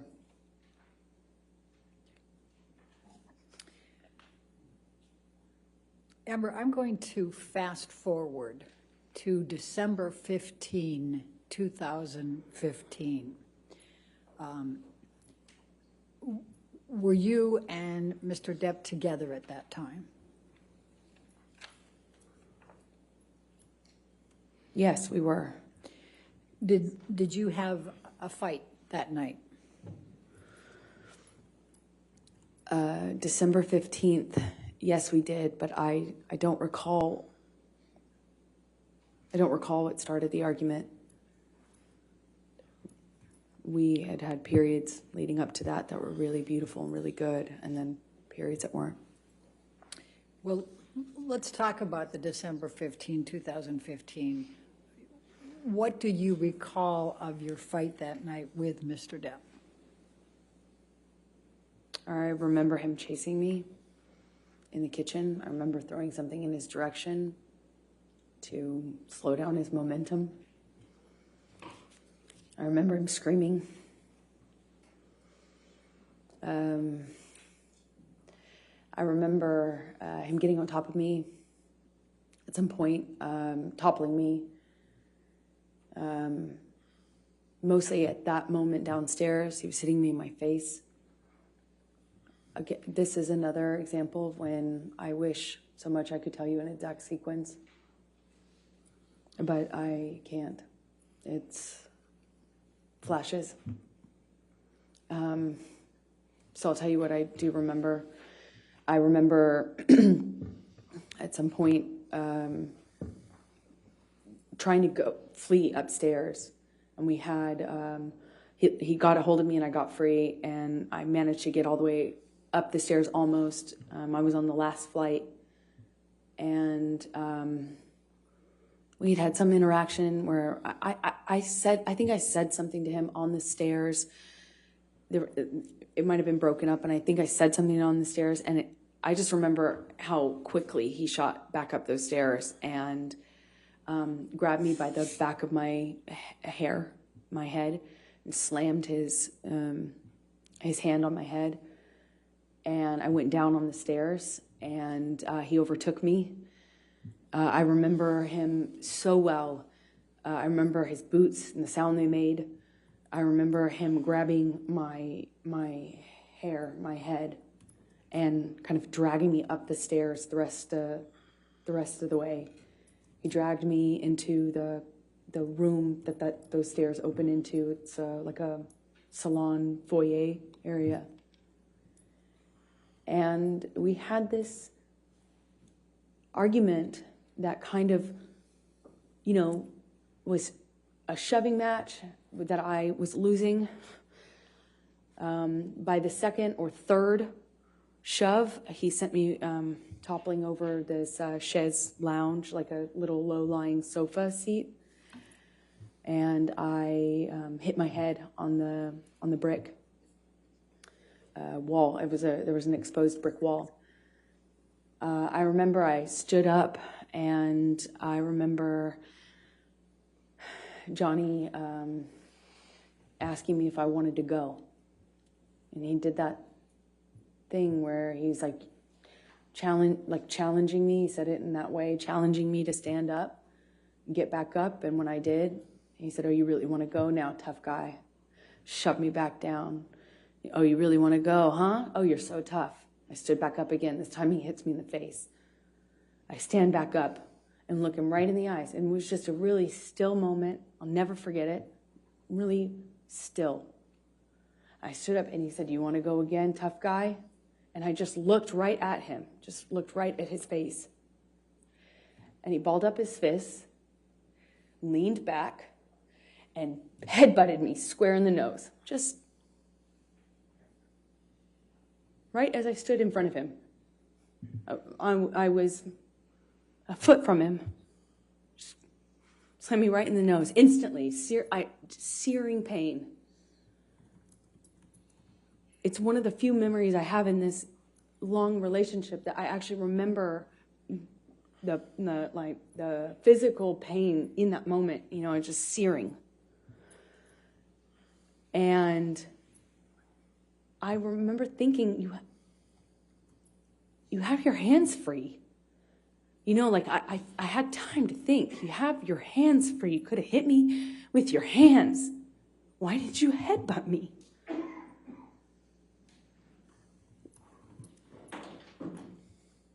I told him that night I was going to leave him.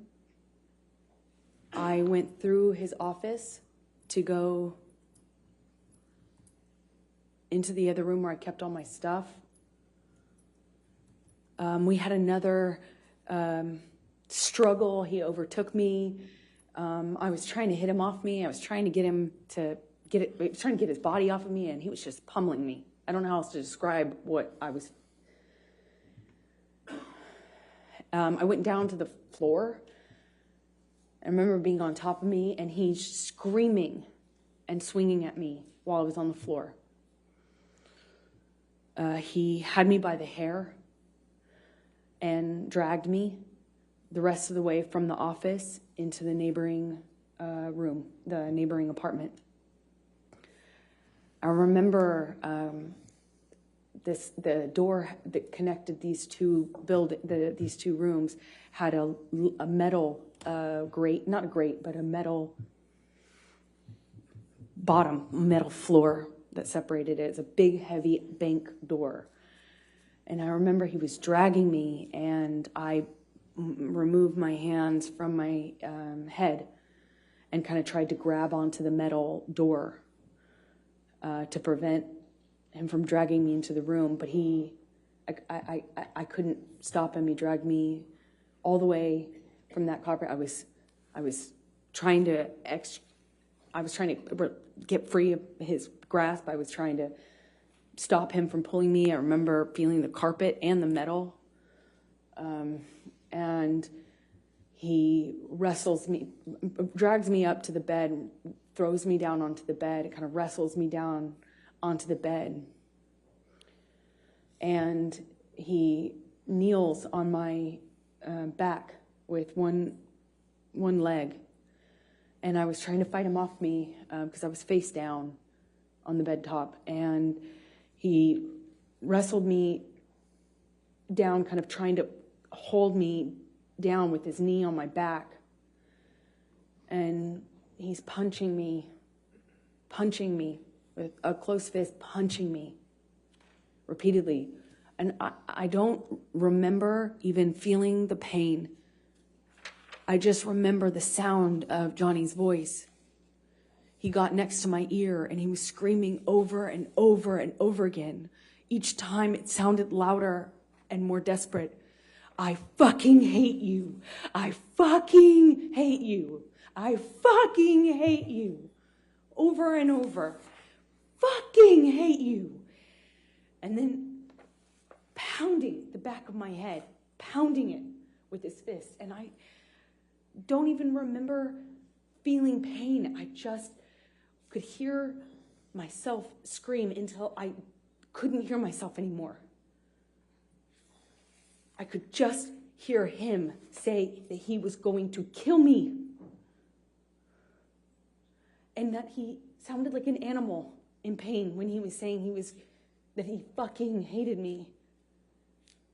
He sounded like he was almost crying, or something in his voice was different. He sounded different, he sounded like he was in agony. It was high-pitched and loud. And I don't know how many times he just hit me over and over and over again. And I got really still. And it felt in my body like quiet. And I thought, this is how I die. He's going to kill me now.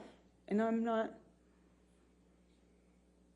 He's going to kill me, and he won't even have realized it.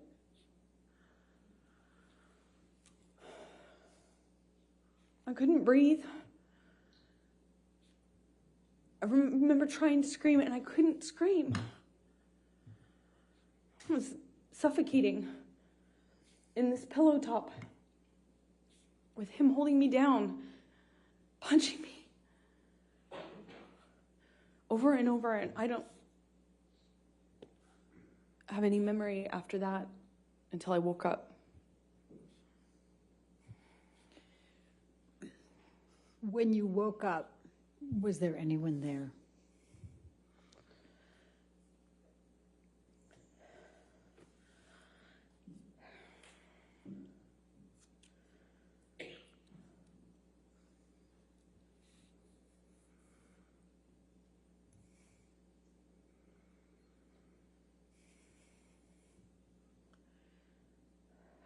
I remember hearing my best friend's voice. I felt like it came, felt like it was like on a speakerphone, like it came from everywhere. I just heard her voice in a weird way. It felt like it was coming from two directions. And I realized that I was sitting on the edge of the bed, on the carpet of the floor against the broken frame of the bed. And there was a low-lying bed with a really thick wooden frame. And it was broken from his boot trying to get a purchase on it while he was... Objection, Your Honor, calls for speculation. I could feel it. Overruled. Thank you. Please continue. I was there for it.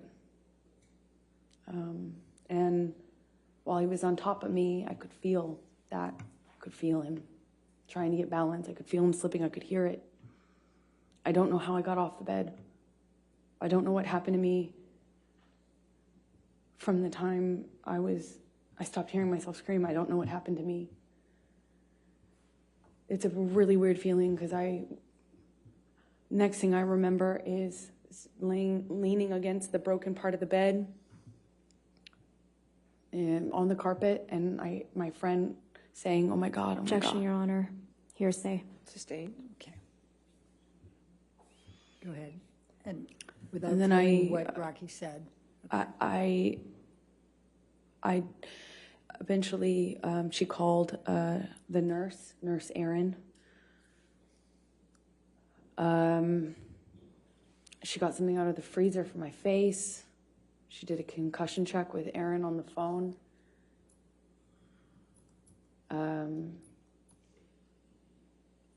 I thought I probably had a concussion, and certainly thought I had a broken nose. There was blood everywhere, blood all over those pillows. My head was bleeding from the ripped out hair, chunks of hair on the floor all over the place, actually. It was just all over the apartment. He after leaving me, had written on the countertops in Sharpies.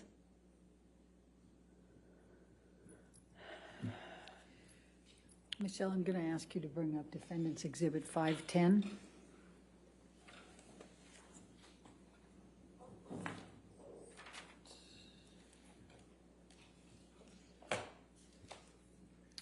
Do you recognize this photograph? Yes, I do. And does it accurately depict the scene portrayed? Yes, that's the next day, I think. Your Honor, I'm going to move the admission of Defendants Exhibit 510. No objection. All right, 510 in evidence. You can publish it, please. Thank you. And could you describe to the jury what that is? It was chunks of my hair that Johnny ripped out while dragging me and punching me. Thank you. Michelle, could you bring up 513, please? Defendants 513.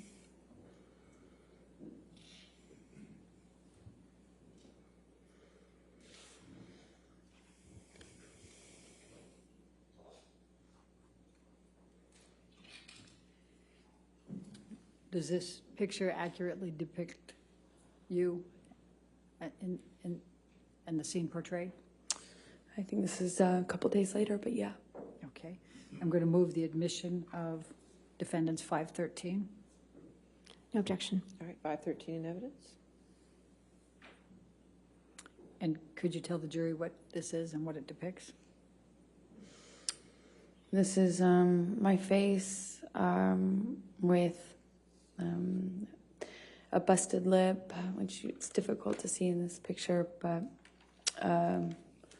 my two black eyes, one is worse than the other. Like I said, maybe a day or two later. And my broken nose. All right. Thank you. Michelle, can you bring up Defendants Exhibit 514?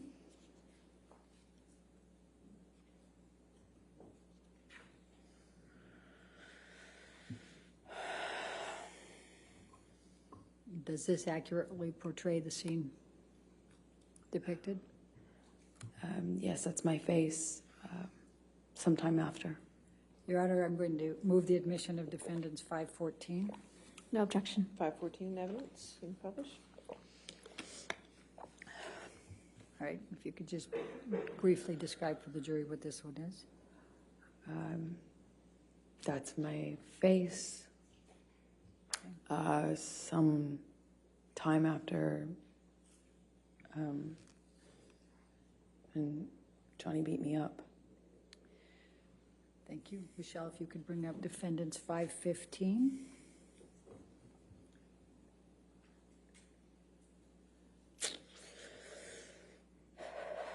Does this accurately portray the scene depicted? Yes. Going to move the admission of Exhibit 516. No objection. 515 or 516? 516, I'm sorry if I misspoke. You said 515 Oh. before. It's 515? 515. No objection to 515? Okay. No, Your Honor. 515 in evidence, you can publish. And what does this depict, Amber? Could you tell the jury? This is my face sometime after. All right. Let's look at defendants 516, please.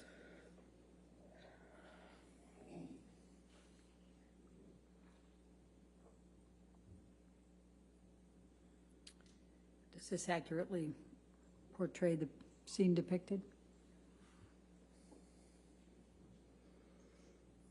Amber? Yes, it does. This I'd like- is maybe. Wait, let me move it first. May I move Sure. the admission of defendants exhibit 516, No objection. 516 in evidence? published to the jury, please?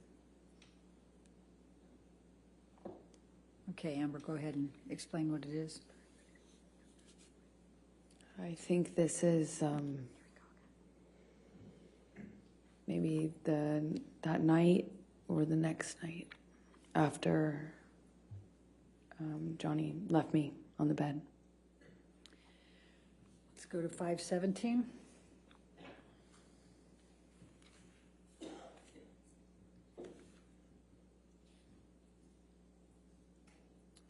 Does this accurately portray the scene depicted? Yes, it does. Move to admit defendants 517, Your Honor. No objection. 517 in evidence? Amber, please describe for the jury what this portrays.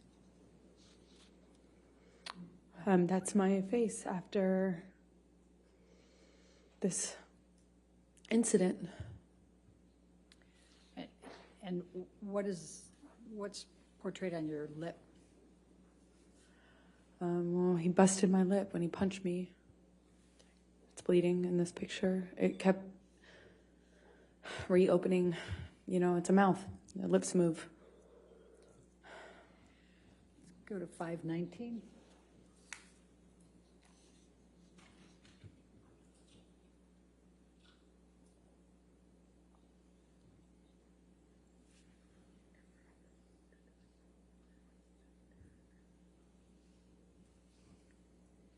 Does this accurately portray the scene depicted?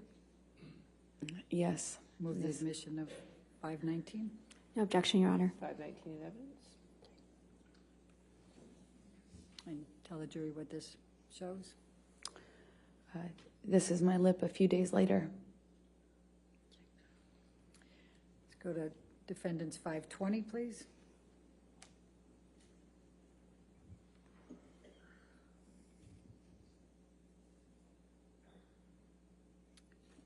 Does this accurately depict the scene portrayed?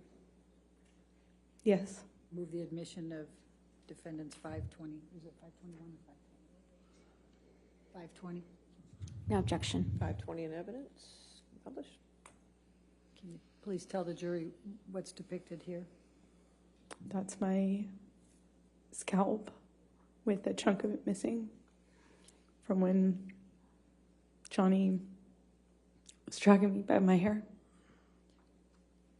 Let's go to defendants 521, please.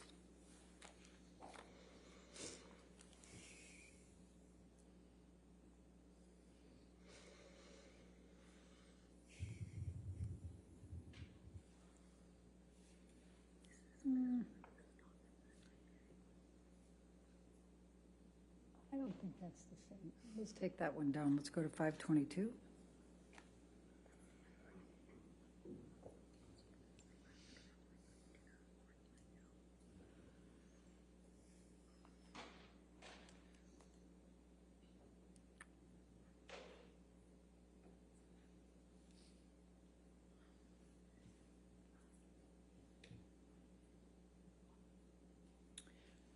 Does this accurately portray the scene depicted? Well, it's a few days later. Okay. Move the admission of 522, please. No objection. 522 in evidence. And what shows there? My face is healing. Okay. Let's go to 523.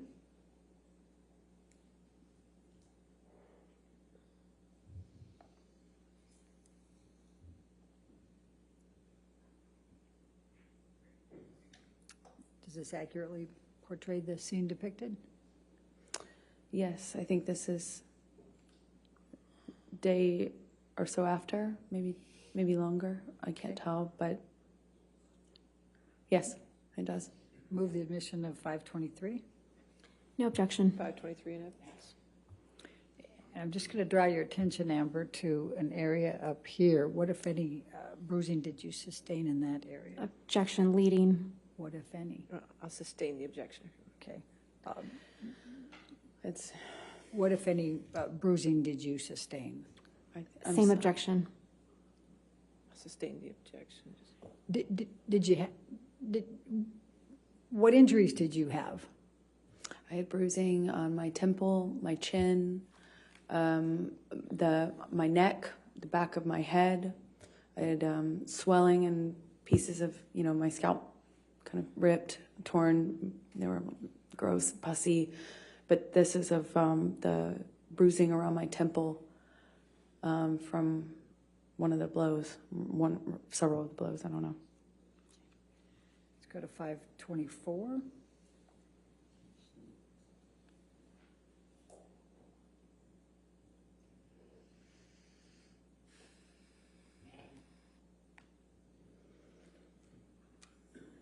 Does this accurately portray the scene shown? Yes. Okay. Move the admission of 524. No objection. 524 in evidence. And what does this show? It's, I had a pretty, can I touch the screen? Yes, Yes. yes, ma'am, you can. Yes. And I had a pretty gross bruise right there in my head, on my temple. It's difficult to see it in this light, but I remember it was pretty ugly. Now let's go to Defendants 509.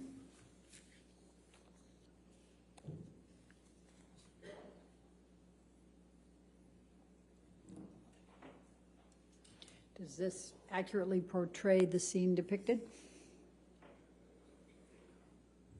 Yes, it does. Your Honor, I move the admission of Defendants 509. No objection. All right, 509.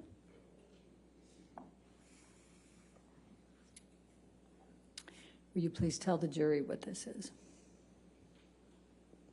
That's the bed that Johnny broke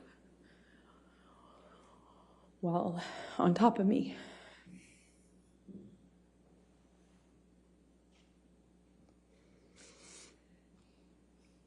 All right, let's go to Defendants 511, please.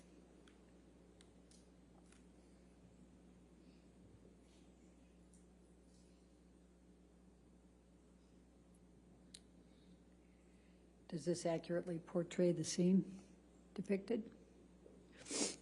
Yes. Move the admission of Defendants 511. No objection. All right, 511 in evidence. What do you see in this picture, Amber? Just more destruction from a part of the fight that happened in the bedroom. Not the bedroom that I was just talking about. It was the main bedroom. There had been a part of the fight that happened in there too. Let's Go to Defendants 512, please.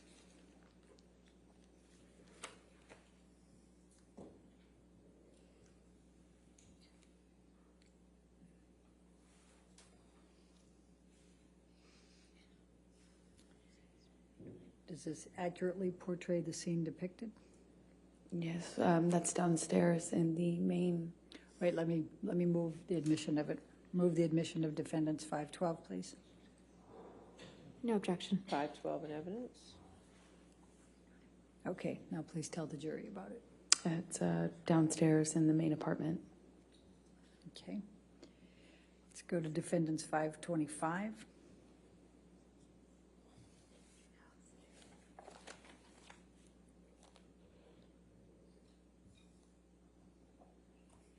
And does this accurately depict the scene portrayed? Yes. Move the admission of 525, please.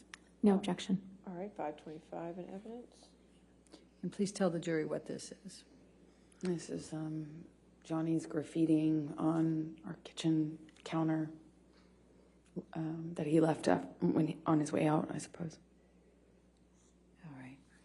And I think Defendants 526 is already into evidence. Could you just bring that up? Yes, 526 is in evidence. Right. All right. Now, Amber, as of December 15, 2015, what were your plans for Christmas that year? Well, up to this point, the plan was to have our families join us. We would go with the kids and celebrate Christmas together, as a married couple. And we would all go to Johnny's Island, and he had invited my best friend at the time, Rocky, and her family, meaning her mom and her fiance, and my parents, and my sister, and we were all going to go to this island I've told you about that Johnny has in the Bahamas and spend it together. And that was the plan leading up to this. And what, if anything, changed as a result of this night of December 15, 2015? After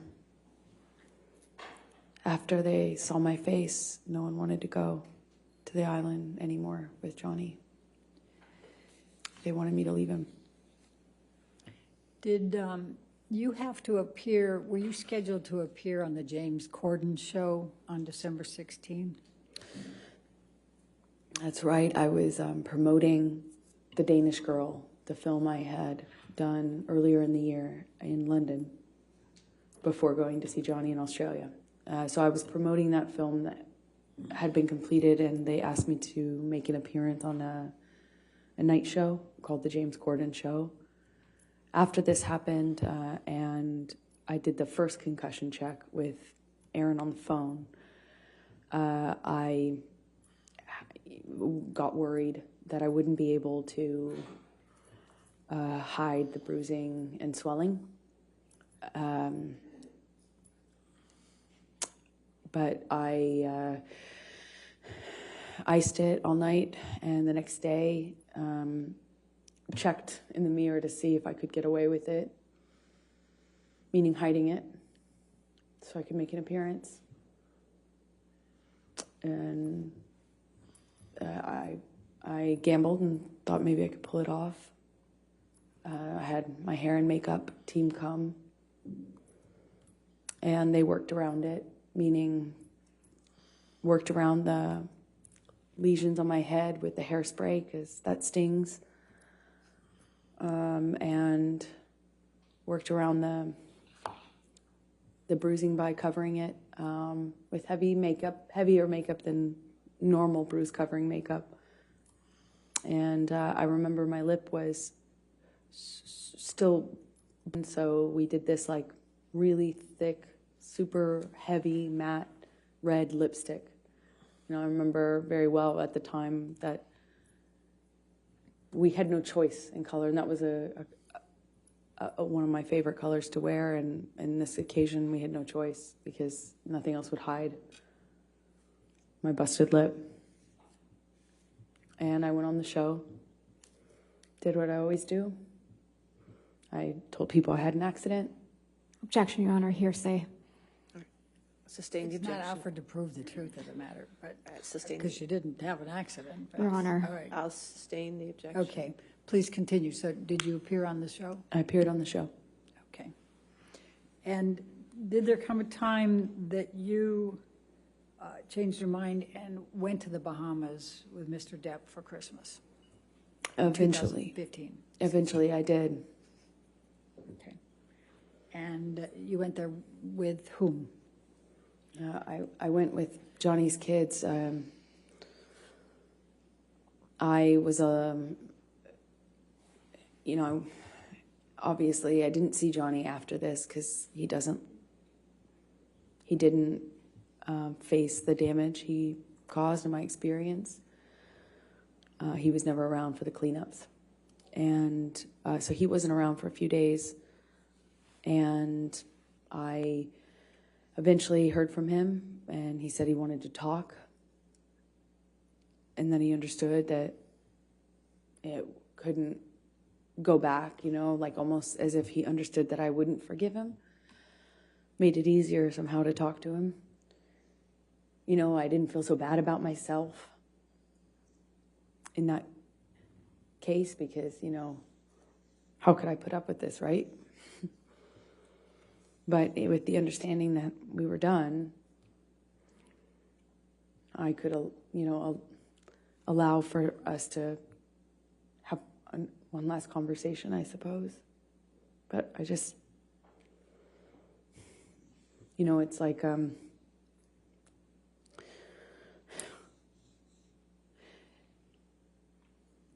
I was heartbroken by the idea that I would spend my first Christmas as a married couple with his kids and everything on the island. I was heartbroken at the idea of missing that. And,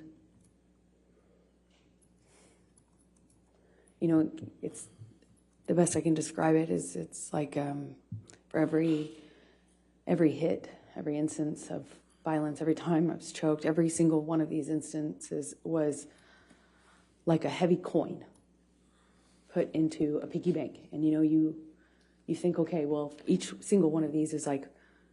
Objection, Your Honor, non-responsive. I think it's responsive, Your Honor. The question was, with whom did you go? If we could ask the question. Tell us how you felt and what you were thinking in this process of whether to go to have Christmas with Mr. Depp and his children. I guess I was trying to explain. Go ahead. That, just after you think each one of these is, it's almost like for each one of these things that happens, you lose the will or resolve to leave. It's like every single heavy coin you put in this piggy bank is like an investment into the future you're going to get to, and then before you know it, you're just carrying around this weighted ball. This piggy bank's too heavy, you can't leave. For every single time I went back or allowed him back after this sort of thing would happen, I lost a piece of myself, a piece of my self-confidence, my trust in myself to leave and move on. I lost fortifications, I lost myself, and it was somehow easier to stay. I didn't want to stay in the violence or in this. I wanted to stay with Johnny, the good Johnny that I loved. So I put another one of those coins in the piggy bank of investment in hope and future, and I forgive him.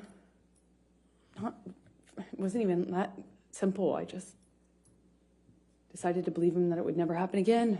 Clean and sober once again. This time was the last time because it couldn't be worse than this, right? It couldn't be worse. And part of me thought that maybe it just needed to get this bad to get, like now we can't go back. There's no way this could happen again. So I went to the island after a few days of talking with Johnny, arguing with Johnny, talking with Johnny, negotiating that it was going to be clean and sober. I wasn't going to drink anymore. He wasn't going to use anymore. He'd never lay a hand on me again. He'd rather die than do that, is what he was saying. And I was scared. My friends were scared, but I decided to go. After a few days of having the plane and the kids waiting, not knowing what was going on, they were at Sweetser, the main house, kind of just waiting to go on this Christmas vacation. And eventually, I got in the car with Johnny, and we picked his kids up and left for the island. So let's go to the island for the Christmas holidays, and what, if any, arguments did you have with Mr. Depp at the island over the Christmas holiday? Towards the end of the trip, the trip itself was pretty nice, but towards the end, he started drinking again, started with wine, and we were on the couch in the main house, a cabin. It's like a one-room kind of cabin.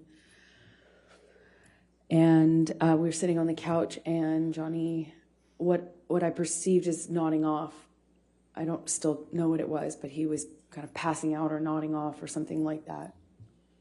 And I'm sensitive at this point to the clues that I can pick up on to know what pattern of behavior I'm dealing with, because they made a huge difference in my life. So if I knew what he was on and what he was doing, I could react accordingly.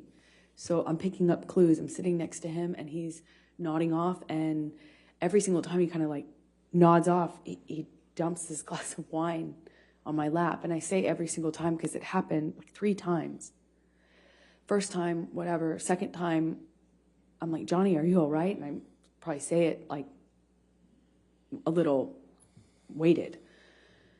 And in my head, I'm just wondering what he's on. Does this mean he's on the Roxy's again? Is it nodding off? What's going on? What am I going to deal with? He just had promised that it was clean and sober. We had this horrible thing happen in December. I thought we were moving forward. And the third time this happens, I jump up. I already changed my pants twice. And I jumped up and I shout at Johnny, like, what are you doing? Or, Johnny, you spill on me again, something to that effect. And I get up, get up off the couch, and Johnny's son says, Objection, Your Honor, hearsay. Your Honor, not offered to prove the truth of the matter. It explains what's coming. If you could approach, I just don't know.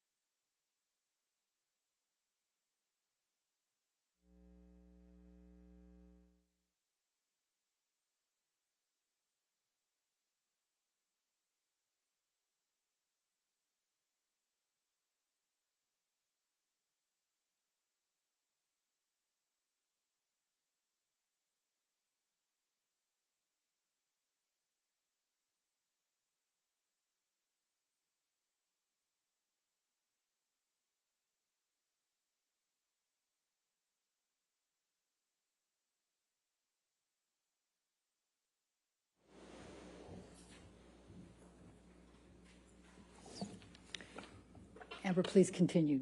Jack said. It says, are you okay or can I help? Something to that effect. And I pointedly say to Jack, but really to Johnny, like, thank you, Jack. To make a point of the fact that he hadn't offered to help me or even acknowledge that he'd been spilling wine. First, he's drinking wine. Second, he's spilling it all over me. And third, he's spilling it because he's nodding off, is what I assume. So I kind of say this in a pointed way at Jack, thanking him for offering.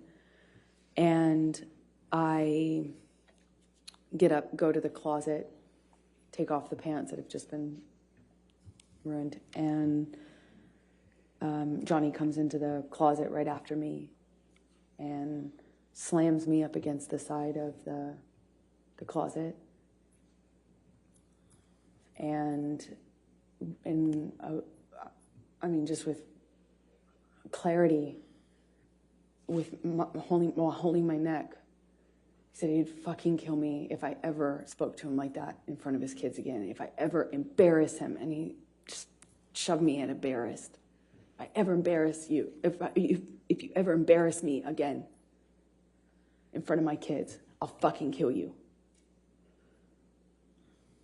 And I don't recall who told Jack to leave, or I don't really recall having an awareness of where he was at this point, but I leave the closet, go into the bathroom, which is right next to it, and he comes barreling into the bathroom behind me. Before he does that, I said something snarky to him, "Don't fucking ever talk to me like that again," or "I hate you," or something in response, just something, so that I felt like I wasn't just being a punching bag. And I kind of like get over to the bathroom, but I didn't even have the door shut before he was in the bathroom with me. And I don't know if he used my body to shut the door or if he just shut it. But again, bangs me up against the wall. But this time he just grabbed my vagina, like,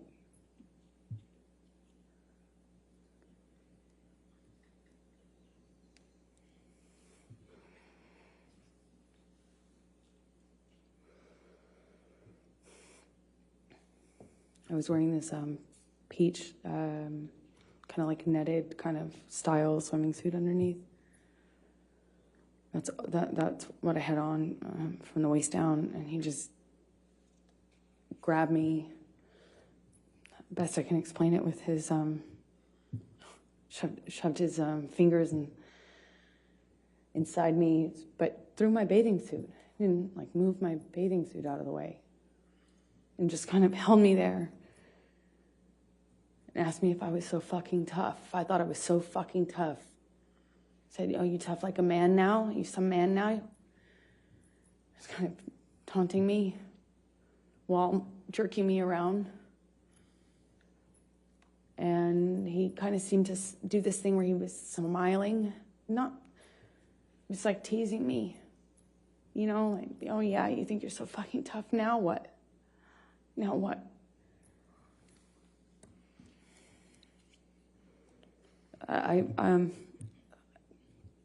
I don't know what happened after that. I went back into the room, or he went into the room. I don't know who went into the main room first.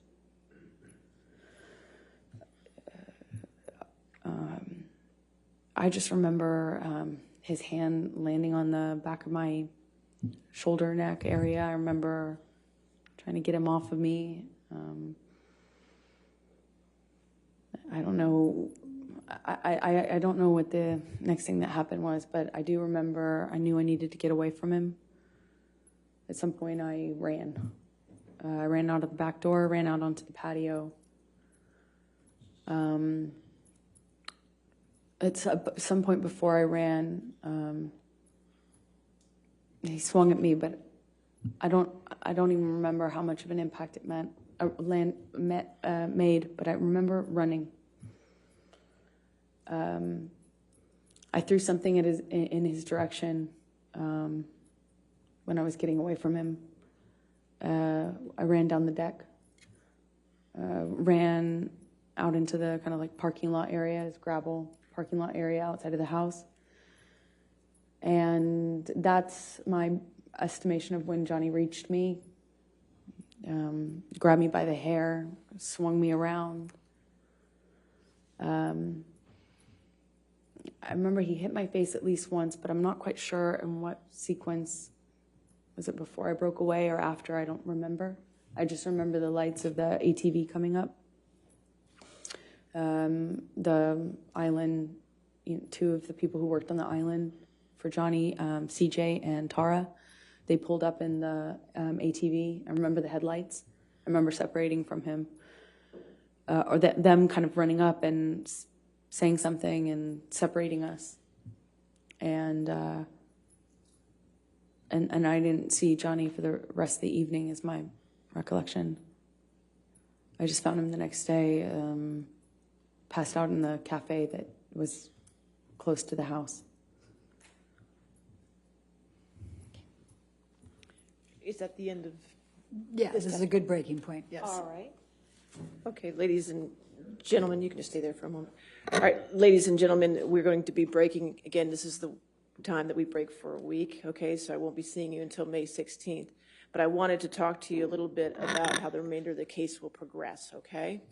All right, so we promised to get you the case to you by Memorial Day. So in order to keep that promise, there's going to be a few things I need from you, okay? One thing is, starting on May 16th, we're going to start having court at 9 a.m. So we'll be going 9 a.m. to 5 p.m. Some days we might have to go to 5:30, so I want to let you know ahead of time so you can plan accordingly, okay?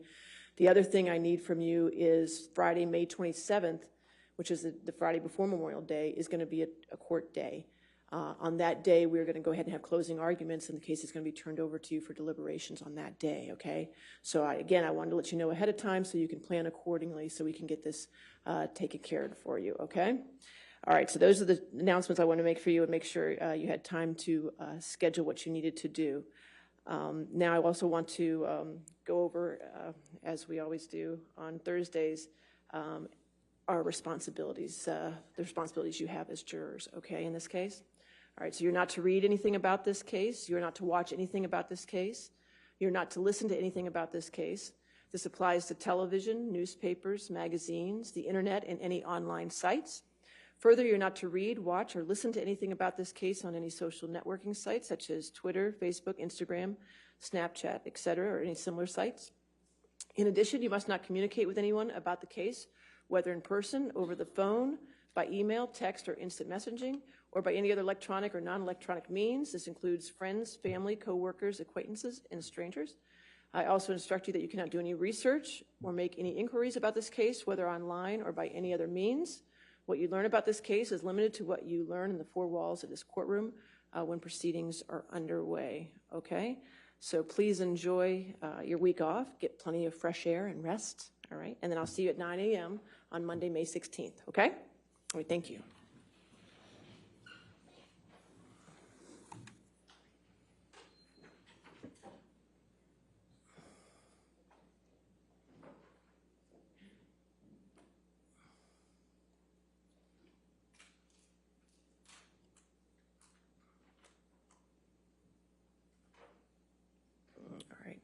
And again, ma'am, since you're still in the middle of your testimony, you can't discuss your testimony with anybody to include your attorneys, okay? You can step down, though, and have a seat with your attorneys. I have a few housekeeping matters I want to take care of before we finish.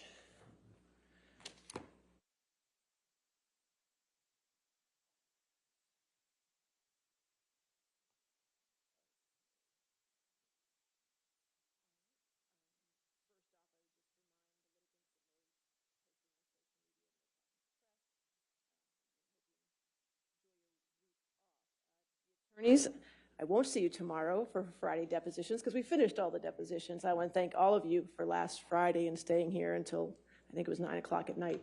But we got them all done, and I really appreciate all your work on that. It does mean a lot. And now you're rewarded because you don't have to see me tomorrow. So, so no more depositions. What I'd also, for planning purposes, though, since we're going to be going 9 to 5, the day is going to be a little different, so we'll start at 9. We'll probably break for our morning break between 10:30 and 10:45. We're going to break for lunch between 12:30 and 1:30, so I want you to plan accordingly for that. Our afternoon break will probably be between, I don't know, 3:15 to 3:30, maybe even a little later to 3:45, we'll see. And then we'll try to break at 5. There may be times when we might go to 5:30, as I told the jury. So I just want to make sure you know that. Since I won't see you tomorrow, I wanted to go ahead and give you your times as of this very minute of what you have used and what you have left, okay? Are you ready? Mr. Chu's going to try to use it with a highlighter. Let's wait. That's There why we go. we're here. There we go. That's right. That's okay. There we go. All right. So plaintiff has used 35 hours and 6 minutes. Defendants have used 36 hours and 31 minutes, which means the plaintiff has 26 hours and 9 minutes left, and the defendant has 24 hours and 44 minutes left, okay? And just a reminder, as we said from the very beginning, once time is up, once your time is up, your time is up. If it's in the middle of a witness, I'm going to stop you, okay? So make sure, I mean, the 9 to 5 schedule, when we start back on May 16th, will give us a little buffer, but not much. So I will be keeping everyone on task for those last 2 weeks, so keep that in mind as well. Enjoy the next week. I don't anticipate I will hear from you for this next week. If there's an emergency, I understand that, but just remember what my definition of an emergency is. Okay, we all remember that? All right, great. So other than that, does anybody have anything else for me? Yes, sir. It's just a math question. I'm thinking we have 25, 24. Sammy says 24. If you add 36 hours and 31 minutes and 24 hours and 44 minutes, you get... You get what? 60 and 75. What is our allotment? 61. Well, you can get with Sammy when we're done, okay? Is it right or wrong? What's the total of that? What's that? What's the total? 61 hours and 15 minutes. Does that add up then? That is right. Mr. Ronberg says I'm right. Okay. So that's the right time. Sammy did it 3 times over, so I thought that was right. You made him very nervous. Okay, so that's good. Everything else? Anything else? Yes, Your ma'am. Honor, we do have our updated exhibit Okay. page that you requested. Oh, perfect. From plaintiff. All right. May All I right. approach? That's fine. I think that's something Jamie needed. Okay. All right, we'll get that. All right, anything else? No, Your Honor. We're good? All right, we'll see you Monday, May 16th, 9 a.m., right? All right, thank you. Thank you very much.